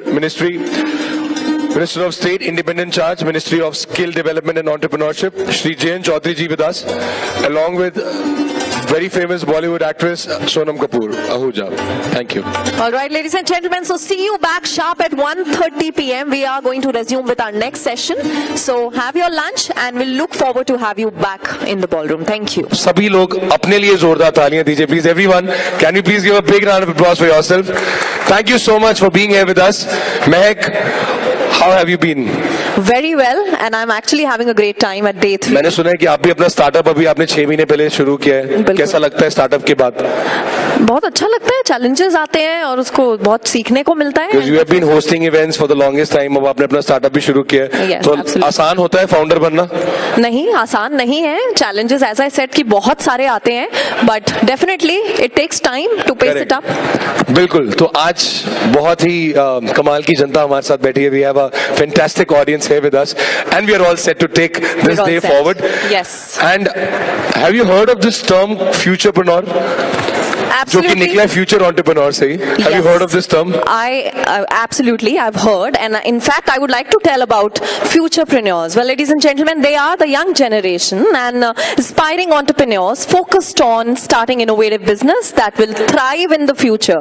Well, we all know that these individuals have forward-thinking mindset, looking for opportunities in emerging technologies, sustainability, and social innovation. क्या बात है. तो मुझे तो लगा कि शायद मुझे लगता है कि चैट जीपीटी वाला फ्यूचरप्रेन्योर मुझे बताया, बट कोई बात नहीं. I have a better person to set the context for it and tell us what actually futurepreneur sounds like. Ladies and gentleman, I would like to invite on stage president of TiE Bangalore, board of trustees TiE global, to set the context. Please welcome on stage mister Madan Paddaki. Namaskar everybody, good afternoon and welcome back after a hearty lunch, I suppose. It is wonderful to see the hall full of young budding entrepreneurs. So first of all, a huge round of applause to all the futurepreneurs here who have joined us from different corners of the country. We've had over about 70 plus colleges coming in from every nook and corner of the country to be with us, to participate in this Futurepreneurs Challenge, and more importantly, to soak in the wonderful energy that we have at the Startup Mahakumbh. So welcome once again. You know, for us, as I say, youth is 25% of our, or 30% of our population, but 100% of our future. And the future of India's progress, startups, and innovation rests on the young shoulders that are here. And boy, I must say, I'm not only saying that the future is bright, but it is dazzling because of the ideas and the innovative thinking and the can-do spirit that each of our futurepreneurs have brought to the table. In my interactions over the last few days with most of you, I must say the future is dazzling, and that gives us a lot of hope and belief that we are on the right path. Why do I say so? In fact, we did a short survey over the last few days amongst our futurepreneurs just to check what they feel about entrepreneurship, and I'll just read out a few points from that survey. You know, the first thing which warms my heart is, why do you want to become an entrepreneur? So 75% of them said, to solve a problem I care deeply about, which I think is fantastic, right? What do you enjoy the most? 60% of them said building new things and solving complex problems, which is the first step for us to build a very successful venture. What drives you the most? 56.6% said creating impact. And I'll end with the last one. If you were to be given some money to start a venture, what would you do first? 56% said we will research and validate the idea, which was one of the objectives for us to think about the Futurepreneurs Challenge. So I think these responses themselves prove that we are on the right path, and today we are gathered here to listen to the pitches of the top 10. It's an elevator pitch, 90 seconds. And then, of course, we are really delighted and honored to have our Honorable Minister, Jayantji, to be with us today. So thank you so much for gracing this occasion, this very special occasion. It is all about youth. It's all about their skills and their entrepreneurial spirit. So we're delighted to have you with us as an exemplar of the power of youth of the country. Thank you for being with us. Without further ado, I must say that let's jump straight in. I just want to preface it with one thing that I've been saying repeatedly. To an extent, I do not like competitions because there are winners and there are losers. I believe that every one of you who've come here is a winner. You've taken the first step towards being an entrepreneur. This is just a competition. This is a process.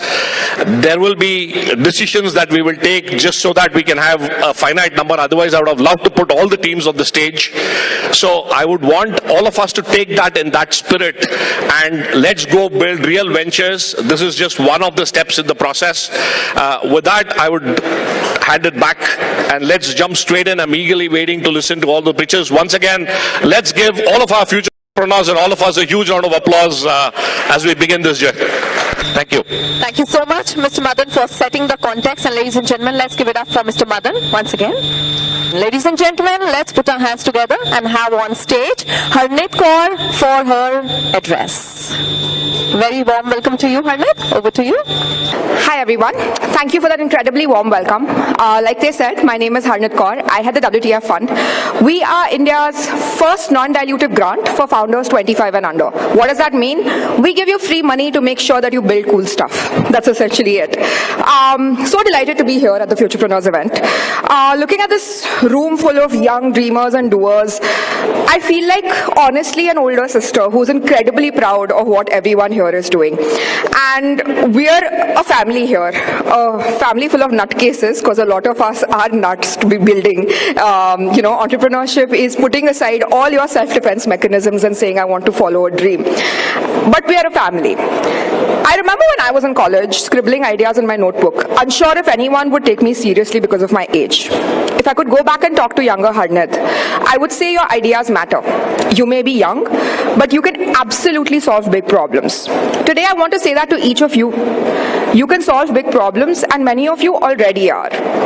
Running the WTF Fund, which supports young entrepreneurs, I've had the privilege of seeing firsthand what young innovators can do. And let me tell you, it blows my mind. We've met college students tackling challenges that even seasoned experts haven't cracked.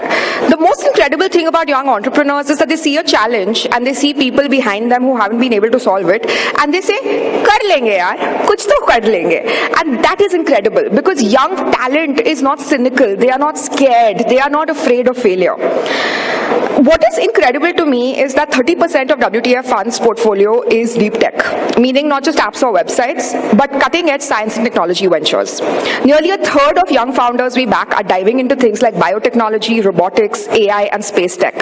They're audacious, willing to take on complex fields. They're courageous, not intimidated by the fact that they're only 19 and 20. They're resilient, bouncing back from failures. I've learned so much from them. I've learned that age is not a barrier to innovation. If anything, it can be a strength.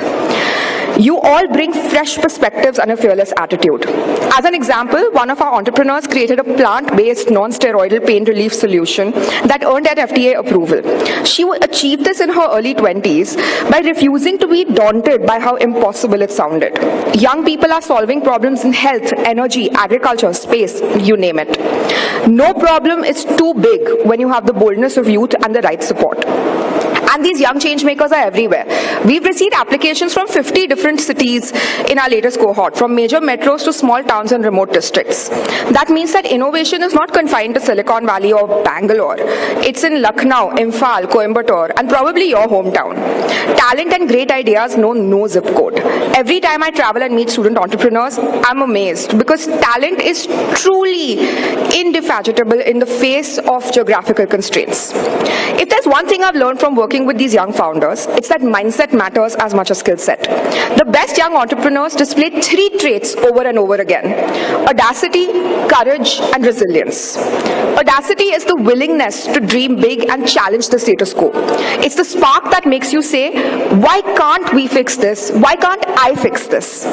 One of our founders asked why rural schools have no science labs and then built a low-cost lab in a box. The kind of bold thinking is audacity. Don't lose it. Protect your big crazy ideas because they are the ones that will change the world. The second is courage. It's the guts to act on audacious ideas. It takes real bravery to step off the beaten path. Many of your friends might choose to might be choosing safer options, getting placements, and you're trying to start a company. You might face people, even relatives and teachers, who are going to say, you're too young or this will never work. But you're here, choosing to try anyway. That's courage. Third is resilience. And perhaps this is the most important of them all. This is the ability to get back up after a setback. And there will be setback, that much I promise you. Every entrepreneur, young or old, faces failures. A prototype will fail, a deal will fall through, an investor will say no. But I've seen you young folks handle this failure with such grace and tenacity. One team in our cohort built a device that completely failed in its first pilot test. It just did not work. They were devastated, naturally. But after a brief pity party, they dissected what went wrong, sought advice, and improved the design. A few months later, their device worked and even won an innovation award. That's resilience. That's treating failure as feedback, not the end. It's saying, all right, that didn't work. So what can we try next? Here's my advice. Cultivate these traits. Nurture your audacity by keeping your imagination alive. Strengthen your courage by remembering why you started. Hold that vision of the impact you want to make. And build resilience like a muscle. Every challenge you overcome makes you stronger for the next. Now, this is some very practical advice for young founders, stuff that we've learned over the last 1 year of building out the WTF Fund. Number 1, embrace curiosity and continuous learning. You don't know everything. Even we don't know everything. That's perfectly okay. If your idea requires learning how to code, understanding genetics, or mastering video editing, dive in and learn it. Never say, आता नहीं है तो नहीं करेंगे. There's no point in that.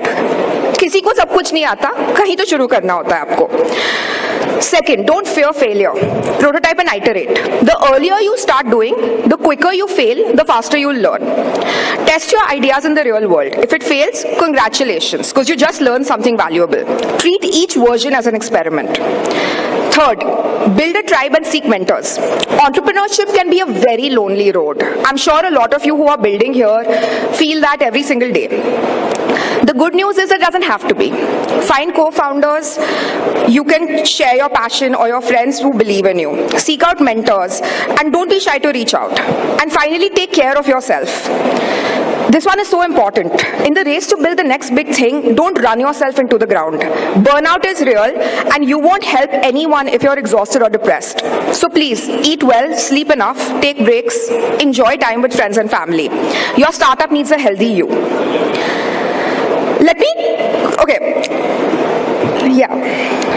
Let me close this by saying that we need a call to action. For every young person here, I said at the start that I'm here as an older sister who believes in you, and I truly deeply do. I believe that you're going to shape the future literally, so I urge you, please embrace the challenges, don't shy away from big problems, and don't feel too small if the world feels too big. Our future depends on the bold ideas and caring hearts of your generation.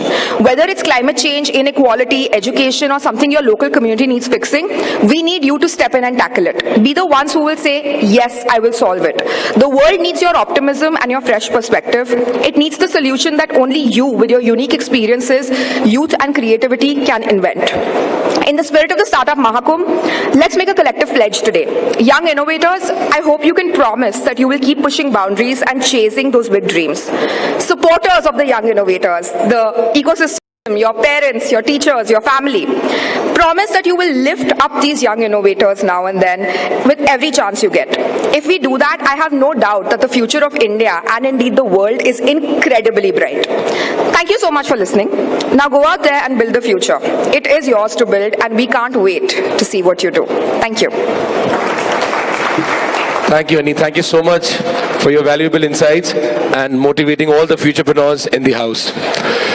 Ladies and gentlemen, up this on stage, we are going to see something that probably we have not seen something before at a public platform like this.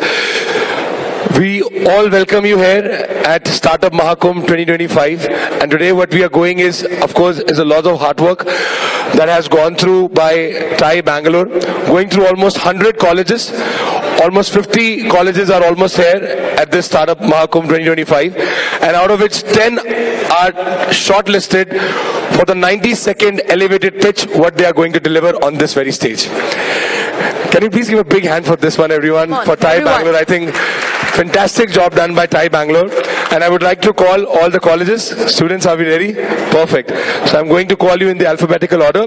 Aditya College of Engineering. Can we please have you on stage? Big hand for Aditya College of Engineering. A very good afternoon to the respected officials and my dear fellow audience who are present over here this afternoon. Well, I am Namtullah Khan from Aditya College of Engineering and Technology, presenting from Andhra Pradesh. And let's get started into our idea. My idea is basically focused on organ transplantation and donation. In India, every year 5 lakh people die due to waiting for organ transplants, and the organ donation rate is just 0.01% due to the severe flaws in the current systems, that is Noto and Jeevan Dan, like manual processes, long delays, and which is leading to organ wastage of 30%. And also brain death certification is taking 24 hours of time, and organ matching is taking 44 hours of time. And also with respect to this, illegal transplantations and also fraud, many fraudulent systems are going on in the manual process that are following by the current system that are there right now. And here comes our solution, that is Second Chance, an AI-based platform that cuts through this delay and assists the doctors with proper AI-based brain death certification process and speeding of the organ donation process with the ML-based recipient ranking system. And also with the highest blockchain security, we will ensure that the organ donation and allocation will be done in a secured pattern through our platform. And also with this, we will cut off the current manual process time from 72 hours to just 20 to 30 hours with the entire AI-based platform that we will be building. And we are not just building a project, it's an innovation that can save many people's lives. Thank you. All right. We're so proud of the young preneurs. Thank you so much. Thank you so much. All right, let's have Vaibhav from Ashoka University. Welcome everyone. I'm thrilled to present Kuba Protocol, our transformative approach to trade finance. Hari, a textile manufacturer from Ajmer, secured an order for 1 lakh shirts but lacked funds for raw materials. Delays, rejections and high interest rates made him lose the order, leaving him anxious and hopeless. His story reflects the struggles of countless MSMEs in India and also that of my father. Did you know only 16% of MSMEs have access to formal credit, out of which the top 4% have 75% of available credit, leaving a huge unmet credit demand of $300 billion. Imagine a Bharat where every small and medium enterprise, the very backbone of an economy, had easy access to quick and affordable financing. That's where Kuba comes in. We are a technology service provider transforming MSME lending with data-driven, holistic credit underwriting and automation across processing, recollection and monitoring. Our AI-powered models cut fund disbursement time from a week to a mere 2 hours, ensuring MSMEs get access to capital when they need it the most. Additionally, Kuba provides NBFCs with access to a pre-validated MSME customer base sourced from high-density areas like marketplaces and ERP systems, where these NBFCs can now deploy scalable and automated lending products customized with sector-specific insights. With Kuba, we can empower millions of MSMEs by securing their loans within a day, allowing them to increase their profits by up to 40%. Kuba is not just about financing. It's about empowering people like Hari to thrive and build a better and more prosperous Bharat. Thank you so much, Vaibhav. Up next, I would like to call Neha from Chitkara University. Good afternoon everyone. Today I am here to present Stick Buddy. So ये जो stick है ये visually impaired and जो blind people होते हैं उनके लिए है और जिनका low vision होता है उनके लिए भी. जो ये stick का मुझे idea आया था वो मैंने एक blind school visit किया था, उसकी वजह से मुझे idea आया और जो हमारे elderly लोग हैं उनके लिए मुझे लगा कि ये ज़रूरत है. तो I will just show you the demo. जब भी हम इस stick को on करेंगे ये सबसे पहले user को greet करेगी और date बताएगी. Hi buddy, good day. How are you? Come, let's go for a walk. I'm there with you. Today's date is 05042025. उसके बाद जो ये चीज़ है उसमें है कि अगर हम इस बटन को एक बार प्रेस करेंगे तो ये हमें टाइम बताएगी अभी क्या करंट टाइम हो रहा है. 02:16 PM. उसके बाद अगर हम इसी बटन को लॉन्ग प्रेस करके रखेंगे तो ये जो अगर हमारी सराउंडिंग है उनसे हेल्प के लिए आस्क करेगी. Hi, please help me. Hi, please help me. उसके बाद इसमें फीचर है कि ये ऑब्स्ट्रक्शन सेंस करती है on the base of distance and इसमें एक वाटर सेंसर है लेकिन वो मैं यहाँ पे डेमो शो नहीं कर सकती. Thank you. Thank you so much, Neha. Ladies and gentlemen, let's put our hands together. Well, I would now like to call Vignesh from Global Academy of Technology. Good afternoon, everyone. Due to insufficient resources and limited access to pioneering technology, we realize that farmers throughout our nation are unable to get access to the most optimum yield in their farms. Only 6% of farmers have reliable agricultural information, which leads to a 30 to 45% yield gap. Imagine being a farmer getting a mere small percentage of your full potential yield. We at Krishi Bhumi AI solve this problem with a triple AI model solution integrated with drone and rover technology. Our drone and rover technology has unique parameters which are combined to provide disease detection, crop recommendation, along with pesticide and manure optimization. Our service will be provided through collaboration with local agricultural dealers, creating awareness through various programs such as Krishi Manthan and tying up with FPOs. We will send our specialized teams on the platform to the farms of the agriculturists and help them generate the most exponential growth and yield, through which we can create a better nation for all our farmers and ourselves. क्योंकि कृषि की उन्नति है देश की उन्नति. Thank you. Next futurepreneur Prashant from Government Polytechnic, Deoria. Good afternoon everyone. Agriculture में technology specifically drone and AI की डिमांड ग्रेट रेवोल्यूशन ला रही है, जिसका यूज हमारी टीम उत्तर प्रदेश के जिला देवरिया से सितंबर 24 से कर रही है। एग्रीकल्चर में 3 मेजर चैलेंजेस जिसे हमने आइडेंटिफाई किया है। नंबर 1, टाइम बाउंड पेस्टिसाइड्स का छिड़काव ना हो पाना, जिसका मुख्य कारण मैनुअल लेबर की कमी। नंबर 2, पेस्टिसाइड का प्रिसाइजली यूज ना हो पाना, जिससे किसान की कॉस्टिंग बढ़ जाती है। नंबर 3, लोकल लेवल पर ड्रोन पायलट, ड्रोन टेक्नीशियन और ड्रोन मेंटेनेंस की कमी। अब बात करते हैं हमारे सॉल्यूशन की। हमारे द्वारा तैयार ड्रोन जिसकी flight time approx 15 minute and payload capacity 10 to 12 kg है, सिंगल फ्लाइट में 2 एकड़ तक छिड़काव कर सकता है, जिससे हर दिन एक ड्रोन पायलट एक ड्रोन से 10 से 15 फ्लाइट लेकर 20 से 30 एकड़ तक छिड़काव कर रहा है, जो ट्रेडिशनली स्प्रेइंग से काफी ज्यादा प्रभावित है। हमारी टीम द्वारा developed drained AI drone crop health की मॉनिटरिंग कर पेस्टिसाइड के छिड़काव की मात्रा डिसाइड करता है, जिससे हम 40% तक पेस्टिसाइड को बचा रहे हैं, जिससे सॉइल फर्टिलिटी अच्छी बनी रहती है और स्प्रेइंग कॉस्ट 25% तक रिड्यूस हो जाती है, जिसका डायरेक्ट बेनिफिट हमारे मेन कस्टमर फार्मर तक जा रहा है। एज अ टेक्निकल इनिशिएटिव हम हर गांव में एक युवा को ड्रोन पायलट की ट्रेनिंग के साथ टेक्निकली स्किल्ड करेंगे, जिससे ड्रोन की मेंटेनेंस की समस्या को ऑन डिमांड सॉल्व किया जा सकता है। अब मैं अपने कंक्लूजन पे आता हूं। अभी हमने एक ड्रोन के साथ शुरुआत किया है, अगले 1 साल में हम 5 ड्रोन और 4 बैटरी के साथ शुरुआत करेंगे। एक ड्रोन की कॉस्ट 3.5 लाख रुपए, जिसे हम 4 से 6 सीजन में रिकवर कर लेंगे। उसके बाद हमारा बिजनेस पूरी तरह प्रॉफिटेबल होगा। Thank you so much. All right, up next, I would like to invite Tanishq on stage from ISBR Business School. Please give him a warm welcome. Good afternoon, everyone. Myself Tanishq, and let me introduce to you Rudraksh, an educational aggregator platform which will bridge the gaps between NGOs, corporates, student of migrant labor, provide the opportunity to the students so that they can have a volunteership or internship with the NGOs, student who wants to study, the kids of migrant labor can have a society where they can engrave their studies and work for their beautiful futures. CSR can work on their impact reports, and government grants can help us to fund this. This will be a Section 8 registered NGO firm. So we are not here for the funds, we are here for the cause that we are working on. Education is the area that India was to work a lot, because entrepreneurs can't be made without education. So that's all what I would like to say. Thank you. Have a great day all.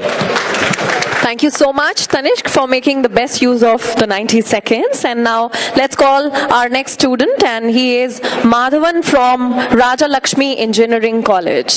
Good afternoon, everyone. Do you know how many children in India lose their life due to lack of immunization at right time? It's about 50,000 per year. What is the reason behind it? Mothers lack the awareness of timely administration of vaccines to their children. So, myself, Madhavan, and my team, Jeevitam, aims to solve this issue. Jeevitam is a SaaS product, connects the healthcare partners and mothers. We provide timely notification of vaccines and maintain a digital record of the child at hospitals. We provide a marketplace at our app where people can sell the childcare products with commissions. We are currently working with 100 mothers and 2 hospitals, and we are in the full phase of expanding our business. Thank you. Thank you. Thank you so much. Up next, we have Pramath from RV Institute of Management. Big hand, everyone, for all the students. We need more energy in the room. Thank you. Good afternoon, everyone. We, Team OZ, is here to tackle a critical problem in the medicine sector. Did you know 1 in 5 people face prescription error problems due to inexperience of employees in small retail medical stores? In India, 31% of population, over 43 crore people, cannot afford costly medicines. Despite of affordability of generic drugs, awareness remains low.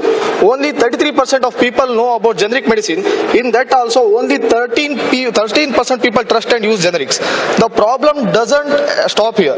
Only more than 60 50% of small retail shop owners lack knowledge about analytical technology to handle inventory management, leading to inefficiency and opportunities lost to gain more. So, OZ is here to solve the problem. Know before you go.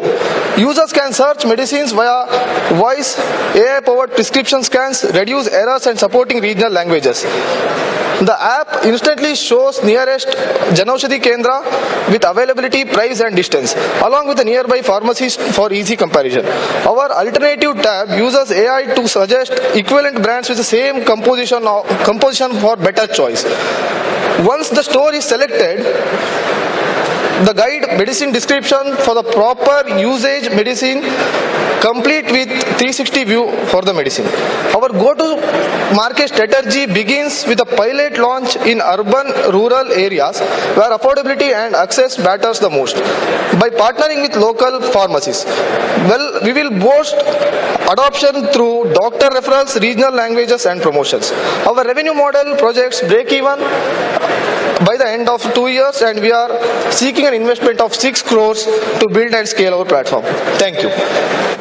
Ladies and gentlemen, we want bigger round of applause for all the students. I think this is not easy, trust me. I was not this confident when I was at that age. Well, with this, now I would like to call Abhishek Maurya from Tula's Institute.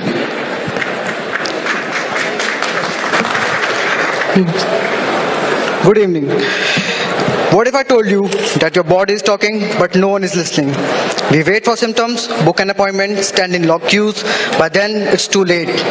Smartwatches, fancy toys, hospitals overcrowded, rural areas no access, emergencies don't wait. Why should healthcare?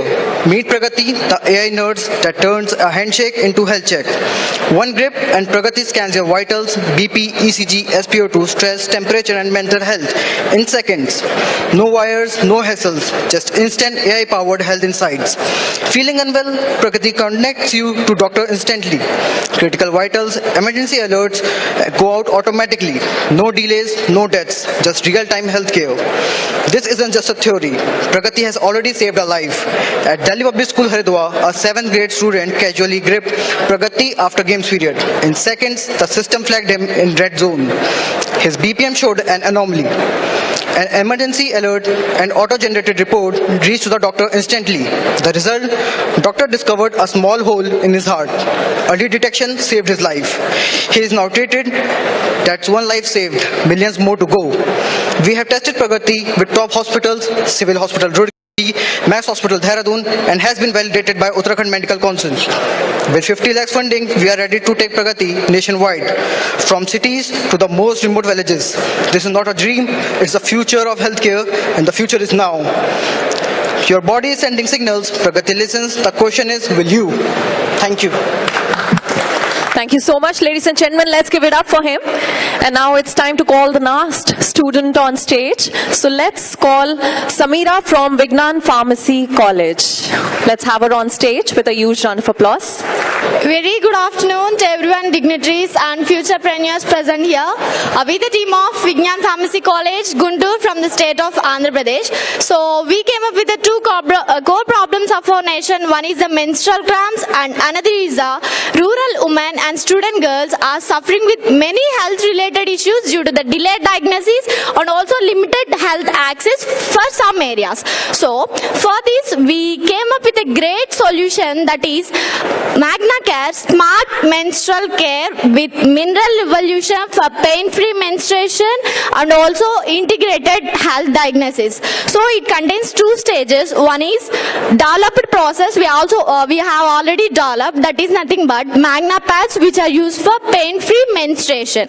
And second is the in-process development, which contains detachable strip inside of our Magna pad, which is used for detection of anemia, diabetes and also PCOS conditions in before, by using the waste blood. So in this we have done an Magna Care application which is used for detection of these all conditions through an analytical device.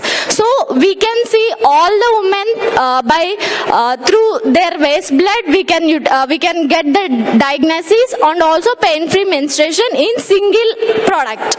So we want to see after the 3 to 4 years, we want to see every woman population of our nation with pain-free menstruation and also health and well-being with a great success, right?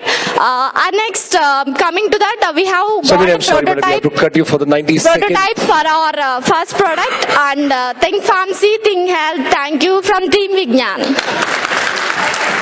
I loved your way. Thank you. One of India's biggest venture capitalists who was there yesterday for a session, he said it that probably I would take your 30 seconds. मैं शायद अगर आपको मेरी attention लेनी है तो आपके पास सिर्फ और सिर्फ 30 सेकंड है. And I think that's what the competitive spirit is all about. Ladies and gentlemen, with this, we are all set to welcome our guest of honor. मैं चाहूंगा आप जोरदार तालियों से स्वागत करें इस मंच पर श्री जयंत चौधरी जी का, minister of state, independent charge, ministry of skill development and entrepreneurship, government of India, और उनके साथ हमारे Madan Padaki ji, president of TiE Bangalore. Jayant ji के लिए जोरदार ताली से स्वागत करें. Everyone, let's give a warm welcome to Jayant ji. Jayant ji, आपका बहुत बहुत स्वागत है. A very warm welcome to you sir. बहुत बहुत स्वागत है आपका sir. Startup Mahakumbh 2025 and we are really looking forward to hear from you. Madan ji, over to you. Thank you so much, and Jayanji, warm welcome again, and thank you for sitting in and listening to the pitches, the 90-second pitches by our young entrepreneurs. I think it's truly an honor for them to have you listen into these pitches. So as the Minister for Skills Development and Entrepreneurship, you would have interacted with a whole lot of entrepreneurs, youth. From where you sit, what is your perspective of the skills and entrepreneurial thinking in our young people? Some thoughts of yours and reflections. Well, I think we saw brilliant examples. I think country is going in the right direction. There is a lot of churn in Indian society, and both of us were sitting commenting. A lot of the people who came up, the young boys and girls, they are from rural India, from tier 2, tier 3 towns, and they have a problem-solving approach. Inherently, all of their products or businesses are catering to challenges which are societal challenges for India as we are a growing nation. I think they should all be proud of it. I was an MP where I was one MP of the party. So I used to get 2 to 3 minutes to speak in parliament. मतलब मैं खड़े होके जब तक भूमिका बनाता था तो घंटी बजनी शुरू हो जाती थी. But they actually explained their whole business, did the whole pitch in only 90 seconds. So you don't really need that much time to tell your story. And so they should all be proud of their achievement. You're very right.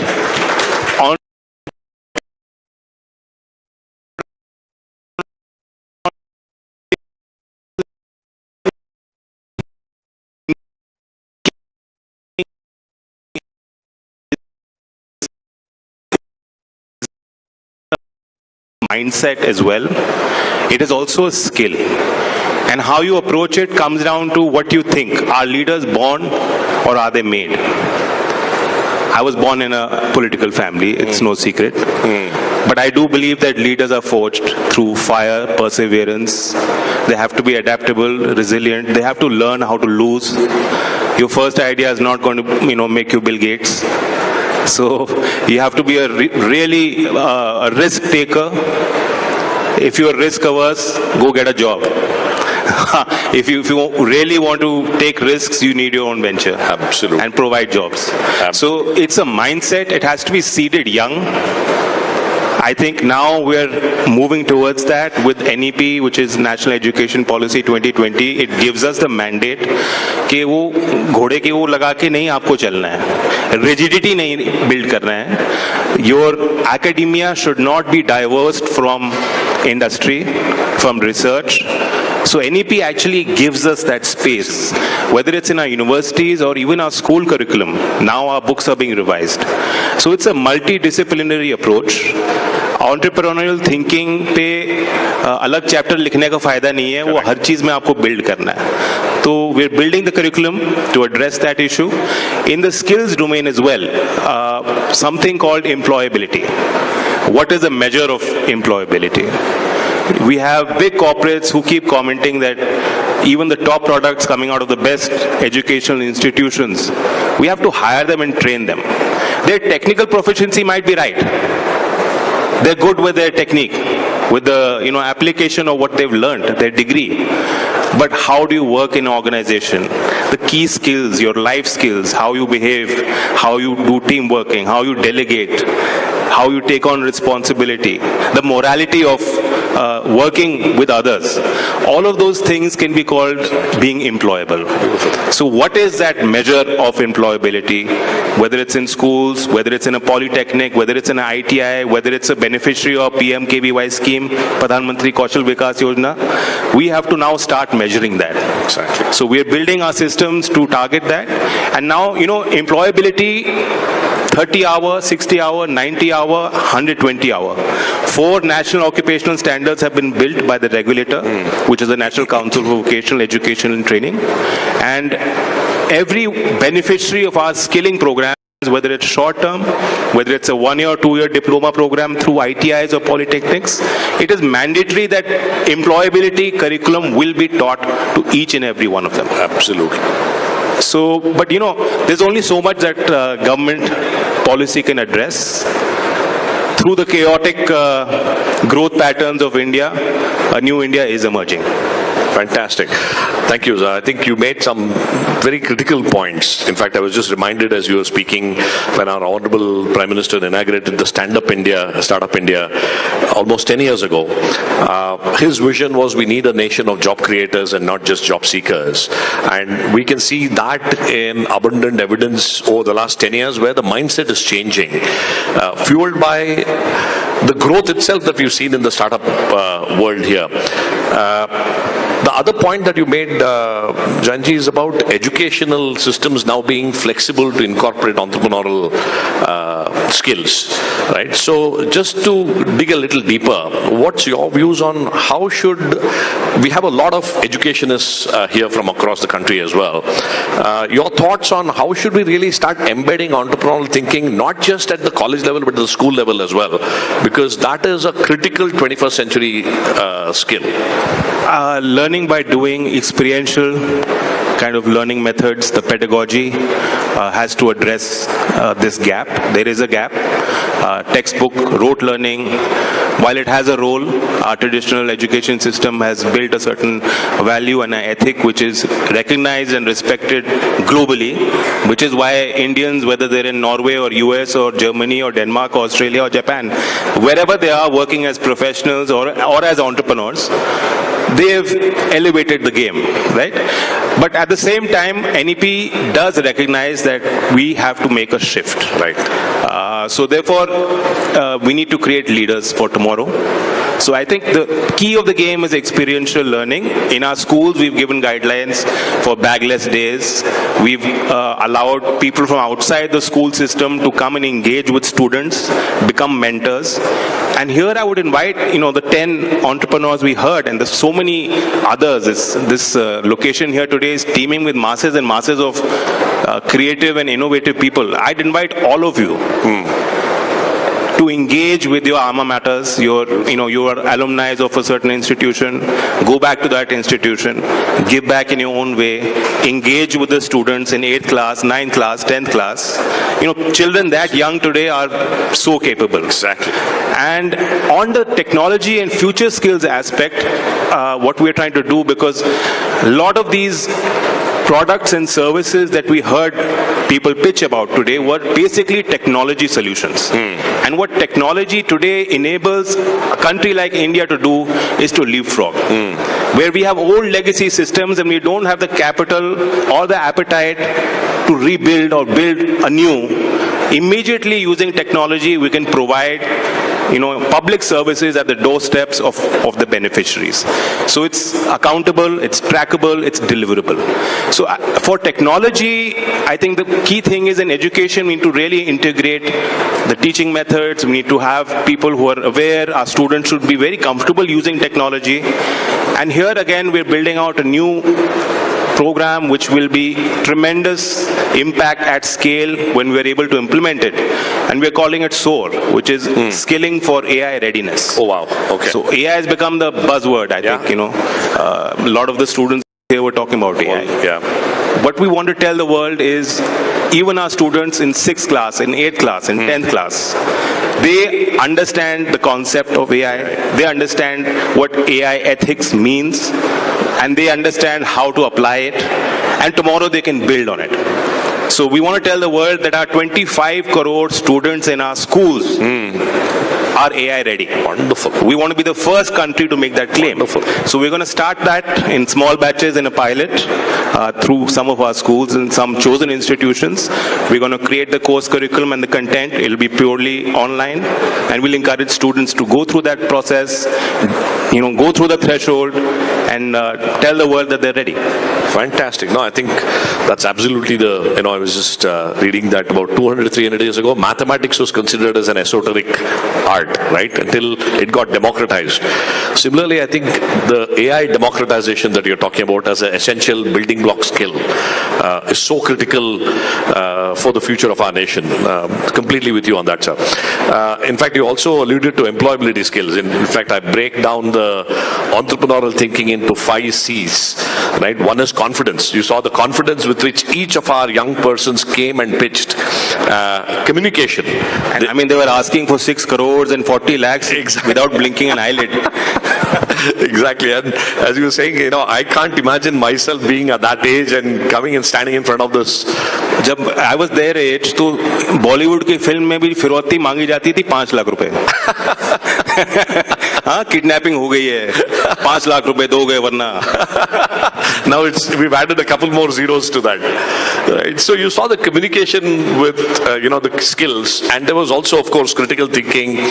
We also saw massive compassion emerging, because most of the ideas they were pitching to solve problems of others. And lastly, we were also witness to collaboration. In fact, while we saw only one person coming in on the stage, we had said you have to work as a team of 10 people, and we have 10 students from each of the colleges who come.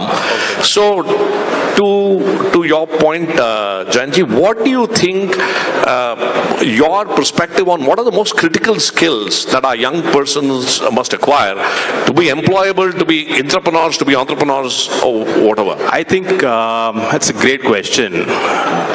Curiosity for one, to be able to listen.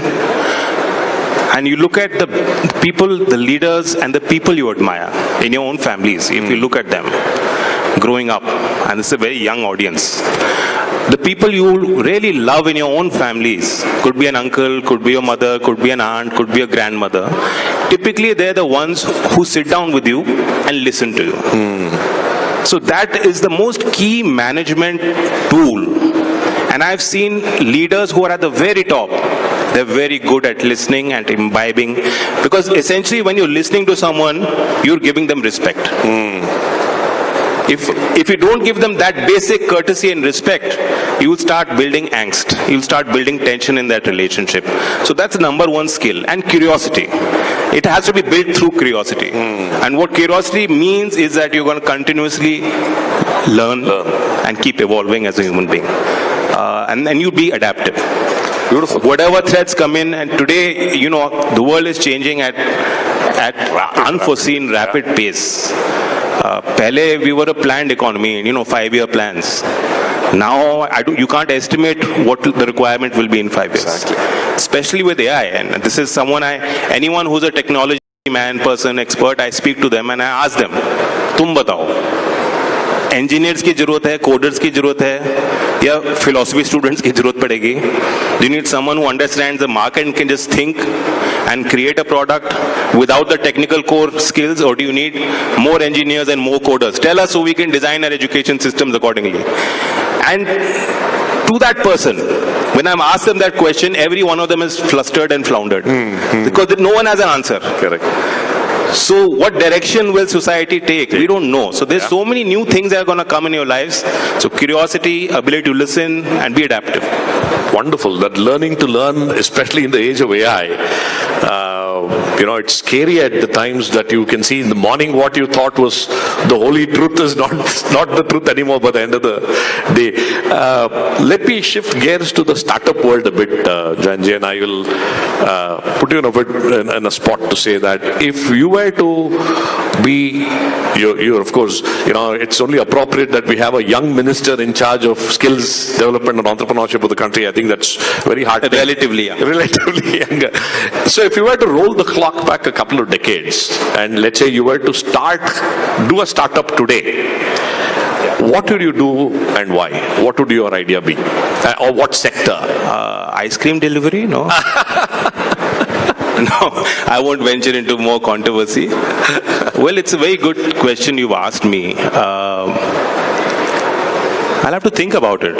Do I get 90 seconds? You. Then you have to deliver a pitch as well. I think I would be doing what these children are doing. Right. Solving a problem. For me, what really appealed to me were the solutions on agriculture.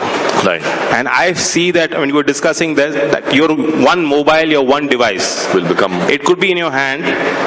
It could be in your glasses. Could be one device you're carrying with you, which will encompass you 360 degrees. And it'll have sensors. So if you want to have a breathalyzer, you want to test your blood, you want to test your pulse, you want to give you health impacts, you want to be connected to social media, you want to talk to someone, you want to video call someone, whatever. That should be enabled through that one device. And what that will do in agriculture is, for instance, a farmer can then be more technical. Correct. The biggest problem and the resistance we face with the farming community is that this is an age-old practice, generation.